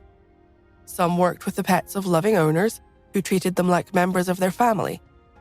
No expense was spared for the treatment of these animals. Others specialized in working for charities and not-for-profit organizations. The animals they worked with tended to be stray, dirty, and riddled with disease. This was not a popular field to work in. Tips were very rare indeed. Lisa found herself walking through the door into just that sort of department. The door had barely closed behind her when a nurse thrust a stray cat into her hands. "Give this cat a bath," she ordered her before she rushed off. Lisa's jaw dropped open in horror. She had never had much contact with animals before. She had never even had a pet as a child. However, that wasn't her biggest problem. What worried her more was that she was allergic to cats. Excuse me," she shouted to the nurses retreating back. "I'm allergic to cats." The nurse stopped and turned around. She looked at her as if she were sizing her up. "If you're allergic to cats, then why are you training to be a vet? Is this a joke?" she asked. I'm not a vet," Lisa said quietly. "If you're not a vet, then why are you here?" she asked. She was a busy woman and not impressed by this interruption. Lisa tried to explain, but the nurse waved her hand dismissively at her. "Stop being such a princess," she said angrily. "You've only just walked through the door, and already you're trying to pick and choose the jobs you want." Lisa sighed and walked over to a sink with the cat. She put it down and went off to find a mask to wear. When she returned, she looked at the cat carefully, knowing just how aggressive strays could be. Too ill to fight, the cat just looked back at her. As she turned on the tap and started to wash it, the nurse returned. "I thought so. You were just being a drama queen. Some allergy that turned out to be," she said mockingly. Lisa bit her lip to stop the tears from forming, but she said nothing. She had just finished washing the cat when another student ran over. "Come quickly," she shouted. "A rich-looking man has brought some cats and dogs in. People like him tip really generously." Lisa put the cat into a cage and followed her. She wasn't the only one in a rush to meet him. Several other nurses had heard, and they were all eager to benefit from a wealthy man's generosity. She ended up being near the back of quite a large crowd. As she followed them out to the reception, the senior she had met earlier spotted her. "What are you doing here?" he asked her. He didn't look impressed. "I was asked to come and help," she answered. "It's your first day here," he said in despair. "You need to put a bit more legwork in before you start taking tips. Leave those to the people who have already put in some hours here." "Okay," she said sadly. As she walked off, she heard a voice asking the senior what had happened. "It's her first day," she heard him reply. She's picking and choosing the jobs she wants to do. But your shouting has frightened my pets, she heard the customer say to him. She smiled, but it wasn't for long. Did you hear that? The senior said to Lisa, shifting all the blame onto her. You've scared this man's pets. But I didn't say anything, she said quietly. But it's clearly your fault, he argued. Stop talking back. Lisa began to lose her patience. She was just about to give the senior a piece of her mind when the customer spoke again. All right, my pets aren't that sick, he said. But if you're done arguing, do you think you could come over and treat them? Lisa's head looked sharply over to him. It was a voice she recognized.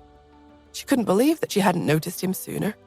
It was Louis, and he had 4 cages under his arms. Have you finished arguing yet? He asked, looking at Lisa for the first time. Oh, Lisa, it's you, he said. I didn't know you worked here. The senior looked at her in disbelief. How could she possibly know someone like him? He thought angrily. Nora woke up. She stretched and lay for a few moments, enjoying the peace before she picked up her phone. The first thing she saw was an email from Dr. Larson. Why have you sent me one of your students? It said. You should sort out your own problems rather than dump them on me. She had forgotten about Lisa. She lay in bed wondering what to do. She decided to call Lisa and ask her what had happened. She answered after the first ring. What happened? Asked Nora. Have they started picking on you because of me? No, said Lisa, hoping that she sounded convincing. I'm glad to hear it, said a relieved-sounding Nora. Just as Nora was about to hang up, she heard Louis's voice in the background. Who is it? She heard him ask. Is it Nora? Tell her that you've been posted to a pet hospital.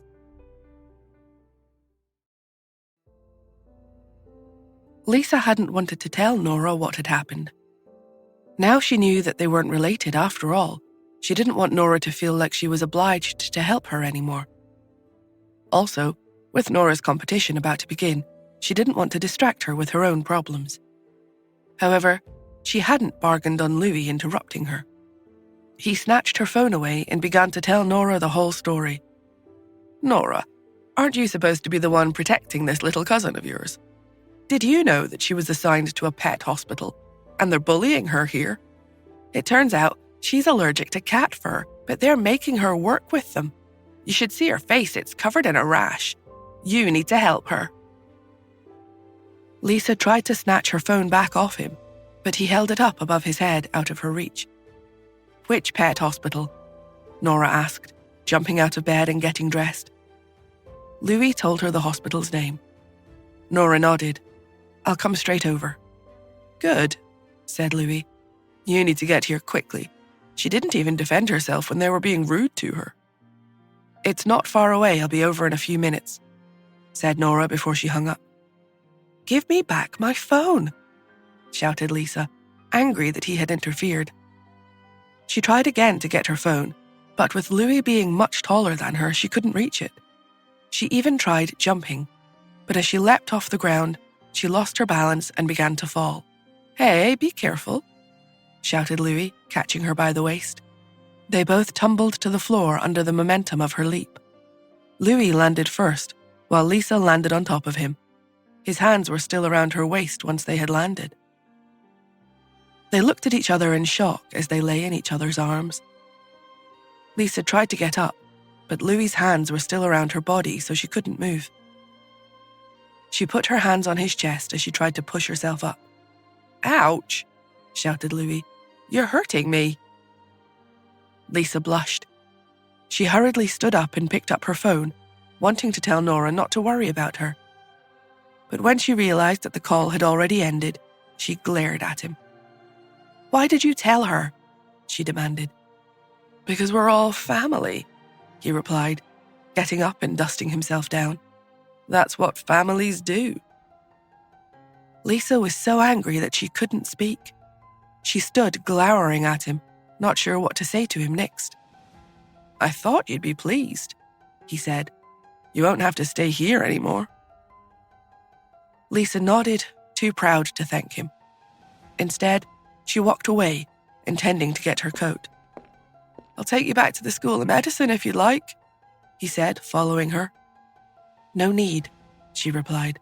She kept on walking. He chased after her. "Look," he said kindly to her. "Your face is covered in a rash from all that cat hair. Do you really want to go around looking like that?" Lisa looked at him in complete disbelief. However, he did have a point. Her face was beginning to itch. Perhaps a lift would be a good idea, even if only to a pharmacist to get some cream for her rash. "I'm more than happy to give you a lift wherever you need to go," he added, watching her slowly change her mind. Nora parked her Jeep in the medical school's parking lot, and she went upstairs.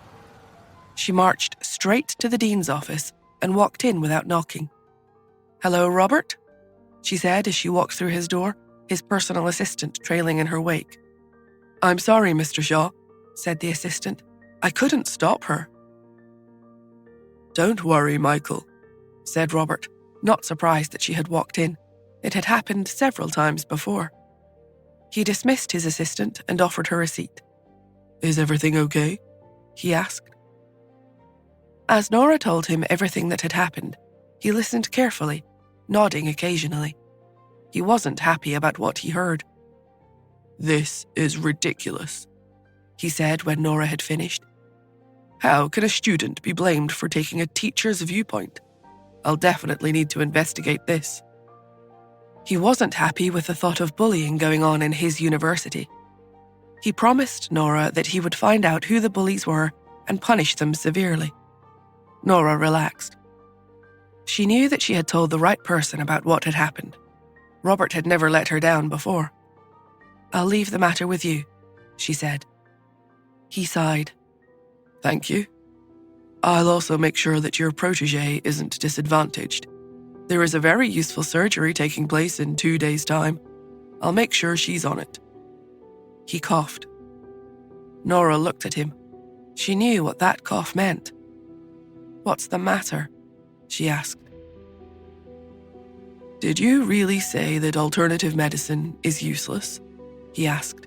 "No," she replied, looking him directly in the eye. Robert nodded. "I thought so," he said. "But something you said has caused this argument. There has always been antipathy between the two branches of medicine, but, thanks to you, the entire department is in chaos." Nora raised an eyebrow. "Many of the students of modern medicine look down on alternative therapies," he continued. "Several of the alternative therapy practitioners have demanded your resignation." "Do you need me to clarify my position?" she asked helpfully. He sighed. "No, I'll need to sort it for you. Even if you did explain yourself, most of the students wouldn't believe you. Everyone will only think that you bowed to pressure from me." He paused. "But this has to be the end of the matter," he said to her sternly. "Did you know that it's even being talked about on a foreign medical forum?" "A foreign forum?" said Nora in genuine surprise. He nodded. "Yes, it appeared online this morning," he said. "You're quite a celebrity in the world of medicine these days. Everything you say is quoted on the internet. A lot of people are calling for you to apologize online, too. They think that you're deliberately trying to stir up trouble between the two branches of medicine. If you ever want to work in China," he added, "you'll need to stop looking down your nose on alternative therapies." Nora rolled her eyes. All this uproar had been caused by one sentence being misinterpreted. "You need to remember that many students form their opinions based on what you say," he said. "They believe what you say. If they repeat what you say, it puts you in a tough spot. But equally, if you publicly apologize, our foreign counterparts will have guessed correctly what you really think about their practices." Nora's phone rang. Saved by the bell? She thought gratefully. It was a text message from Truman. "Are you satisfied with my arrangements?" it said simply.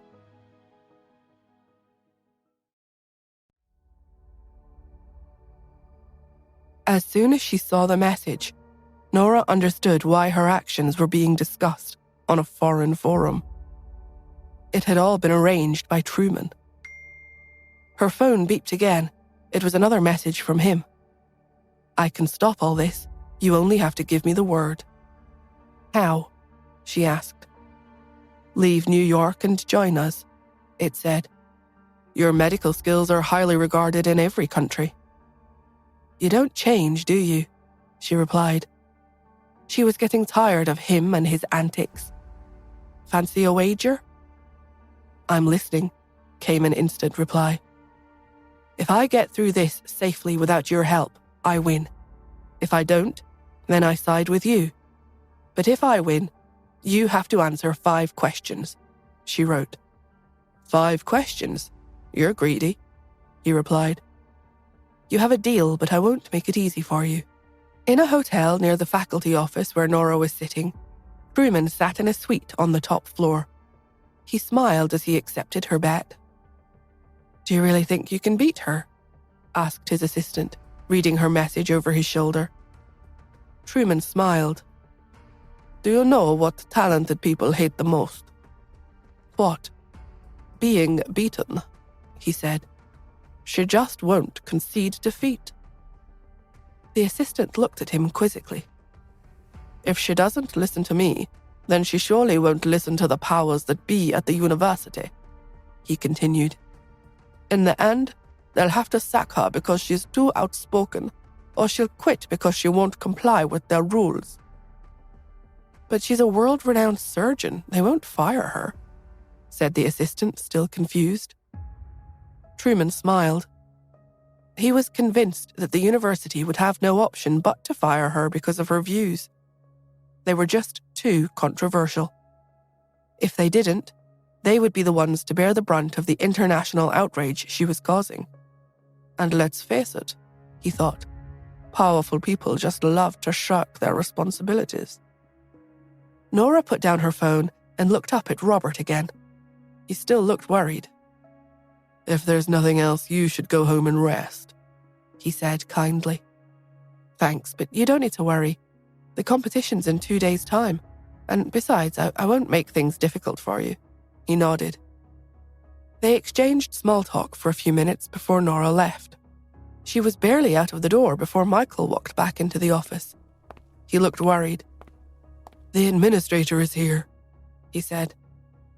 Robert stood up to personally welcome the administrator as he walked in. He didn't look happy as he walked in, sitting down without being asked.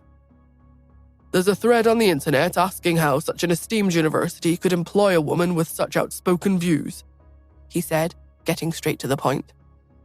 "A few people think that her views on alternative medicine are misleading and that she should be immediately dismissed." Robert looked at him, not sure what to say. "Did you know that reporters are beginning to gather at the door?" The administrator added. "What do we do now?" Robert sat down at his desk. "I don't know what we should do. As the one who recruited her, I feel responsible. But who would we replace her with? She's an esteemed neurosurgeon after all." "But she's unreliable," said the other man. He sighed. "How about a sideways shift?" suggested Robert helpfully. The administrator hadn't heard him. He was deep in thought. Michael, who hadn't left the room, listened anxiously. What are they talking about? He thought. Are they really going to give up on Dr. Athena? Am I the only one who knows that she's being used?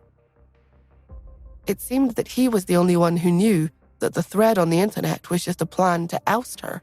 Dr. Athena was his idol. He looked at the director and administrator in front of him, anger rising up inside of him. He hadn't felt so helpless in a very long time. As far as he was concerned, there was no point in working for a university where broad-minded thinking was quashed. He took a deep breath, knowing that by speaking up, he was as good as resigning.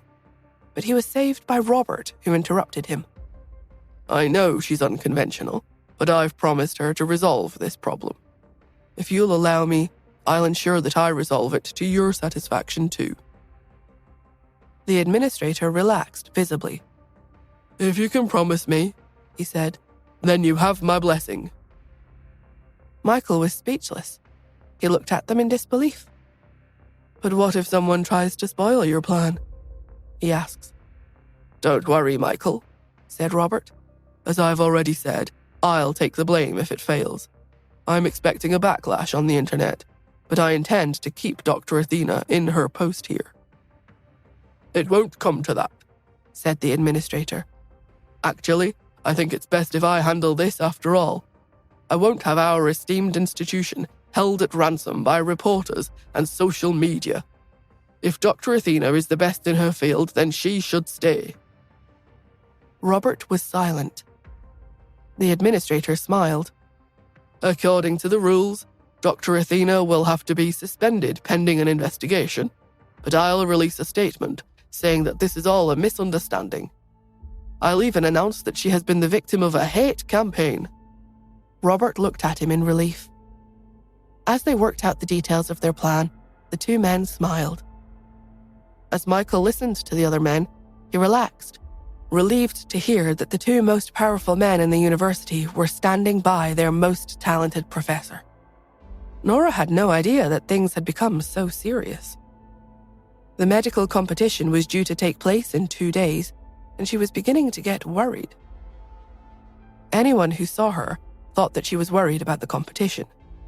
In reality, it was actually the last thing on her mind. She glanced down at her phone, looking at a message she had already read a dozen times. The message had been from Justin. "It's me. Come downstairs. We need to talk." She had received the message over half an hour before, yet there was still no sign of him.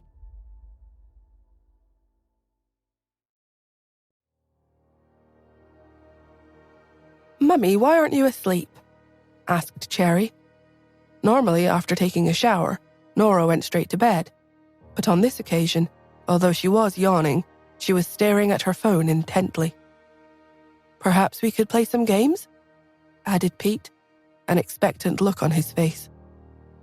Nora looked at the twins, her heart melting. She would have dearly loved to play with them, but she was so tired that she could barely keep her eyes open. Furthermore, Justin still hadn't come to see her. "Mummy, are you waiting for news from Daddy?" asked Pete. Nora looked at him, her eyes widening. "Yes," she said. "How did you know?" Pete sighed. "Because he's in the living room downstairs." "What?" she shouted, jumping up. Pete nodded. "Yes, I saw him coming in earlier. He's talking to Grandpa in the front room."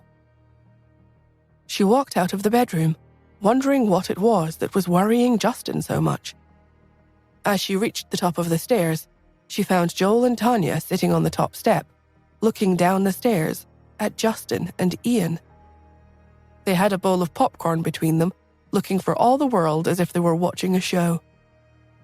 Nora looked at them quizzically. "The two of them have been sitting there for over 10 minutes without saying a word," whispered Tanya to her. Nora looked down the stairs. She could see Justin sitting on the couch, while Ian sat in a wheelchair near him. They were both drinking coffee, but neither of them were speaking. The room was strangely quiet. "If he's just asked for Ian's permission to marry Nora, I think he's been turned down," whispered Joel to Tanya. "Be quiet," she whispered back. "Just because it was all too easy for you to marry me, you think you're an expert on the subject." Joel chuckled. "Yes, you were so eager to whisk me down the aisle that there was no challenge for me," he replied. "Justin, on the other hand, has to get permission from Ian." Tanya glared at him. "What are you trying to say?" she asked. Joel gulped, realizing that he had just placed himself into a heap of trouble. Carl is a bit more straightforward and not as scheming as Ian," he said carefully. "I should think so," said Tanya, turning her attention back to the scene at the bottom of the stairs. She picked up some popcorn, gave some to Joel, and put the rest into her mouth. Nora smiled and walked down the stairs. As she did so, she heard Justin speak. "I actually came here to see the children," he said politely. "Was there anything you wanted to say to me?" "No," said Ian casually. "I don't have anything to say. Isn't it enough just for you to keep me company for a while?" "Of course," said Justin quickly. I can do that for as long as you need." He adjusted his black suit, looking extremely uncomfortable. "There's no need for that," said Ian. "I'm just a little lonely right now and need someone to chat with, that's all." He paused. "Did you know I'm not allowed to go up the stairs yet?" "No, I didn't," said Justin. "But if you need anything, I'd be only too happy to go upstairs and fetch it for you." Ian looked at him. He knew that if Justin went upstairs, he would go straight into Nora's bedroom and very quickly forget the errand that he was supposed to be running on Ian's behalf. "Thank you, but there's no need," he said. "I've got staff here to do that for me." As the silence returned to the room, Justin took another sip of coffee. "I'd like to apologize on behalf of my grandmother," he said. "I'd also like to promise you that I won't let her behave like that with Nora." Ian looked at him coldly. "What relevance is her behavior toward Nora?" he asked. "Nora isn't a part of your family." Justin sighed. "But Nora and I—" He trailed off, not knowing what to say in reply. "You and Nora have 2 children by accident," said Ian. "It's troublesome, but you don't need to worry. No matter what, you're still the children's father. Whenever you want to come and see them, I won't stop you." "What do I have to do to make you agree to our marriage?" asked Justin, struggling not to shout. Ian didn't reply immediately. Justin could see that he was choosing his words carefully. "It's not you personally that I'm worried about," said Ian. "It's just that there's so much infighting going on in your family at the moment, especially where your grandmother is concerned. I'm worried that if Nora marries you, she'll be thrust into the middle of it all. That's why I'm reluctant to give you my blessing." Justin nodded. "I see," he said sadly. "I know there are a lot of problems at home, but if I get them sorted, would you let me propose to Nora in the future?" Ian frowned. "We'll talk about it when the time comes," he said. "Now, if there's nothing else, I won't keep you any longer." Justin smiled, struggling to hide his disappointment. Nora was reminded of the first time she had seen him. It had been in a hotel, and, as he had walked past her, he had smiled. It was such a dazzling smile that she had stopped dead in her tracks to watch him. She couldn't believe that his smile had disarmed Carl Moore, but in front of Ian, it was a smile to hide his feelings, while his own family was being criticized. Trying to ease the awkward atmosphere in the room, Nora breezed over to Ian, kissed him on the cheek, and then sat down on the couch next to Justin. "Cherry missed you," she said. "Can you go upstairs and see her?" Justin looked at Ian for guidance. He didn't want to upset the man any further. Ian stared at Justin thoughtfully. Having just promised him that he wouldn't stop him from seeing his children, he had thought that Justin would have gone straight up the stairs to see Cherry. He was surprised that he was still waiting for permission. He smiled, relieved that he was being so respectful. "Go ahead," he said to him. "Cherry's waiting for you." "Thank you," Justin replied. He was running up the stairs before Ian had even finished speaking. Nora followed him. As Justin passed Joel, he smiled. Joel smiled back at him. Then he went straight into Nora's room with Nora in close pursuit. Cherry ran up and gave him a big hug as soon as she saw him. "Hi, sweetie," he said as he swept her up into his arms. "I just saw Mia. She's looking for you." Nora looked at him in surprise. He hadn't seen Mia at all. "Is Mia still awake?" asked Cherry. "It's late." Justin coughed. "Yes." "Come on," said Pete. "Let's go find her." The twins ran out of the room to look for her. Justin closed the door behind them and locked it. "Why did you tell them that?" she asked. "Nora, we don't have much time. We have to hurry," he said urgently.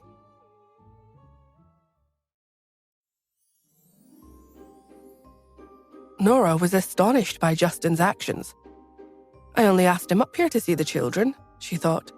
"He normally can't get enough of Cherry, so why was he in such a hurry to get her out of the room?" "What's the hurry?" she asked. He walked toward her, held her around the waist, and said, "I've been very restrained up until now, but I want to have you as soon as possible." With the man coming so close to her, she could smell his aftershave. She wanted to push him away, but he started to whisper in her ear.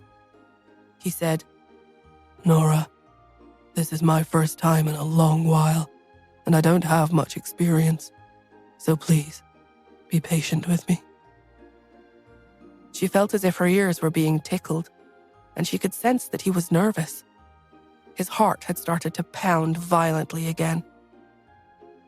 Her cheeks turned red and she wanted to speak, but he nibbled her ear and she froze completely. The sensation on her ear was soft and icy cold. He continued to gently nibble at it, making her feel as though an electric current had surged straight into her heart. Although she still wanted to push him away, it was as though all her strength had been sapped away, leaving her unable to move. The next moment, he pushed her down onto the soft bed. Then, his lips covered hers once more. His lips were soft and delicate, making her slowly close her eyes. Justin had always exercised self-control in everything he did. But after he had kissed Nora the night before, he had dreamed about kissing her the whole night long.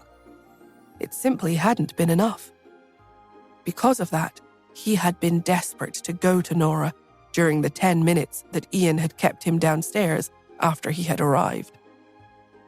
When he had finally had the chance to go upstairs, he hadn't been able to wait any longer to continue where they had left off the previous evening.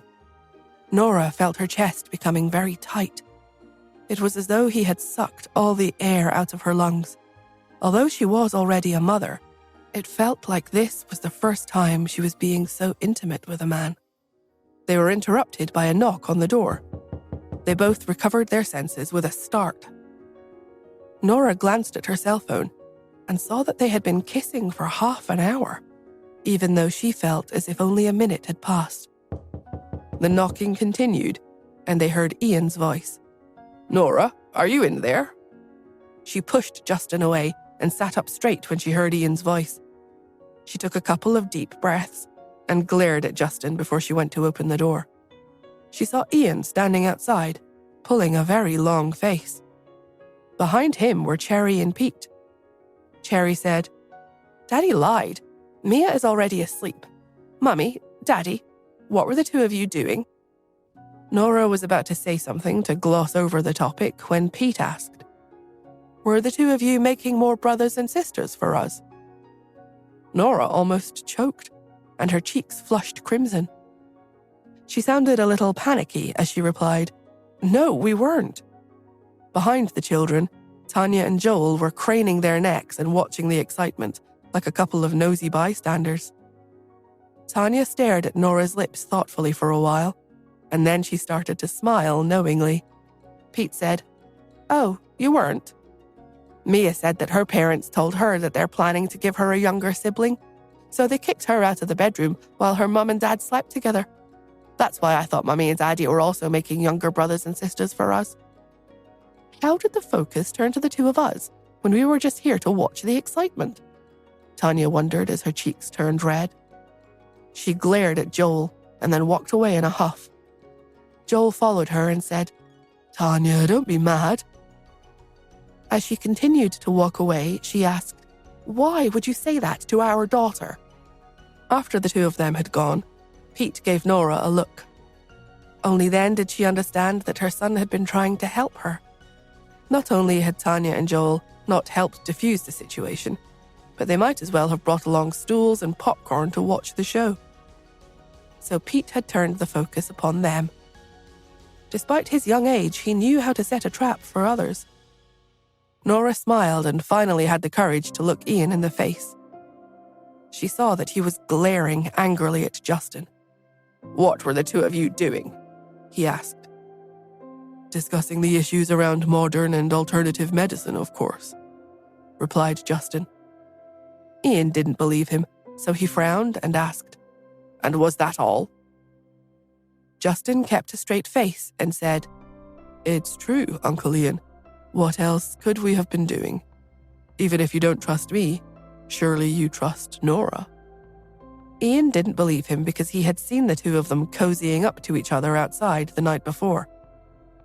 He suspected that they had been hiding in the room so that they could go further than they had then.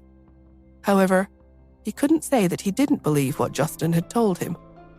If he did, then Nora would realize that he had seen them the day before, and if that happened, things would become awkward for all three of them.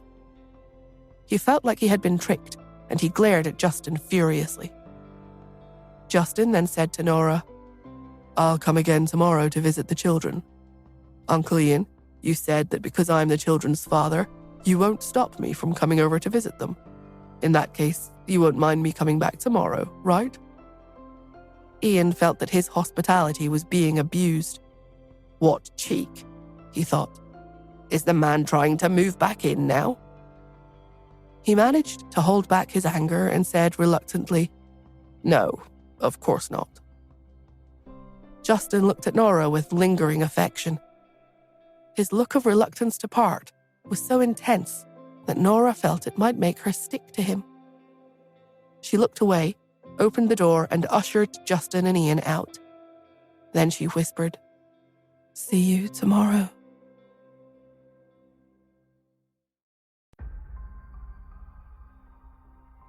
The next day was the day of the modern versus alternative medicine competition. After getting ready that morning, Nora drove straight to the New York University of Medicine. Dr. Jonas had arranged for the competition to be held there. His purpose in doing so was to provoke the students there. The students had yet to become jaded by the daily grind of working life, so they were some of the most passionate people around. When Nora arrived, she could see reporters heading to the auditorium. She felt annoyed by their presence and didn't understand why the university had allowed them there. She heard some of them speaking to one another. "Even though we requested that the medical school suspended Dr. Athena and investigate her, they rejected our request and are defending her fiercely. On top of that, they said that this isn't a competition of skills, but more like a debate. They've invited lots of medical professionals to come and watch. I'm not sure why they're so confident that they can clear Dr. Athena's name." "I'm confused too. It's as though the university has something they can use as leverage. I don't believe they can clear her name." The two of them entered the auditorium while they continued their discussion. Nora wasn't affected by their opinions. Some foreign universities had also invited her to become a professor or take on similar positions in their schools before, but she had rejected them all. She had only become an external professor at the medical school because of Shaw and didn't have any feelings for the New York University of Medicine. She strode toward the auditorium. She was quite late, and by the time she entered, the people there were already split into 3 different factions. One faction was made up of firm supporters of modern medicine, with Dr. Jonas as their leader. Another faction consisted of supporters of alternative medicine, and John and Elaine were their leaders. Some students of alternative medicine in the school were also part of that group. The last faction, led by Dean Shaw, contained the people who were neutral on the issue. They included Michael and Lisa, as well as Cheryl. Dr. Jonas and John had been lashing out at each other as they threw medical terms around. Dr. Jonas had even cited a few patient case studies as a challenge for John. Dr. Jonas had proposed that each side would provide a few patients for the other side to treat. But his plan had been rejected because it was deemed to be highly inappropriate to bring patients to the venue. Both sides had debated endlessly with each other, and their words had become increasingly sharp. When Nora arrived, Dean Shaw was concluding his speech. He said, "Whether it is alternative medicine or modern medicine, both are meant for the patient's well-being. We shouldn't be promoting one and belittling the other. Therefore, there is no meaning to the debate today. Mr. Myers, you're a long-established figure in the field of alternative medicine, and I would like to pose some questions to you. First of all, what makes you so certain that modern medicine is inferior to alternative medicine? Also, can you guarantee that you've never taken any modern drugs in your entire life and that you've never had any modern medical treatment or tests done?" John was disconcerted by the way that Dean Shaw had personalized the debate. Dr. Jonas let out a contemptuous laugh. However, before he could speak, Dean Shaw spoke again. "Don't be so jubilant yet, Dr. Jonas. I would like to ask you about the fact that when women with fertility problems have CT scans done, most of the time, it doesn't show any problems. Can you help them resolve their endocrine disorders and problems with modern medicine alone?" Dr. Jonas was unable to answer. The dean sighed and said, "Therefore, it's utterly meaningless for us to be arguing about this. Alternative and modern medicine complement and supplement each other. The ultimate goal should be to cure the patient." Prior to the dean's conclusions, both sides had completed intense debates, and over the course of the debates, everyone present had gained an understanding of the subject to some extent. Thus, when Dean Shaw said what he did, all the students seemed to accept his point of view, and the confrontation between modern and alternative medicine practitioners calmed down. Nora felt that Shaw had handled the problem in a comprehensive and well-rounded manner. However, John went on the offensive. He said, "Dean Shaw, what you said is indeed correct, but the person who caused this dispute is Dr. Athena, your school's external professor.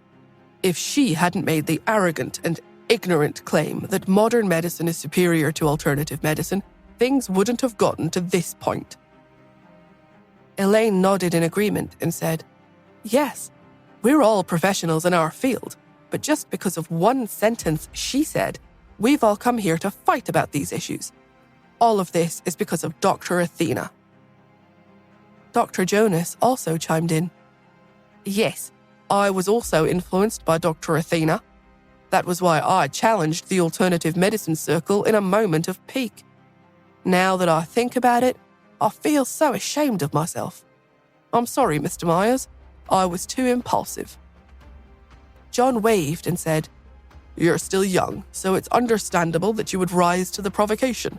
However, we mustn't let the culprit go scot-free." Dr. Jonas and Elaine approved of what he said. "Yes, I agree that Dr. Athena should be punished," said Dr. Jonas. Nora was standing in the middle of the crowd, carefully listening to what was being said. At that point, she folded her arms.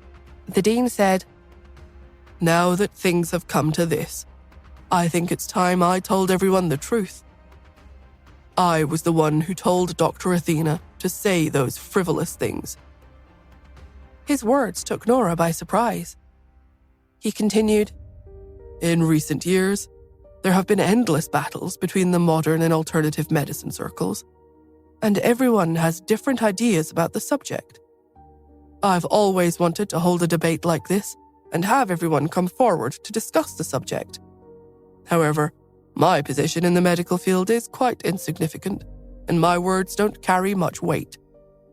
So I came up with the idea to have Dr. Athena arouse public outrage. The fact that you're all here shows that my plan worked." Nora was impressed by his speech. She hadn't expected him to come up with such a creative solution, and it seemed like she would be spared from having to expose her identity that day. However, one of the students said, "Dean Shaw, You seem to be trying hard to protect her.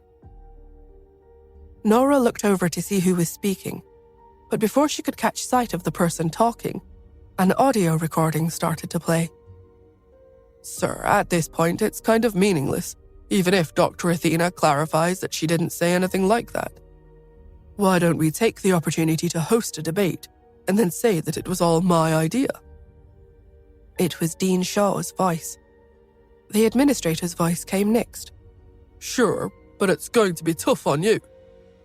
Possibly, but for the sake of the school, as well as for Dr. Athena, this is something I should do.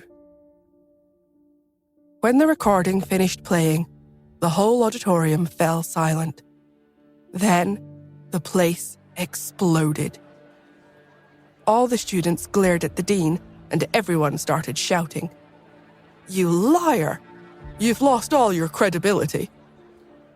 When the shouting died down slightly, the voice of one student dominated. I repeat what I said earlier. You seem to be trying hard to protect Dr. Athena, Dean Shaw. Another student said, The New York University of Medicine is the best medical school in the country. It's so sad to find that it's become so corrupt. All of this is a scam, shouted another. That shout triggered all the students' anger at being deceived.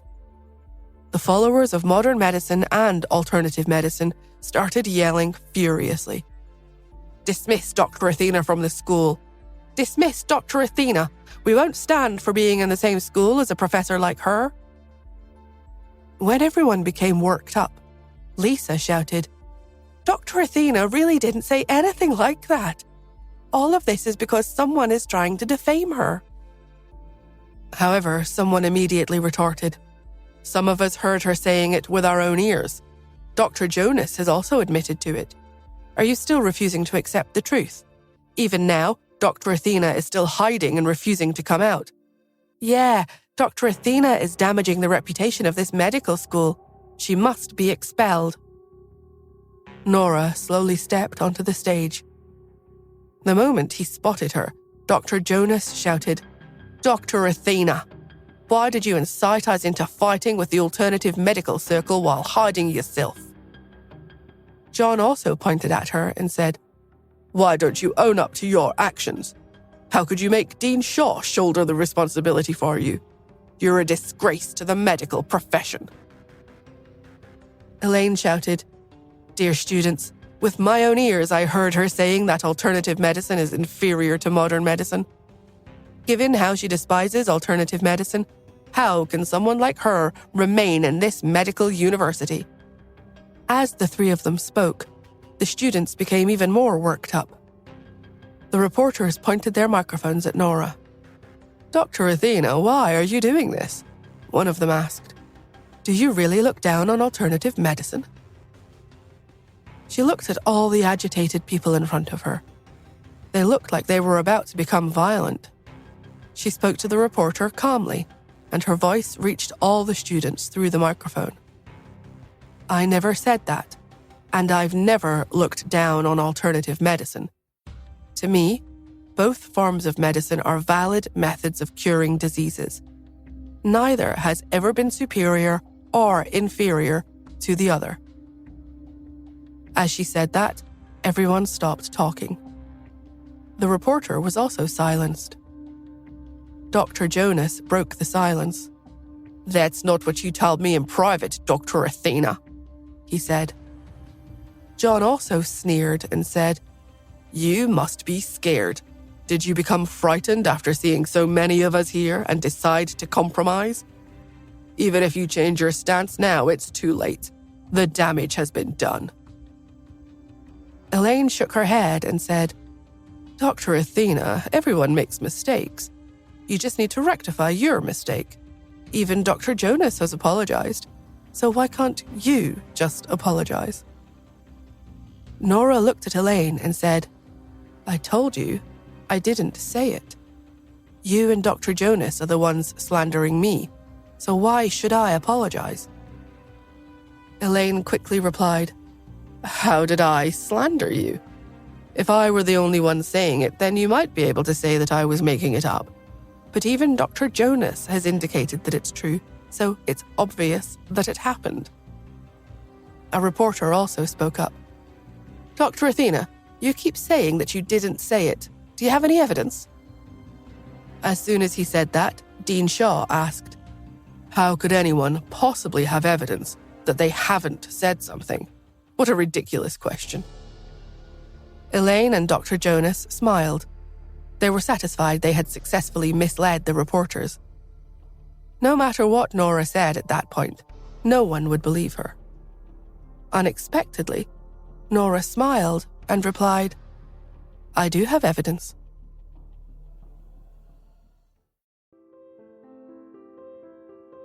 Elaine was irritated that Nora was still putting up a fight. Then, a student in the crowd raised her hand slowly and said, I can prove that Dr. Athena didn't say anything like that. Everyone turned to look at her. The student was very timid, and when she saw that everyone around her was looking at her, she became even more nervous. She swallowed and said, I was interning at the hospital that day and was fortunate enough to witness the argument between Dr. Miller and Dr. Athena. From the beginning to the end, it was Dr. Miller who kept saying that Dr. Athena looked down on alternative medicine. But Dr. Athena never agreed with her assertion. Dr. Athena said that she had no intention of belittling alternative medicine. Nora looked at the student in surprise. She was likely a postgraduate student, majoring in nursing at the hospital. Otherwise, she wouldn't have been able to intern at the hospital. Nora knew that it had taken a lot of courage for the student to step forward and try to clear her name. Had it not been for Shaw's leaked admission, everyone would have believed her. While some of the students believed what she said, others looked skeptical. Elaine said, The school seems to be doing a lot to protect Dr. Athena. Not only is the dean lying, but his students are in on the deception too. The place went into an uproar. The student became tearful. I'm not lying, she exclaimed. What I said was true. You have to believe me. However, only a few people around her believed her, while the rest stepped away from her as if she were some kind of virus. The student persisted with her story. I swear that everything I said is true, she said. I swear on my life. More of the students started to believe her. Mr. Myers, however, sneered and said, She swears on her life, does she? Are college students so superstitious these days? When the student heard that, she started to cry and said, I'm not being superstitious. I'm just saying that to show my sincerity. I really am telling the truth. What must I do to make all of you believe me? Someone next to her asked, Are you saying it because Dr. Athena offered you some kind of bribe? Why didn't you say anything before? The student replied, I spoke up for Dr. Athena in the dorms when the rumor started, but none of you listened to me. When Lisa spoke up for Dr. Athena, all the students from the modern and alternative medicine majors came together to ostracize her. I was scared that it would also happen to me. But now, I think it's more important that the truth is heard. She was so aggrieved that she started to sob.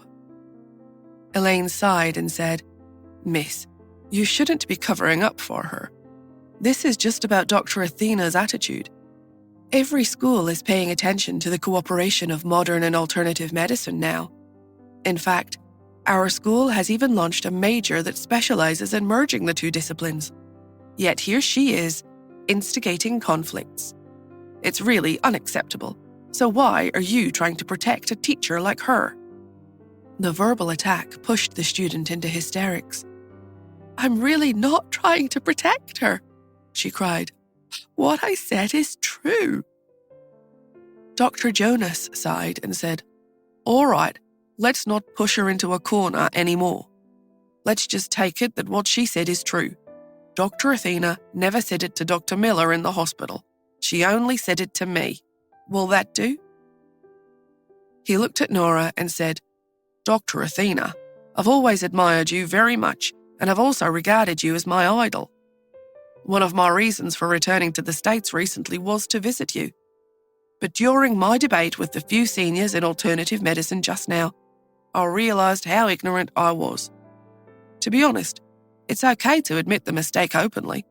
Science advances via dialectical discussions, so you shouldn't be so stubborn. Then he looked at Shaw and said, "The Dean was trying to defend you too. As long as you apologise, I'm sure everyone will still be willing to forgive you." Nora understood what he was doing. Once she admitted to her mistake, they would kick her out of the university. It would also strengthen the belief that the female student was lying.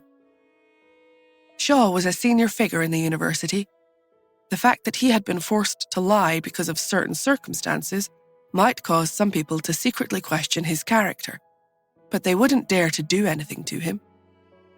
However, the female student's life in school would be complete hell in the future. Myers said, "Nora, you are Yvette Anderson's daughter and can be considered part of the alternative medicine profession. It's not like we can't give you a chance to turn over a new leaf if you make a mistake. Once you've apologized, I won't hold it against you anymore." These people are coming at me one after another without any let-up, she thought. They're hardly giving me a chance to speak. After he had spoken, everyone looked at her. She replied slowly and coldly, "Who says that I didn't study alternative medicine?"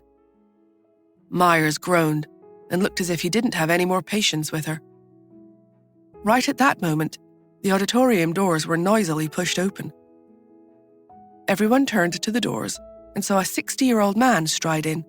He looked cheerful and had an aura of kindness. He was Dr. Zabe's son. Although he wasn't considered to be a top-class physician in the world of alternative medicine, he was nonetheless very impressive when compared to most. Moreover, he carried with him some of Sylvester's status in the circle. When they saw him, John and Elaine rushed over to speak to him. "Mr. Zabe, why are you here?"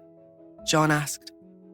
Sylvester's son smiled and said, "I heard that you were holding a debate on modern and alternative medicine here today. My father was a little worried, so he told me to come over and investigate." John nodded appreciatively. Then he pointed at Nora and said, "Mr. Zabe, that's the young lady who visited your home recently. She has openly said that alternative medicine is inferior to modern medicine, and, even now, she doesn't have the courage to own up to her mistake." He had deliberately pointed out that Nora had visited the Zabe residence so that Sylvester's son couldn't openly defend her in front of the public. However, the son said, "There's no way she would ever say anything like that." John was disappointed with his response and was about to ask him whether Dr. Zabe had been bribed when his son started walking toward Nora.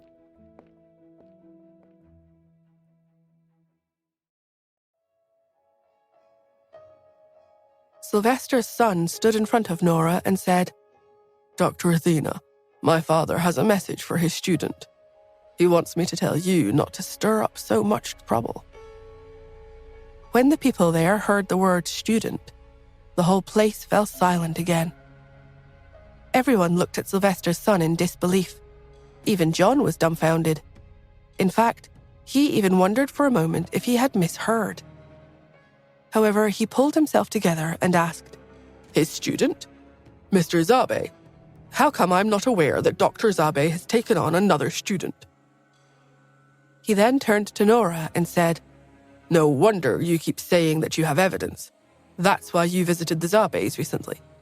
Do you think you can say whatever you want just because you've become Dr. Zabe's student?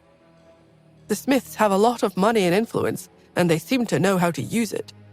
He was implying that Nora was just putting on an act by becoming Dr. Zabe's student. The students became even more furious when they heard that. Elaine, who had also recovered from the shock, said, "The wealthy are so brazen. All they do is cover up when they make a mistake, and they never admit it. They have no respect for the law. Also, for the university to be protecting her like this, The Smiths must have also given them some kind of benefit. The students started to speculate wildly. The Zabes are very disappointing. Dr. Zabe is so highly respected, yet even he has been bribed. Has Dr. Zabe been threatened by the Smiths? Nora looked at the assembled group. It was a rather eclectic mix of people present that day. Apart from the medical school students, there were also some outsiders. The reason why she had been dragging out the proceedings and staying quiet was to observe the ones guiding public opinion in the crowd. Seeing that the people leading the crowd were done speaking, she said, "What makes you think that I'm a new student?" John said, "Dr. Zabe only has a few students. I studied under his guidance a while back, and I wasn't aware that you were part of that group, so you must be a recent addition. That's if you even are one of his students." She smiled mysteriously and asked, "Are you sure that you've met all of Sylvester's students?" "Of course," he said. "Except for the very last student that Dr. Zabe took on, I've met all of his students." Nora just looked at him with a half-amused look on her face. John suddenly realized something, and his eyes widened. You surely can't be." Sylvester's son stepped forward. He gave John a big smile and said, "That's right. Nora is my father's last student. She's also the only official student that he has ever taken on. He often says that Nora's medical skills have already reached his level when he was at his peak." The peak of Dr. Zabe's medical skills, John thought. But doesn't that make her the top physician of alternative medicine in the world? He knew that Sylvester was full of praise for his one and only official student. Surely it can't be her, he thought. Elaine was even more flabbergasted. "That's impossible," she exclaimed. "If she were Dr. Zabe's official student, why would she study modern medicine?" Sylvester's son looked annoyed with her and said, "Alternative and modern medicine are both means to cure illnesses. Medical universities have already established both modern and alternative medicine majors. Why can't Nora study a bit of modern medicine if she wants to?" Everyone at the front of the stage felt that what he said sounded extremely reasonable, yet at the same time, unreasonable. After all, who could become the top master surgeon of the modern medicine just by studying a bit so casually? The son continued, "Nora studied alternative medicine first.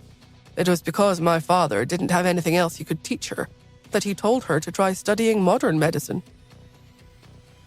All the students looked at her. Everyone who studied alternative medicine knew that Dr. Zabe had an official student. But that person's whereabouts had always been a mystery, as was their identity. None of them would ever have thought that it would be Dr. Athena. They all recognized that she must be truly outstanding in order to be at the top of the two medical fields. Everyone began to believe her, and the female student who had spoken up for Dr. Athena before burst into tears and wailed, "I told you I was telling the truth, but none of you believed me." Everyone turned toward Elaine and Dr. Jonas. Elaine was pale as a sheet. She obviously hadn't expected such a twist. As for Dr. Jonas, he was no longer there. As soon as Sylvester's son had said that Nora was his father's student, Dr. Jonas had figured out what was going on. While John had been confronting the son, he had taken the opportunity to slip away. He had reached the door when the students spotted him and shouted, "He's running away!" When he heard that, Dr. Jonas pushed open the doors and was ready to run out. As soon as he stepped through the doors, he was stopped. Brenda gave him a big smile and grabbed his cell phone. As expected, she discovered that he was on a call, and the person on the other end was none other than Truman. In his hotel room, Truman shouted, "Damn it, I got played by her again." Caleb sighed and said, I told you a long time ago not to go against her. Truman was livid. He said, but how could she possibly be top-notch in both alternative and modern medicine? Not to mention that she's also Q. It's impossible for someone to have the energy to achieve top status in 3 different fields. Unless... He suddenly realized something and looked up. Unless... But before he could finish, the door of the hotel room was kicked open. Morris rushed in and shouted, "Freeze, Truman Yale!" Nora had deliberately arrived late to prevent the debate in the school from ending quickly. She had wanted them to have a debate and vent their emotions. Moreover, it was true that science advanced and developed from the constant debate and overthrowing of fear of theories. She believed that after a debate like that, the medical students would gain a deeper understanding of both alternative and modern medicine. Furthermore, she wanted to stall for time. After she had taken the stage, she had rebutted them a little, claimed that she had evidence but delayed producing it, and allowed the people near the stage to spout nonsense. This was all done in order to give Morris the time he needed to arrest Truman. It also allowed Brenda to arrest the people who were pretending to be students but were there to stir up trouble. Brenda slowly walked into the auditorium with Dr. Jonas's wrists in handcuffs. A few plainclothes officers were holding down the students who had been guiding public opinion in the crowd. The place was in chaos, and Shaw didn't understand what was going on. When the students were arrested, he became anxious and went up to Brenda. "Who are you and what are you doing?" he asked. She fished out her ID and waved it in front of the dean. Then she said, "Dean Shaw, today's incident is related to a criminal case that has been ongoing for a long time. A foreign organization tried to recruit Ms. Nora Smith, also known as Dr. Athena, but was rejected by her. They became angry and set this up. Their intention was to drive Dr. Athena away so that the medical profession would lose a highly sophisticated talent. Dr. Jonas is their spy." When she said that, an uproar spread through the students. Someone said, "No wonder people have been dragging Dr. Athena's name through the mud on foreign websites. Dr. Athena is the top surgeon in the world. More importantly, she's still very young, so the future for a doctor like her is absolutely limitless. These people are despicable. We almost fell for it and drove her away." If you think carefully about it, it's really terrifying. If Dr. Athena weren't Dr. Zabe's official student, she would never have been able to explain herself. Even if a police officer had told us that it was a foreign conspiracy, we probably wouldn't have believed it. We would have thought that it was a trick that the university had come up with to keep her. Even if Dr. Athena had been able to stay in the school, she probably wouldn't have been respected by the students anymore. Dr. Jonas is a spy. That's why he defamed Dr. Athena. But what about John Myers and Elaine Miller? Everyone looked at John and Elaine. Elaine had been worried when Brenda announced that it was an operation to arrest spies. When her name was mentioned, she became even more terrified and said, "I didn't. Before she could finish, John rushed up to her and shouted, "Did you collude with them? Is that why you persuaded me to stand up for alternative medicine with you?" Elaine knew that John was planning to abandon her, so she retorted furiously, "I didn't. All I did was badmouth her behind her back. You were the one who blew up the matter, Mr. Myers.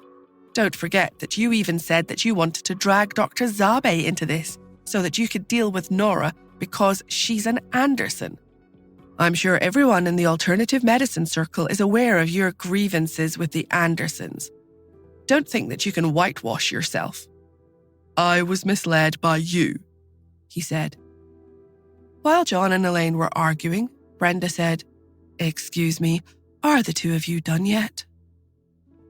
The pair immediately shut up and looked at her. Elaine said, "Captain Brenda, you must believe me. I would never do anything to betray my country." "Officer, I was wronged," said John. Brenda said, "Look, I don't know whether the two of you are spies or not, but I intend to find out." Her voice became sharp as she ordered, "Take them into custody and interrogate them." Two plainclothed officers emerged from the crowd and grabbed John and Elaine.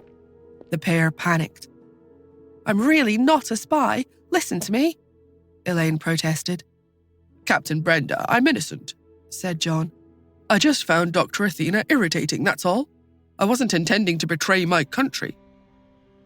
Unfortunately for them, Brenda couldn't be bothered to listen anymore. "Take them away," she ordered. She gave a wave, and her men immediately took out all the people they had arrested, leaving behind only the genuine students. Nora followed Brenda out. As she left the auditorium, Shaw stopped her and asked, "Dr. Athena, if you already had something planned, why didn't you tell me in advance? I wouldn't have had to make up that story for you. Who knows what the students are saying about me now?" Nora said coolly, "You might get a little flack, but it'll soon pass." "This may be true, but I've already suffered a lot of physical and emotional damage because of this. Why don't you stop being an external hire and take up an official position in the school? What do you think of the position of Deputy Dean of the School of Neurosurgery?" Sylvester's son was the Dean of the School of Alternative Medicine at the university. When he heard Shaw's proposal, he went over to them and said, "No, Nora is my father's student. She should be working in the School of Alternative Medicine instead." "But I was the one who got Dr. Athena to become a professor here," Shaw responded. "That's only because I didn't say anything to stop it," said the son. While the two were arguing, Nora slipped quietly away. After getting out, she took a deep breath and went straight to the Special Cases Department. She was going to visit Truman.